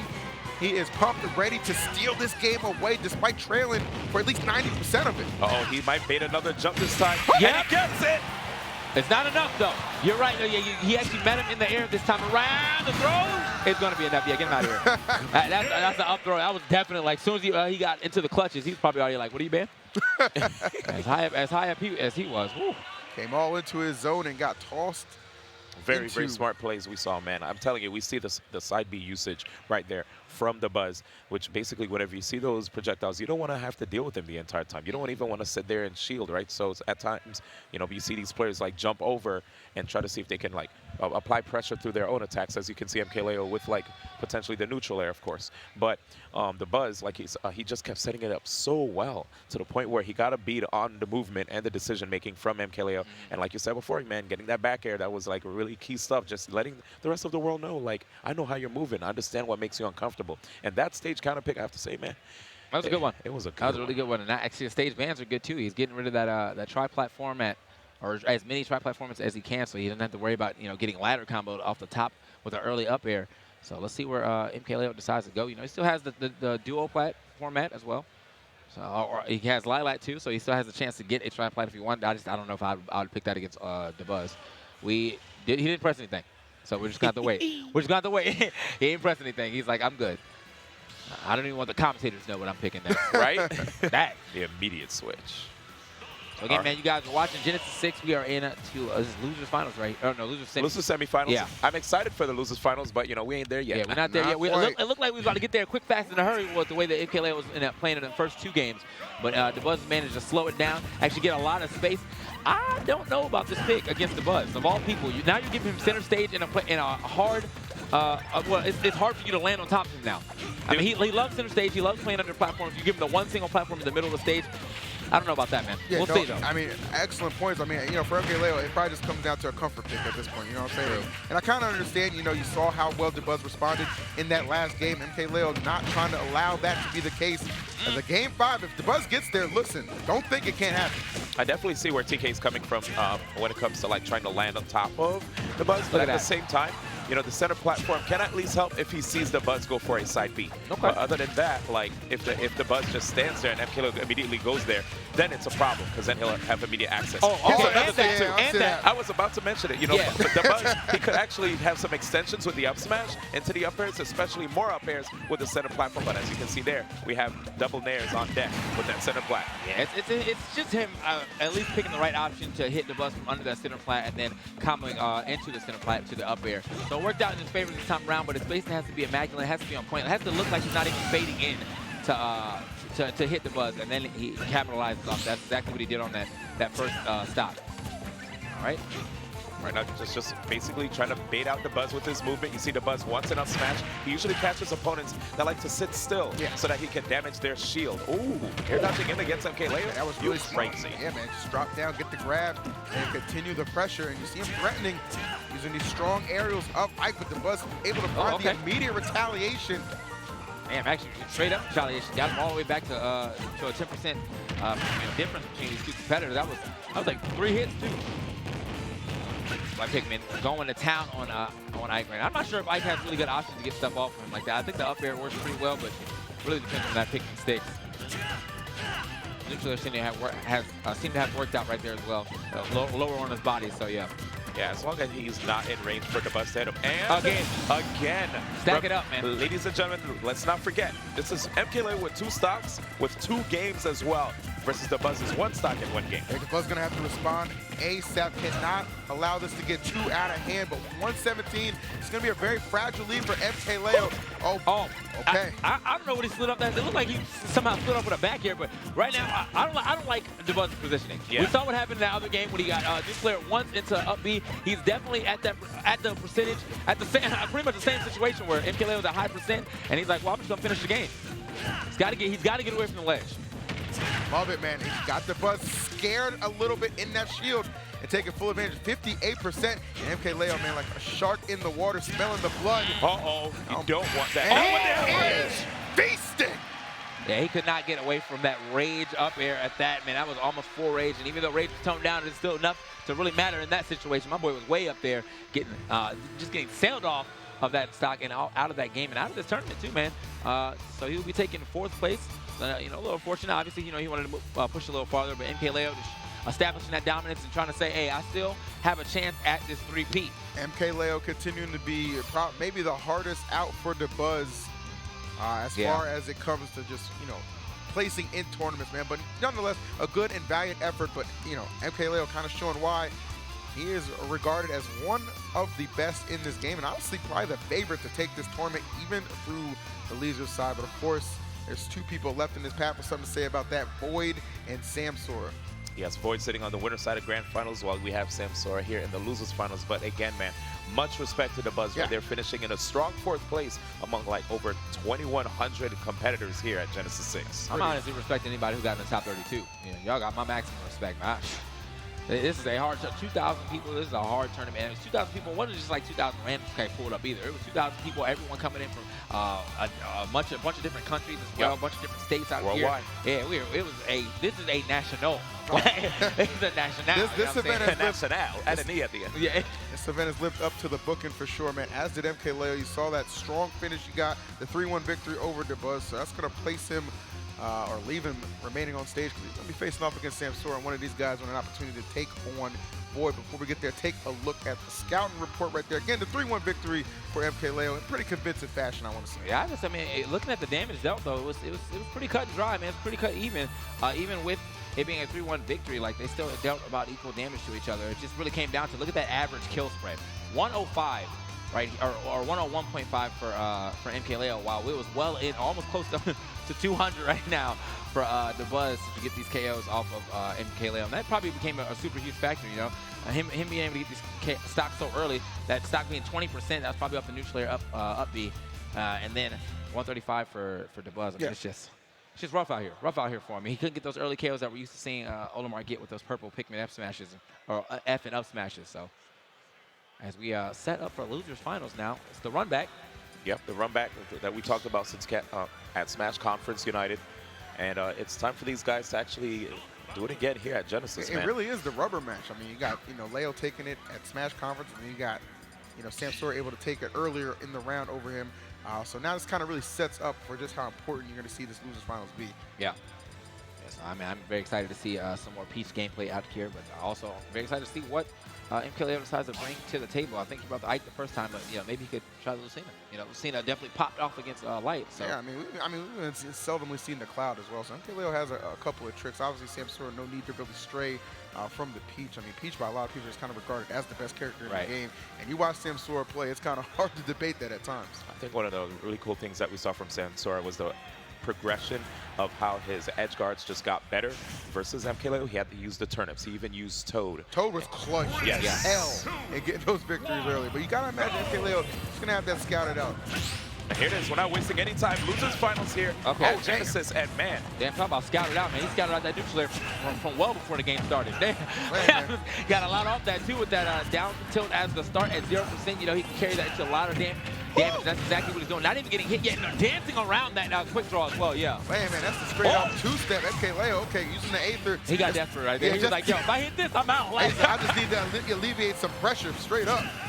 Oh, and actually no Toad right there, but I think Samsora just did not expect him to actually use that aggressive quick draw. There it is again with the catch. Again, that neutral air works out so well for him, but single hit, the single hit down there just worked out for him to get the grab. And MKLeo is in a really tough spot, but we've seen his combos before. Help him out even at high percents to bring it back against an opponent. Okay, MKLeo. It seems to be the biggest problem for most of his opponents, just getting those KOs, man. He's able to find those pretty much guaranteed KOs around 100%, but it's always taking well over 150.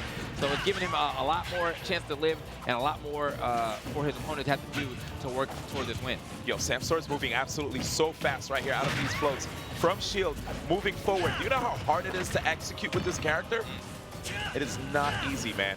This is just hours and hours of lab work really coming to okay. Stunning him. I thought he was actually going to pull out the Toad after that down tilt because he was still right next to him. But or maybe even just a quick neutral layer. But regardless, MKLeo was able to Aether out of that situation. Lucky him. Okay, so get out of here. So smart. And he saw the spacing too, just waited for Samsora to come through. But Samsora also doing a lot of waiting. And we've seen that before in the earlier set between these guys. His positioning himself would force MKLeo to go for a roll, a spot dodge, to jump at the wrong time. Yeah, man, this Ike is yelling right now. He is. Yeah. It sounds like a rapper, man. The new age SoundCloud rappers, man. Yeah, that's ad-libs. Oh no. Okay, Samsora, rare flub. Definitely rare stuff. Full jump, nope, rolling his way out. And Samsora, again, we've just seen him kick it up a notch with these full cancel aerials. He once again inside there, double jump. There it is, Samsora saw coming too. Okay, almost getting that forward air out in time. Quick draw, be able to hit and also still grab the ledge. Samsora kind of letting this game run away from him. Oh, nasty. Almost got the snipe. Almost got the turn snipe. I think that might have, well, I think he's probably still had his jump. Still would have put him in a really bad position. A whack. He didn't even throw it out. He didn't even throw it out. That's crazy. I've seen it just now. He's back through him. Are we out? Okay. Oh, MKLeo just kind of taking a couple steps back, baiting Samsora to come in and looking for the retaliation. Yeah. Fortunately, he didn't catch that nair, but the dash attack's going to keep him off stage. Deep recovery. These are just next level plays, honestly, from both these guys, man. So evenly matched. Okay. Nice. Proper. Nice punish right there. Yeah, the proper punish, if you will. As D1 said, probably like the best option he could have pitched right there. Bro, he wants an air. He wants an air big time. You see it? Boom. What you got from? What you got? What you got? Sound receive. Okay, yeah, where are you going? Is it Again? over? Oh my God. He missed the neutral layer, however, still keeping the pressure up. Yo. He can't get away from the ledge. Bro, can we talk about this damage? But there it is, MKLeo trying to get some pressure off, and Samsora strikes back. It looked like MKLeo actually tried to pull him or get him with that up air as he drifted. Snipe. But here's another one. Toad, where you at? Couldn't even touch him. Not even need, just a meme up. Yo, Toad was like, you don't pay me enough for this, man. I'm going to just do a quick cameo. I'm going to save you the appearance fee. What a turnaround. All off a down tilt. Nuts, Literally bro. all off a down tilt. He managed to take that game. Well, for that, it's not just Twitter combos that you see highlighted, man. These are real plays and real execution goes in behind it. And Samsora just embodying what hard work will get you and really bodying Leo in that first game. Dude, the moment I started seeing those here it is parries, right here. Man, actually, we get to see it again. Homeboy was like, parry? I got to get in there. I got to parry? There it is. That's the one. There it is. There it is. There it is. Delicious. Go ahead, Chief. Wait. Chief. I need that. I need that, bruh. All right, man. Let's get into game 2 here. Even though, Samsora started off real nice, actually. It kind of faltered in the middle of that, but brought it all the way back. At the end, with just one down tilt and just straight up stage control after that. Scooped. All right, you know what? MKLeo, he want to hear some ahs for him right now. He's like, y'all better ah for me next time. I ain't never heard y'all ah. My man said oohs and ahs, man. I need something, baby. Let's Okay. talk to him. Damn, y'all might have got some nails in there. Going it. That ragdoll, man, Can is we strong. talk? What is going on with these stops right there? Yeah, 0 to damn indeed. I'm telling you. Oh, wait, that was 0 to that? Yeah. Sleeping. Oh, reverse. Are we about to get a reverse? What is going on? This is a combo video. It definitely is right now, man. It definitely is. Uh-oh, here comes Toad. Hey, double back, get the back here going on. It gets the forward air. Actually gets hit though, so we would not be getting that the combo video we was looking for, but... Oh, he was too late. Just a little too close there. From Cardi B to Cardi B minus, goddamn, but I grade that combo an A+ if I ever did see one, fellas. Look, I'm just trying to keep it real with you. I'm just trying to keep it real with you. This is MKLeo. It's definitely MKLeo. Game 1 do not decide this man's fate. Not at all. Definitely A1 on the. He was A1 on the first game. It's not looking like that right now. You turned me into a boiling hot kettle, man. We out here, man. I'm back, man. We out here, man. Yeah. Ain't no laughing matter right now for my boy Samsora. He is definitely under the gun. Click clap, where you at? I feel like he's about to be into this grand finals to keep playing like that. I was playing. I love the conversion. Instead of going for the up air, wanted to just get the game in. Next time he ends up getting like a ladder combo like that, we'll probably go see the up air for the finish. Yo. If he even needs it. Nasty. If he even needs it, Samsora not able to get back to stage yet. Finally does it.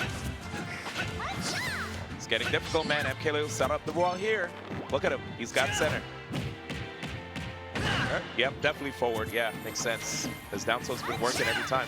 Uh-oh, that's an opening still. Yeah, I'm not really feeling these peach bombers right now coming in from Samsora. But we've seen a situation where Samsora played from behind before. His character's totally capable of making it happen. He just has to take the stock from MKLeo first. Easier said than done at 128. Almost any straight hit from Ike could be the end to this game. And MKLeo knows that too. You see him taking his time. He is very selective in his movement. And just a rogue quick draw could have sent him off stage.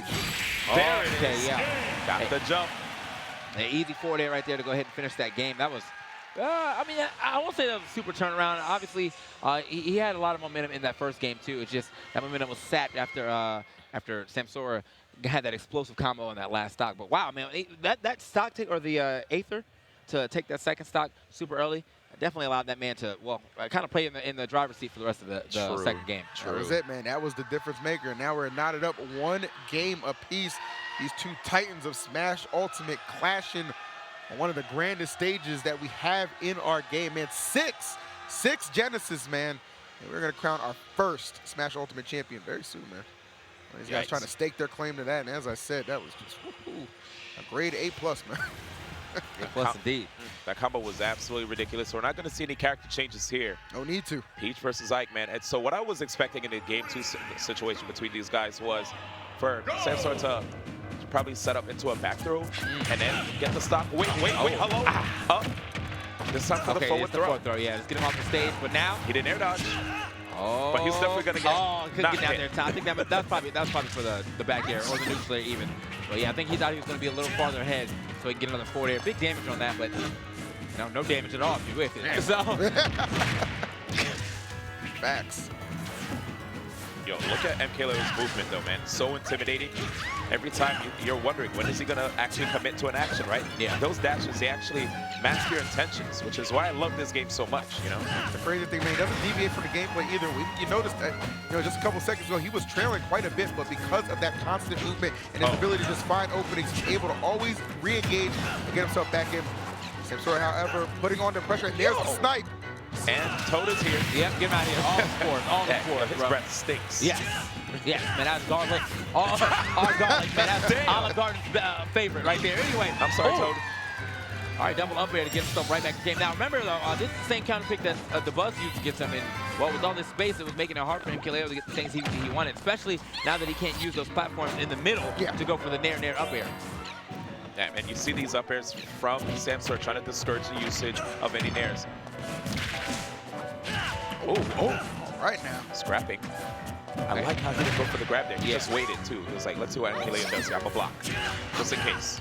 MKLeo getting another neutral air. Another neutral air, of course. Just finds a way to make it happen. Oh, narrowly whiffing that grab. But again, the response is almost just immediate. Okay, I whiffed one thing. It's cool, man. I'm coming back at you with a slew of options. Yo, can we talk about how he just like quickly is able to get these turn up to fair combos? I like that mix up. Okay, DIing away, but MKLeo reacts to the DI with the quarter accordingly. Oh, crazy trade, but I mean that's an F tilt. Yeah. You don't want to trade with the Ragdoll. Yeah, not a great trade right there from Samsora. And F tilt is to the Peach Bomber. And, oh wait, he actually super close to sniping that. A little wilder. I think you can't really do that like you can on other stages because of the platform situation. So that actually also saves him from getting neutral air up B most likely. Peace. A little overzealous there. Wagon. Anyway. See? I ain't seen the first time, but he got the KO on that one. So we might see that in a replay. Okay, you need the KO. Yeah. Oh wait. Okay, we're back to parrying. The moment I see him parry, I'm like, all right. What are we about to see? Parry at 0-2? We about to see a repeat. Yeah. Yep. Just like that first game when he was behind. Okay, he might have to switch it up though because MKLeo is seeing it coming. And Samsora, but of course, being a pro player, understands that if that game plan ain't working, you're gonna have to adapt and stop tunnel vision. Okay, I like the air dodge out instead of in. Looks like Leo was actually scouting for the air dodge in so he can get that up here. So we have it again. Up shot. Just be careful, man. MKLeo has such control. He's actually getting wild. He's getting wild with these Peach Bombers. Like, he is. I mean, the only thing bombing right now is these ideas. Like, I'm just, what's going on right now? Oh, wait. Opening. We have an opening. Yeah, that dash tech. Slightly ill-advised. This could be the difference maker. Looks like MKLeo trying to be content with just taking the damage to get back to the stage. He actually didn't go for the Toad. I thought he was going to drop the Toad. He was in perfect position for it. And now MKLeo sneaking in that back air and taking the game. Man, that game went back and forth on who was going to win it. Once those edge guards started happening, I thought that was Samsora's, but he missed the Toad, couldn't get the spores out, and just like that, man, as soon as MKLeo got back on stage, I feel like it was kind of his game. Looking at MKLeo, it seemed like even he was in a little bit of disbelief that he was able to win that game, especially when you consider the positioning that Samsora had him in on the left side. But as you said, no counter, just opportunity for Leo. He's up 2-1 with a chance to go to grand finals where Void awaits the winner of this already dramatic set, fellas. Still shocked right there that he actually just took the quick draw right there. Might have been a mistake, missed timing. Yeah. MKLeo does mix up the times that he does go for the quick draw, the heights that he goes for them. Woo. All right. Let us get into this game 4. Samsora trying to get this run, trying to get a chance to play Void again, while MKLeo is just like, you know what, man, I don't want to hear any of that. This is my tournament. Oh, he missed the single hit up air drag down into a big combo. Oh, man. Okay, here we go. Oh, there's a big combo for you. Bringing together some early damage. Quick response from Leo. And MKLeo extending a little bit too much with that dash attack, giving that opening. Wait, does he have double jump? Oh, missing the timing again against MK Leo here at Genesis 6. In Losers Finals, you can't be making these mistakes. Congrats to him getting that stock, though, while still under 50. He was fortunate to find himself in a position. Yeah. This is why my man Samsora needs to play with the headset, man. He's missing all these audio cues. Like, having a rough time. Oh, I like the parry. Yup. Oh, actually, yeah, he outspaced that, Peaches down still too with his own, so. Uh-oh, opening. Oh, wow. Okay. Good damage off that. Yeah. Nice. Oh, but quick draw. Oh, I think he went forward again. Yeah, man, he's just not pulling out that toad in time or not picking whatever option he's trying to pick in time to thwart that second quick draw from MKLeo when he's trying to come back to stage. Yeah, but that spacing right there from Samsora, you notice he's just trying to keep center, telling MKLeo, get back off stage again, buddy. And I like how when he throws the turn him down, it bounces, right? So there's a hitbox that MKLeo has to deal with. Just... Oh no! Yeah, he had to get out of there. He had to get out of there. Uh-oh. Yeah, he even double jump quick draw there that time instead of just straight going for the quick draw. He's like, wait a minute, I'm burning this. I'm out. Again, MKLeo on the verge of going to the grand finals here. He has 2 wins under his belt. Samsora has to bring it back, and it looks like he's looking pretty good here in this Kalo's counter. Oh, yeah, man. He is absolutely dominating. Don't let that stock being taken by MKLeo for you, man. This has been the Samsora show from start, but will it be the finish? Well, he finished on that stock for show. Caught the hell out that read. I was like, yo, are you going to go for the empty jump grab? Let me roll. He's like, yeah, I knew it. Okay, just stop, drag. Oh my God, now get the down to, yeah, he had to turn it around though. Right? Is he using tilt stick? I would hope so, man. I thought this is a tilt stick game. I know you're still using the phone. I don't know how, bro. It's a tilt stick game. Melee. I mean, I'm trying to say, man. You get that. Now, anyway. I stayed very quiet. Made the right decision. Facts. All right. A couple of wrong decisions, though, from MKLeo is why he's been in this predicament and why Samsora has just been this dominating force in this 4th game, man. I got a good feeling that Game 5 is right around the corner, especially if Samsora keeps up this pressure. Yeah, man, these parries are getting him a lot, too. I'm getting scared every time I see them do it. Once you see one player do it, the other one, oh, that spacing, though. Air dodge? Air dodge with the spot dodge is going to get him out of that grab at the very least. So, oh, Sam. Off the might have been a stitch. Yeah, that was off the easy right there. Like, some new Peach edge guard. Nice, staying stationary. Again, relying on his parries to support these efforts of MKLeo every single time. He waited for a roll forward, man. He did. But MKLeo wasn't there. Uh-oh. Defense is looking immaculate right now from Samsora, though, especially in this last stock. A lot of parries coming out. Where are you going? And up to the blast zone. Not even needed. Yep, not even needed. Hit him too low. That double, the double peach or turnip pull in to hit those quick draws is all he needed. Honestly, it's a very smart thing to go for, because if you think about the amount of time it takes for MKLeo to double jump and charge the quick draw, you might as well go for another turnip pull and just toss it immediately forward. So great job by Samsora right there, understanding instead of getting caught off guard every time he sees his opponent goes for the double jump quick draw, this time just pull out a turnip. There's frames that are being wasted as he goes for his double jump and charges, so you have more than enough time to get another snipe, and that he did. And here we are into game 5 now. It was looking a little scary, I won't lie. Once you lose on your counter pick one time, I kind of get a little shook about for you. But he was like, you know what, it's nothing. It was a close game. I know this counter pick's going to work out for me. And, well, it did the second time. So now, moving on, a 2-2 situation. Another game 5 here in this Smash Ultimate Top 8. Genesis 6. Who is going to go ahead and take it to Grand Finals? We're going to find out right here, right now. All right, man. This is going to go along. I mean, honestly, man, this is the decider, and you kind of had a feeling that Samsora wasn't going to go quietly into the night. Even after being dominated by Leo in a couple of instances, there's a reason this man's been able to accumulate 2 games, with this one being the most pivotal. One of these guys, as you said, TK, going on to face Void in Grand Finals. And last time I did kind of question this counter pick, but I'm not going to question it this time around. We saw what Leo was able to do, you know, on here. And on top of that, with him now being the one controlling the middle stage all the entire time, it puts Samsora in a bad position a lot more than it does for MKLeo. Yeah, do not get near the center, because MKLeo will definitely chain those effortlessly. And he's going for it right now. This is his zone. Don't let him into his zone. Definitely don't, man. Definitely don't let him into his zone. Stay out there. And you see MKLeo, he's waiting for him. He's like, come through, man. Come on and play. The water's fine. All right, get I guess the empty float grab. Oh, he wanted it, yeah. Respecting those hitboxes. Again, Samsora understands what MKLeo wants to, but doesn't want to give it to him. Yeah, like he's kind of weaving and bobbing in and out. Leo trying to set up one of these nairs to connect. That'll be a big follow-up, and there is going to be the first. That was so fast. Oh, wow, no hesitation. Yep, letting him know it's definitely not safe in this airspace. And he's keeping it going. Bro. You OD. Yeah. But, I mean, to be real, though, he almost got that. Like that was a little close. Just throw it down over the edge. I think that might have actually hit, but unfortunately for him, still on the stage. Back throw. Not going to be enough. High recovery. Throws it up this time. Oh, okay, in the platform. My boy, no, this is a home field advantage for him. Right. You know damn well that's where he go to practice. He don't actually go to the training stage. He goes here. Yeah, this is a scary spot, man. You don't want to get near the edge against MKLeo too, because he will go for that nair up B, especially if he has a stock lead on you. That he does, man. All right, Samsora really fishing to try and get this rematch against Void for MKLeo. It's all about keeping the three-peat hope alive at Genesis. In a position to potentially do it, a slight lead, but you know how Samsora, he's able to make up damage so quickly. You blink several times, you'll miss it.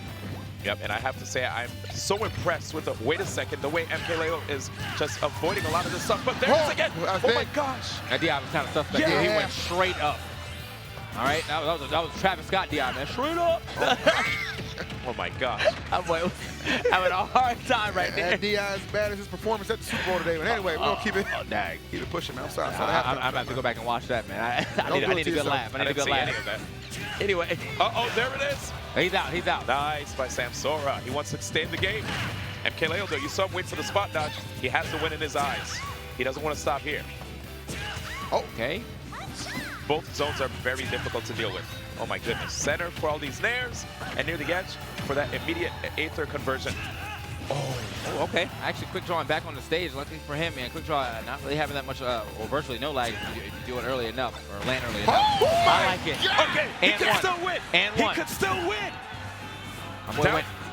Wait a second. Okay. A down air, a back air, or a neutral air. But MKLeo, Samsora has to get his legs back on the ground. How's he going to get it? Okay, gets the up air. He looks no! Oh my God! Thought he had an opportunity at it. Felt like he thought he had the read there, man. He thought he was going to go into a shield after he got that. I think that was a neutral air on the platform, but instead, MKLeo just jumped straight over that dash grab and sends him packing.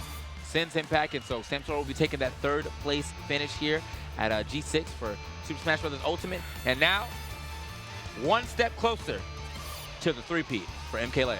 This is insane, man. What a run this young man is having through the loser side of things. I mean, everything just kind of going his way. He gets to the top 8, loses to Samsora, and then immediately rectifies that, what I'm sure in his mind would be a mistake, and able to overcome him in another Game 5 that really went down to the wire. Yeah.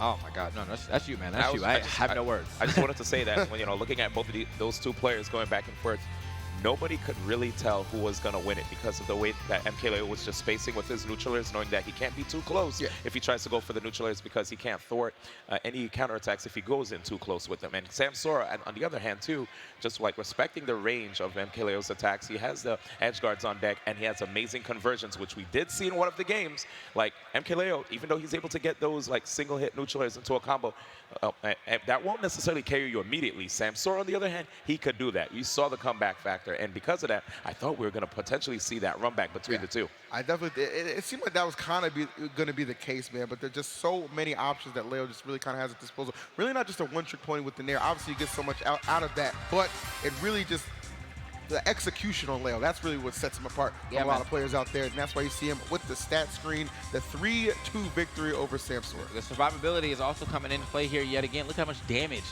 Samsora had to do. And then look at the average kills right there in comparison to MKLeo. Still staying around the same level of average kills that we're seeing. He's staying in that low 100% range, anywhere between like 105 and like 125. He's staying right there, getting the same conversion we're used to seeing, the neutral airs to the up airs. Got a neutral air got a clean back air that time. And we also saw some, different options. I saw F Smash Killer earlier on the day. So MKLeo is one where you can definitely call him is efficient. Oh, most definitely. I mean, when you look at that smash build counter picking against MKLeo, it's either if you're in the center, you deal with the neutral air ladder, into the up air, or just like we said before, near the edge, you were able to see him get that really low percent KO right there, ending in like 32%. Like, that's crazy. The fact that such a small stage, there are many different areas where he's a threat. You know, man.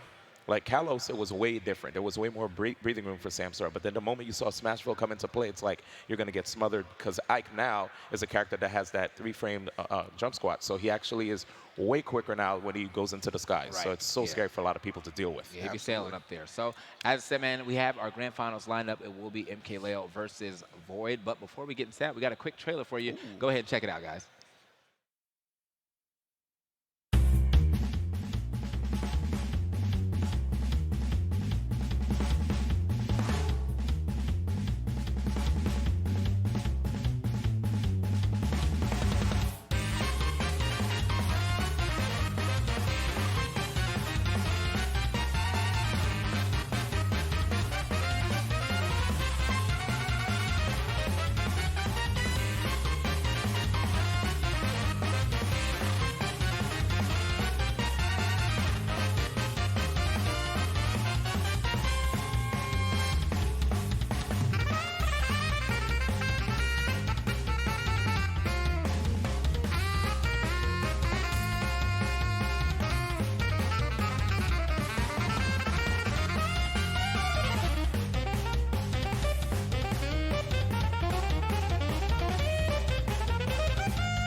Amazing trailer right there. That is Frostbite 2019 coming to you very soon. I know we had just started February, but we still got a lot of tournaments to run through. This is a stacked month, man. This is a stacked month, but we'll be there. We'll definitely be there. He's going to be holding it down for the crew battle along with one of your favorite commentators, Kataro. So that should be a good time. If you guys remember I guess the first Frostbite's crew battle, that joint.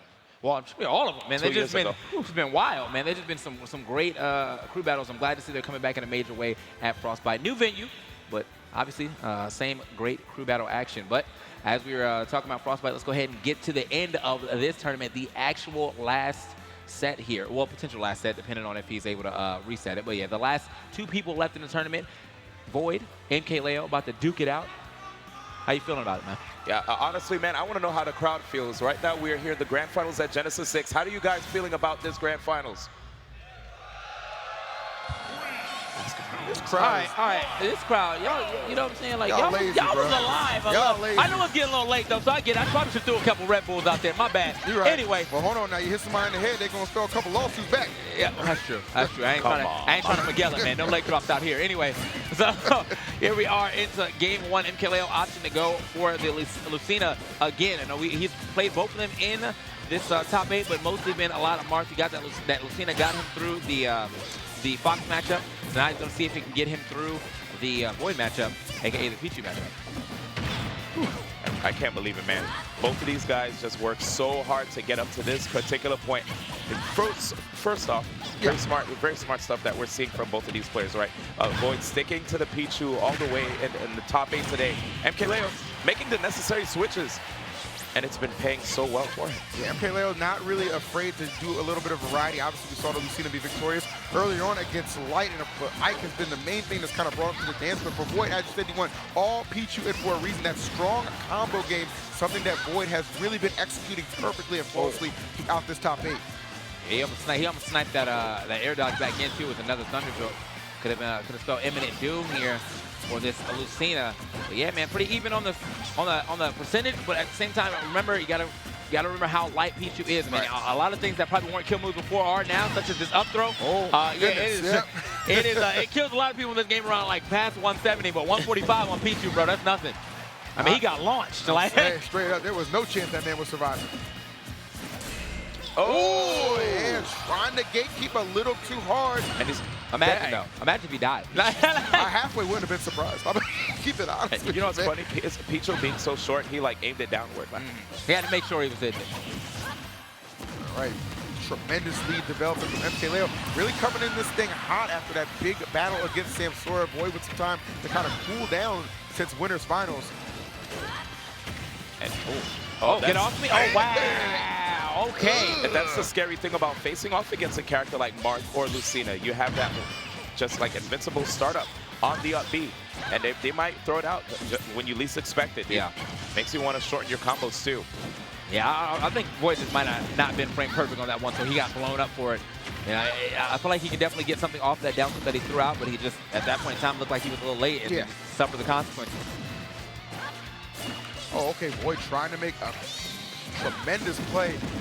Trailing, Johnson trailing a very fair amount at 96.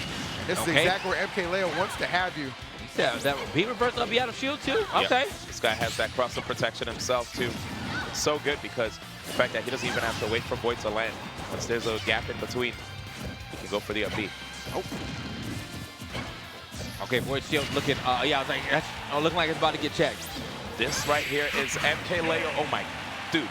This is an MK Leo that understands that he has that win, the third straight consecutive Genesis win, like right there within his reach. And of course, the way he's playing, man, I'm quite convinced that he's not going to make it easy for Void, who had to, basically wait a bit for the losers matches to transpire until he gets to play again. Yeah, you also got to think about like it's heating up versus already hot. You know, my boy has been playing for a bit. He's been playing hot as well, so he's just keeping that same momentum while Void is kind of sitting watching. So it's taking a little bit to get back into the game, and sometimes that heating up versus hot can end up being heating up versus fatigue. But versus Leo, I'm gonna say he's just hot. Listen, you know what? Very good points, man. But I mean, you just gotta find it, man. You just gotta kind of find that will. You don't make it to the grand finals on the winner's side of things and just come in and get mopped. Okay, obviously that first game, we're gonna look the other way. We understand he's been cooled off for a little bit. Might just take a game or two to heat up. This is gonna be a game Void needs to respond. Because I'll tell you this right now, fellas. If he loses this second game, he's not winning 3 in a row. Alrighty, here we go. This time Void making sure to get his combos together. He keeps it going right here. And had to show a little bit of respect to see what Leo would do. Again, understanding just the tools that Lucina has. Man, Leo picking every option correct against what Void is opting to do, man. He got a double grab on there. Void comes down with an up air, slides through that platform with his own. Very safe. Yep. Okay. The pressure being exuded thus far. Good connection. Oh, chance to strike. Yeah, no wait. Oh, okay. Oh, nice. He's like, not this time, my good man. His reverse back airs are so nice. Like how quick he's doing it too, man. Such precise control of his character. Off of a parry, mind you. Oh, now he's getting it. Now he's getting his combos going. This boy's cooking, but MK Leo is done again with that forward smash. Says it's my turn to play. Up air, almost finishing up the top. I thought that was a KO scream right there. Oh, it might as well have been one. Well, listen, I said heating up versus hot. My boy turned the stove all the way up, man. That's fast. He said, this preheat ain't fast enough for me, bro. I need the 700 degrees. What's up? You see, put that microwave away. I'm going straight to the fryer, bro. Oh, yeah. You see how Void understands that he has a lead, so he decided to pull back, throw out some jolts, not force his advantage, you know? He wants to make sure to keep this going, understanding that MK Leo has to come to him. Yeah, you already knew that stock was guaranteed. Pichu against it being super light, and even though they kind of nerfed the power on that up throw, still one of the lightest characters in the game. So, oh. All right, trying to get down off this platform. Look at Leo.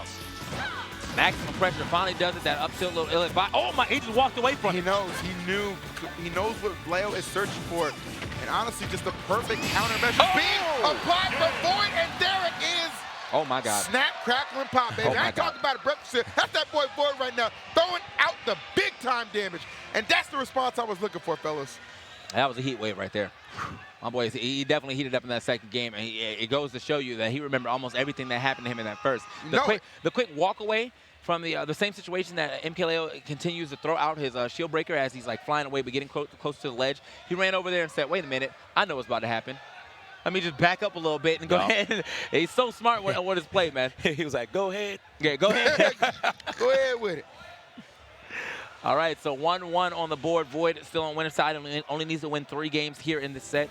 Well, here in this tournament to go ahead and win, while MKLeo needs 6. He needs to reset it here, and then he needs to get that next set as well. Man, what a battle between these two. I'm still hyped off of Void getting not only that spike over there, but you remember that parry to the down tilt, immediate raw back air. Yeah. With no time wasted. Pichu looked like Pichu just fired up because those eyes turned yellow. I was like, all right, it's time. When he's feeling the glow, man, just get the hell out the way. Now, let me tell you, man, when you got the glow, the opponent got to go. Facts. The soul glow right here. Let's just soul glow. Let's see if he got it, though. This is looking like it's going. It might be a straight up back and forth contest between our competitors for the rest of this here set. We got MKLeo coming out firing on his favorite counter pick right now, mind you. I feel like he has been very successful as we've seen him pick the stage here in this top 8. No, Void didn't even wait for the mix-up. He was like, either you land here or not. My bad. I forgot. Or no. I didn't get too hyped. Oh, my But God. where's the line, though, man? If you're feeling, say it, man. Ain't mad at you. Oh, okay, Void feeling exactly where MKLeo is going and just cutting him off at the pass. Those slanted jokes really coming into effect for Pichu. And there it is, that quick 5-frame F-tilt going to work. Oh, we talking frames now? Okay. Okay. Okay. Let's go. EE. Okay, EE. I hate you. Another stock being dropped here. Oh, MKLeo with the sad. Yeah, he looked really sad over there, man. That's a tough spot. I just don't know what happened to me. Yeah. We over here talking. I'm still astounded by EE's frame knowledge here, man. Same. Anyway, almost gets the anti-air up smash. As he's probably going to try to land on him with a neutral air, but you know, MKLeo has a lot to do to get himself back to this game. Already on the last stock, hasn't been able to take 1 from Void. Damn, the mix-ups. I thought Void was going to go on the other side, too. Yep. MKLeo did, too, as he wasn't ready. But gets that stock there. Right. Okay, he has to be very careful here because Void, again, it's either he's going to stay back with the jokes. Oh, wait, MKLeo, and so, whoa. Okay. I didn't know what he was going to get off that, man. That second grab comes through. It's probably up air, just a bunch of up air pressure, but... Speaking of up airs. Yeah, Yeah, here we are. you know what Void's looking to get. Combos started. Okay, got the tech, but he almost picked it back up with that up air, or up tilt. Trying to feverishly delete this stock, man. Making a statement right now is the Void. That first game, nothing but a thing of the past. A dominant performance thus far. He forced that so hard right there. And you see that tilt's coming out. He wants to end the stock. Put that shield break away, homie. Yeah, he's like, I don't shield anymore. That's gone. You broke it once, you're not getting it again. Uh-oh, 110. This is MKLeo. Another deep breath by MK. Trying to see if he can take this today. Wait a minute. Let's talk about composure right now. Valiantly fought this far from Leo. This is okay, I was about to say. That was a tough spot. Yeah, man, you're at 31 near the ledge against an almost full race Lucina. Oh, okay. Void said, I'll take it. It's fine. Man, what a comeback right here. Oh, my God! Are you kidding me? Are you kidding me? Goodness gracious. And all the Pichus, at least that one is dead. Beautiful job right there. MKLeo getting the comeback. An amazing one at that on Void. And Void said, run it back. No time wasted. Oh, that was... He didn't even stand up. He was up 3-1. Resilience at his finest, bro. What a final stop. What a competitor. Just look at the way he keeps himself composed every time. Deep breaths, understanding that when because at first there was a time where when Void had the extreme lead, you saw him throwing out up smash, up Bs, and I was like, all right, man, he's flustered, he's done. But then man, he brought that one back, man. He definitely took a deep breath after he took that first stock, and well, that deep breathe lasts a lot longer than we fit 10 seconds. I'll tell you that. Anyway, all right, tearless. Tearless. You play Wii Fit, TK? Anyway, moving back on, we got some Void action. We got some MKLeo action. MKLeo up 2-1 over Void now, and what looked like it was going to be the other way, the way Void started off that game. Oh, okay. Another one? Oh, he wanted to double dunk. Just one scoop, though. Only one. Yeah, man, no discount on that one. That platform definitely helped out Void. We've seen a lot of Lucinas convert spike down airs on stage into forward smash. Speaking of forward smashes. Ill-advised on the recovery. Maybe it feel like he had too much room to work with and find a safe landing. And Void also has to watch out these grabs. I don't know if you guys notice it right there. He's going for a lot of them, and MK keeps running back to force Void to miss. Okay. Nice. Gets the dash attack, looking good. Has to get the stock off sooner than later. He waited for the spot dodge, guys. Look, I mean, he's got the confidence. Not just it being in the head. I think he just has the confidence. Like he knows himself. After making such a comeback like that, though, I would have the confidence too. I feel that. Oh, sick pickup right there. Void gets the most knockback that he can get right there off of that the back air. And Kaleo switching it up. Okay. Close. For a lot. There it is. Thunder, yes, there is the connection that Void need. Okay, 75% deficit for Void, but of course, nothing that Pichu cannot make up with a few well-placed hits, string those into those combos. And as I speak it, he delivers it into existence. Oh my God! As soon as he appears, that's as quick as he's gone. But whatever, he fires back immediately, but still losing his stock at 59% after one hit, one combo. Oh God! Another forcing the approach right there. Void trying to see if he can catch up. Kaleo blocking. Whoa, hitbox. Okay, Void. Oh, he tripped him up, but gotta watch out for those hitboxes. Okay, so big. Getting away from that. The up air out of shield. I like it. Lands behind, and this time waits for the down air. Got the grab from it. Oh, Void going the distance. Okay, the forward air. Oh, didn't get the full connection. You would have been able to push him off stage. Been a more favorable position than allowing MKLeo to stay on that platform. Uh-oh. Uh-oh. Give himself some damage and get ready. Anything else off of that? Oh, the dash. Oh, okay. Everything's getting whipped right here. I'm glad he didn't go for the shield break, though. I think that would have been gone. Yeah. Jolts are back out. MKLeo's going to show hop over with an air, though. Oh, okay. MKLeo looking for everything on that forward smash. Void, in turn, throwing one out himself. Yeah, so watch out the way he recovers. Man, that was in the game. End of the game. That was commitment, bro. I think he was just trying to throw MKLeo off a bit. Might have got away with it. And this is a good spot for Void. Tried to hesitate on pulling the trigger. Uh-oh, safe stuff right here. F-tilt instead of committing super hard. Oh! The reset, and it is. There it is, man. He got the forward there at the edge. Void got caught off that a couple games ago on the right side, too. So, oh, man, we got our first, well, actually our only reset here, I guess, of a grand final. So, see what happens in the second set. Void getting one game, but all those games are close. All those games are close. Literally the first time Void has dropped a set this entire tournament. Crazy stuff here, going through the entire winner's bracket. Having some close calls against some players, but right here, man. There's something to be said going through that entire winner's bracket. One name not on that list was MKLeo. He didn't fight Leo up to this point in grand finals, and Leo letting you know, hey, man, I dropped that match to Samsora earlier. Maybe I was just kind of delaying the inevitable when it comes to you. I'm feeling confident. I'm feeling primed to take this second set, but will he get there, man? Void has shown resiliency like no other, and he is hungry to not only defend his home, well, not his home state, but his current state of California, but really just get the biggest win to date in Smash Ultimate, man. Yeah. Over 100K people watching. Appreciate you guys. Thank you guys again, man. We appreciate all you. Love each and every one of you, man. I know that Twitch chat is going wild. We'll keep up the rambunctious energy because we got a whole nother set to bring your asses. Here we go. Straight into the second set we have right here. MKLeo not switching it up. Sticking with the Lucina. I mean, if anyone needs to switch up, I think it would have been Void. I don't think he actually needs to. I'm just saying that, like, I feel like that. If I had saw him switch right now, I would have thought it was Void. This light character really starting to become a problem, man. I feel like he's losing stocks a lot earlier. And even though he is getting stocks early too, it's the fact that like he is threatened almost the entire time after like 50%. Oh. I feel like Void is definitely very confident in the tools that Pichu has against his character, and he's willing to take the risk of being, getting KO'd early. And that's why, because he has tools like that and combos able to link into those quick kills. And you see Void getting the first stock off, but Leo, oh my goodness. Oh, he's actually living something past 100? Right. Damn. Smash the eye. Shook. That's the one thing I talked to Void about. He said playing a character like Pichu, he's going to have to continue to employ Smash DI whenever he has the opportunity to stay alive here. Of course, whenever you see that zoom in on the death stream, he's unable to actually Smash DI, only able to use regular DI. Okay. Chopping him up right there. Quick dancing blade. Now, kind of trying to fight for the center stage, get a nice little combo here from Void. Oh. Nice back killer, just get the pressure off him with the back air of his own. Oh, you wanted a double? Yeah, Are you hungry? Okay, it works this time. Again, light character, man, you're out.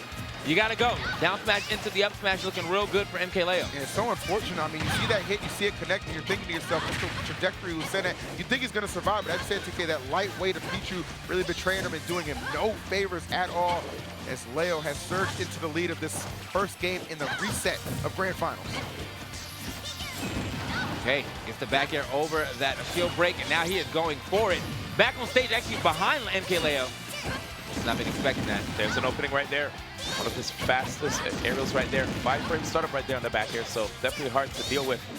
Has to watch out though, committing to these smash attacks. I like the fact that Void's not even waiting for that last hit of the dancing blade if he ends up getting blocked. A lot of times MKLeo has to kind of stall him out to see if he catches Void coming out that shield, but now he's like, I'm not waiting anymore. Like, I'm just, as soon as that third one hits, I'm out the shield with something quick. Not at all. Even his defensive options are yielding him advantage, man. He saw that air out on stage, actually able to follow up with it as well, and Void getting called up, and there it is, sliced and diced. MKLeo looking damn near unstoppable, fellas. Yeah, I mean, look, he hit that loser bracket, and he was like, never again. Never again. Like, losers, por favor. I'm telling you, man, MKLeo, the moment he got sent to the losers bracket, I looked at him as the Grim Reaper of Genesis 6. All right, well, MKLeo always looks over here for the look, so I hit him one of these. Just he wants that approval now. He wants that approval now. I got you with the approval now. He's like, you guys like that? Like I'm like, yo, I'm loving this Grand Finals. I ain't gonna lie about that. Es bueno? Es bueno. See? There you go. La verdad. Anyway. Y'all going past my day 2 Spanish, man. Gonna keep it real with you. Come on, man. What level of Spanish you did, man? I mean, yeah, that's actually Spanish 1, but it's all good. That's definitely Spanish 1. All right, man, we good. Spanish none. All right, let's move on, fellas. Game number 2 here. Dominant performance for MKLeo to open things up in this reset. That was a 2-stock in case you're just tuning in. And Leo looking like he is on his way to maybe delivering another one. Another high-octane start.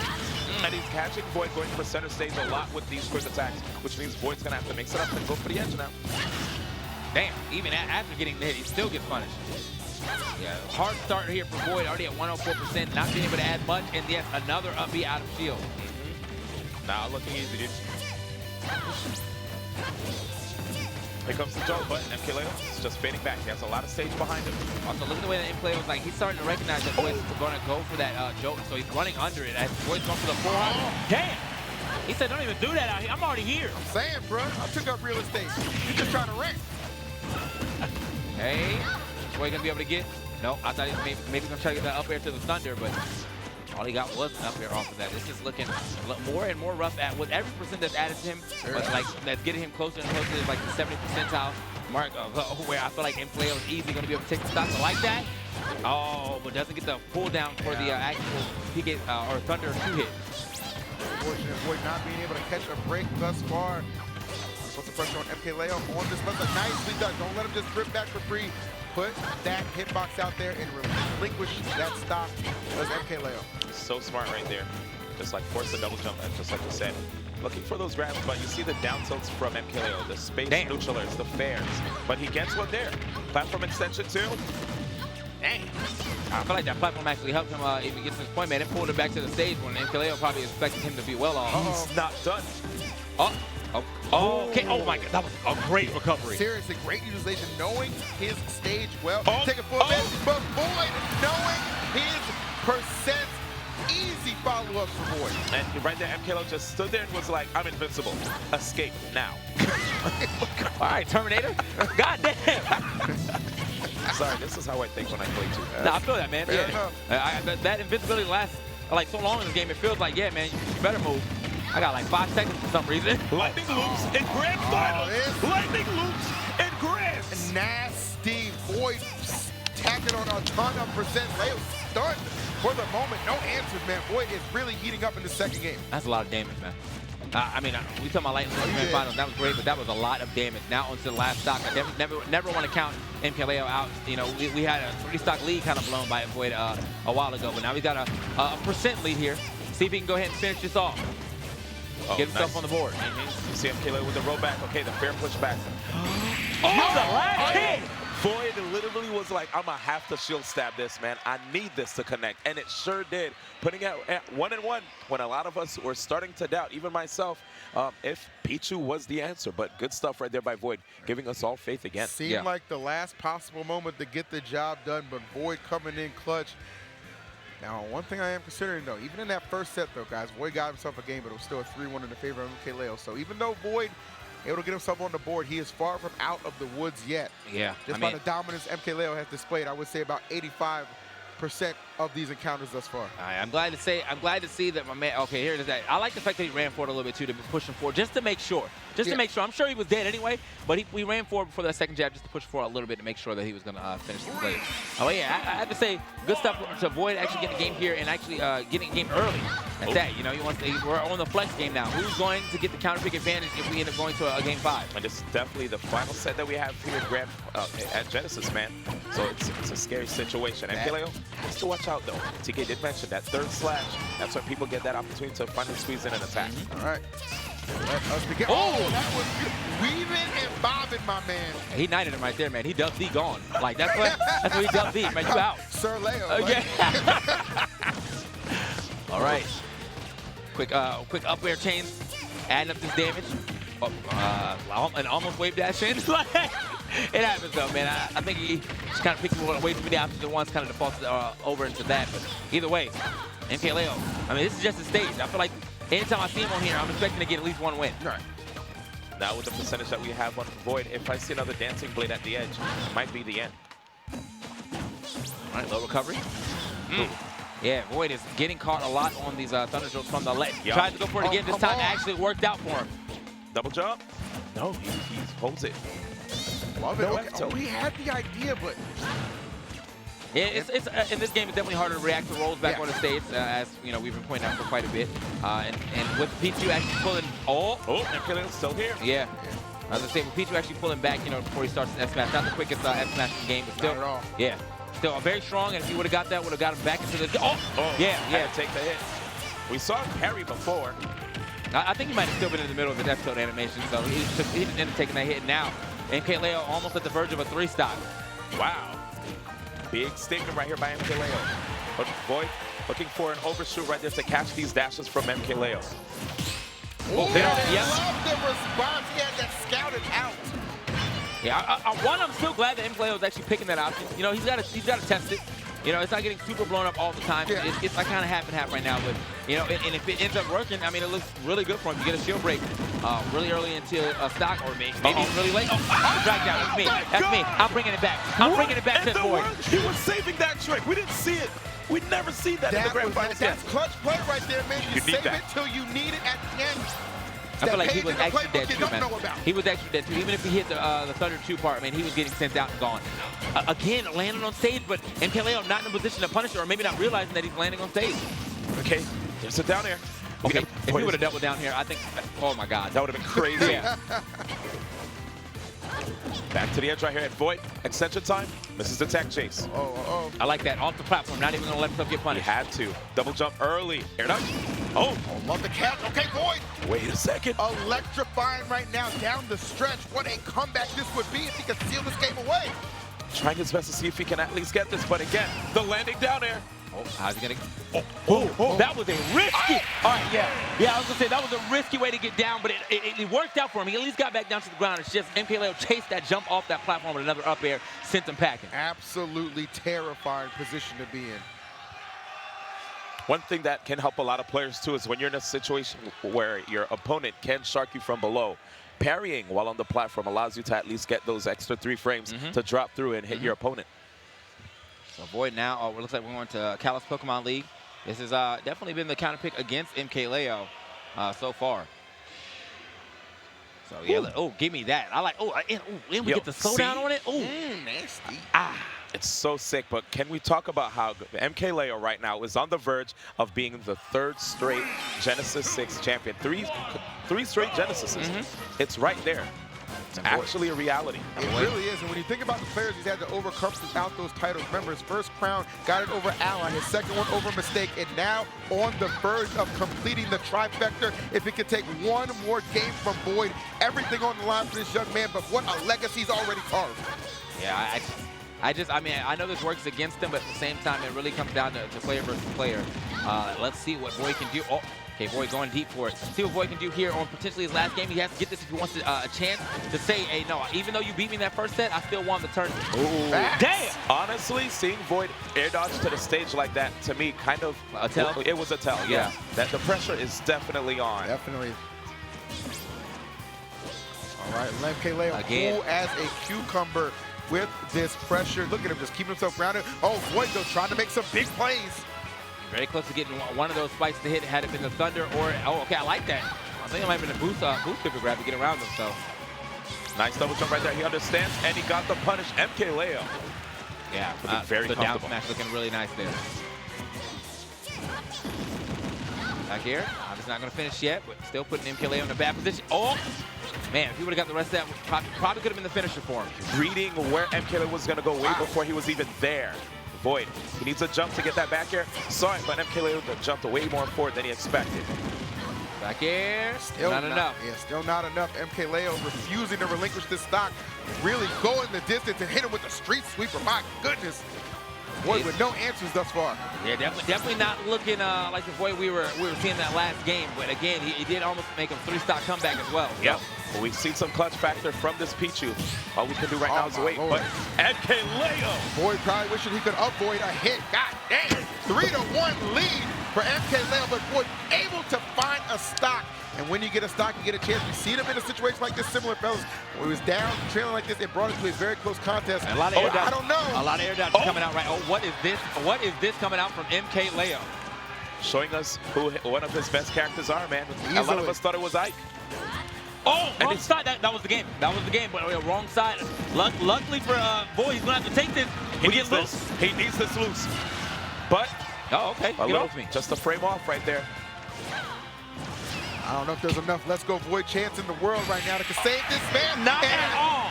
Don't think it's going to be the case. Guys, if you doubted the fact that this boy could three-peat, I hope you're having alphabet soup for dinner because it's time to eat your words. MKLeo, the 3-time Genesis champion. Let's go. Let's go, Leo. Let's go, man. Definitely put on a show. 2 different characters here that he brought to this top 8. And he is, well, send Void packing, man. Void, well, still on stage, probably just thinking about everything he could have done differently. I mean, I know this is a hard loss, man. You were in winner's side of things, so you had to lose 6 games to be put in this point, but MKLeo managed to do it, man. 3-1 in both sets. Absolutely unbelievable. And you know, you go back to just a couple of years ago, guys. You know, after that first Evo that Smash 4 was at, Mr. R getting second place, then traveling to Mexico and getting slaughtered by this kid that a lot of people just didn't know. MKLeo, who is that? You know, who is that kid? You know what I'm saying? Fast forward a couple years later, he might be one of the greatest to touch the sticks that I've ever seen. Absolutely. That I've ever seen. I just love the 3 fact. national titles? Tell him. Come on, man. Tell him. Come on, man. Yeah, that's greatness right in front of us. I really would have liked to see the 2 young gods go against each other. Obviously, he was the original young god. Yeah, I feel that. And then Zackray is the ultimate new young god. And it would have been great to see them go against each other. Unfortunately, the Buzz put a stop to that.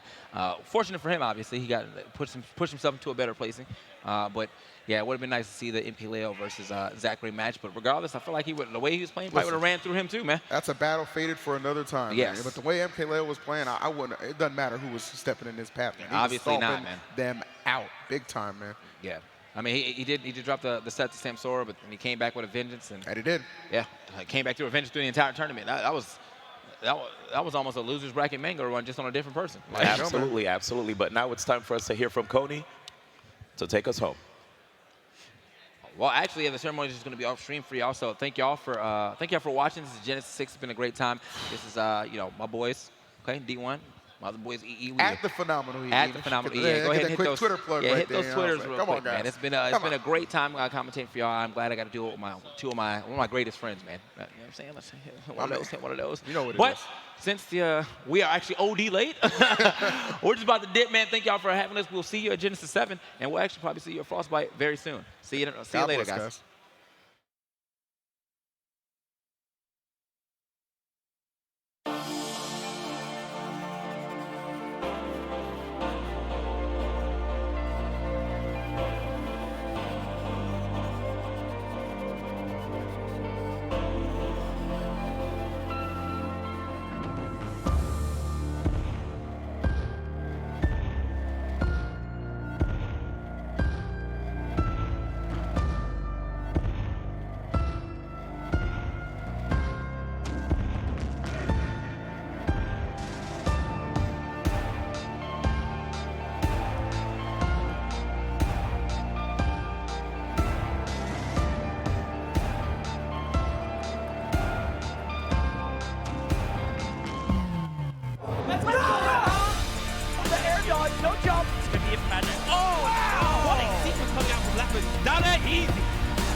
Stop it!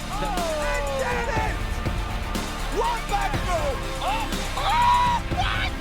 Bruh. Wait. Oh, please help me. Oh!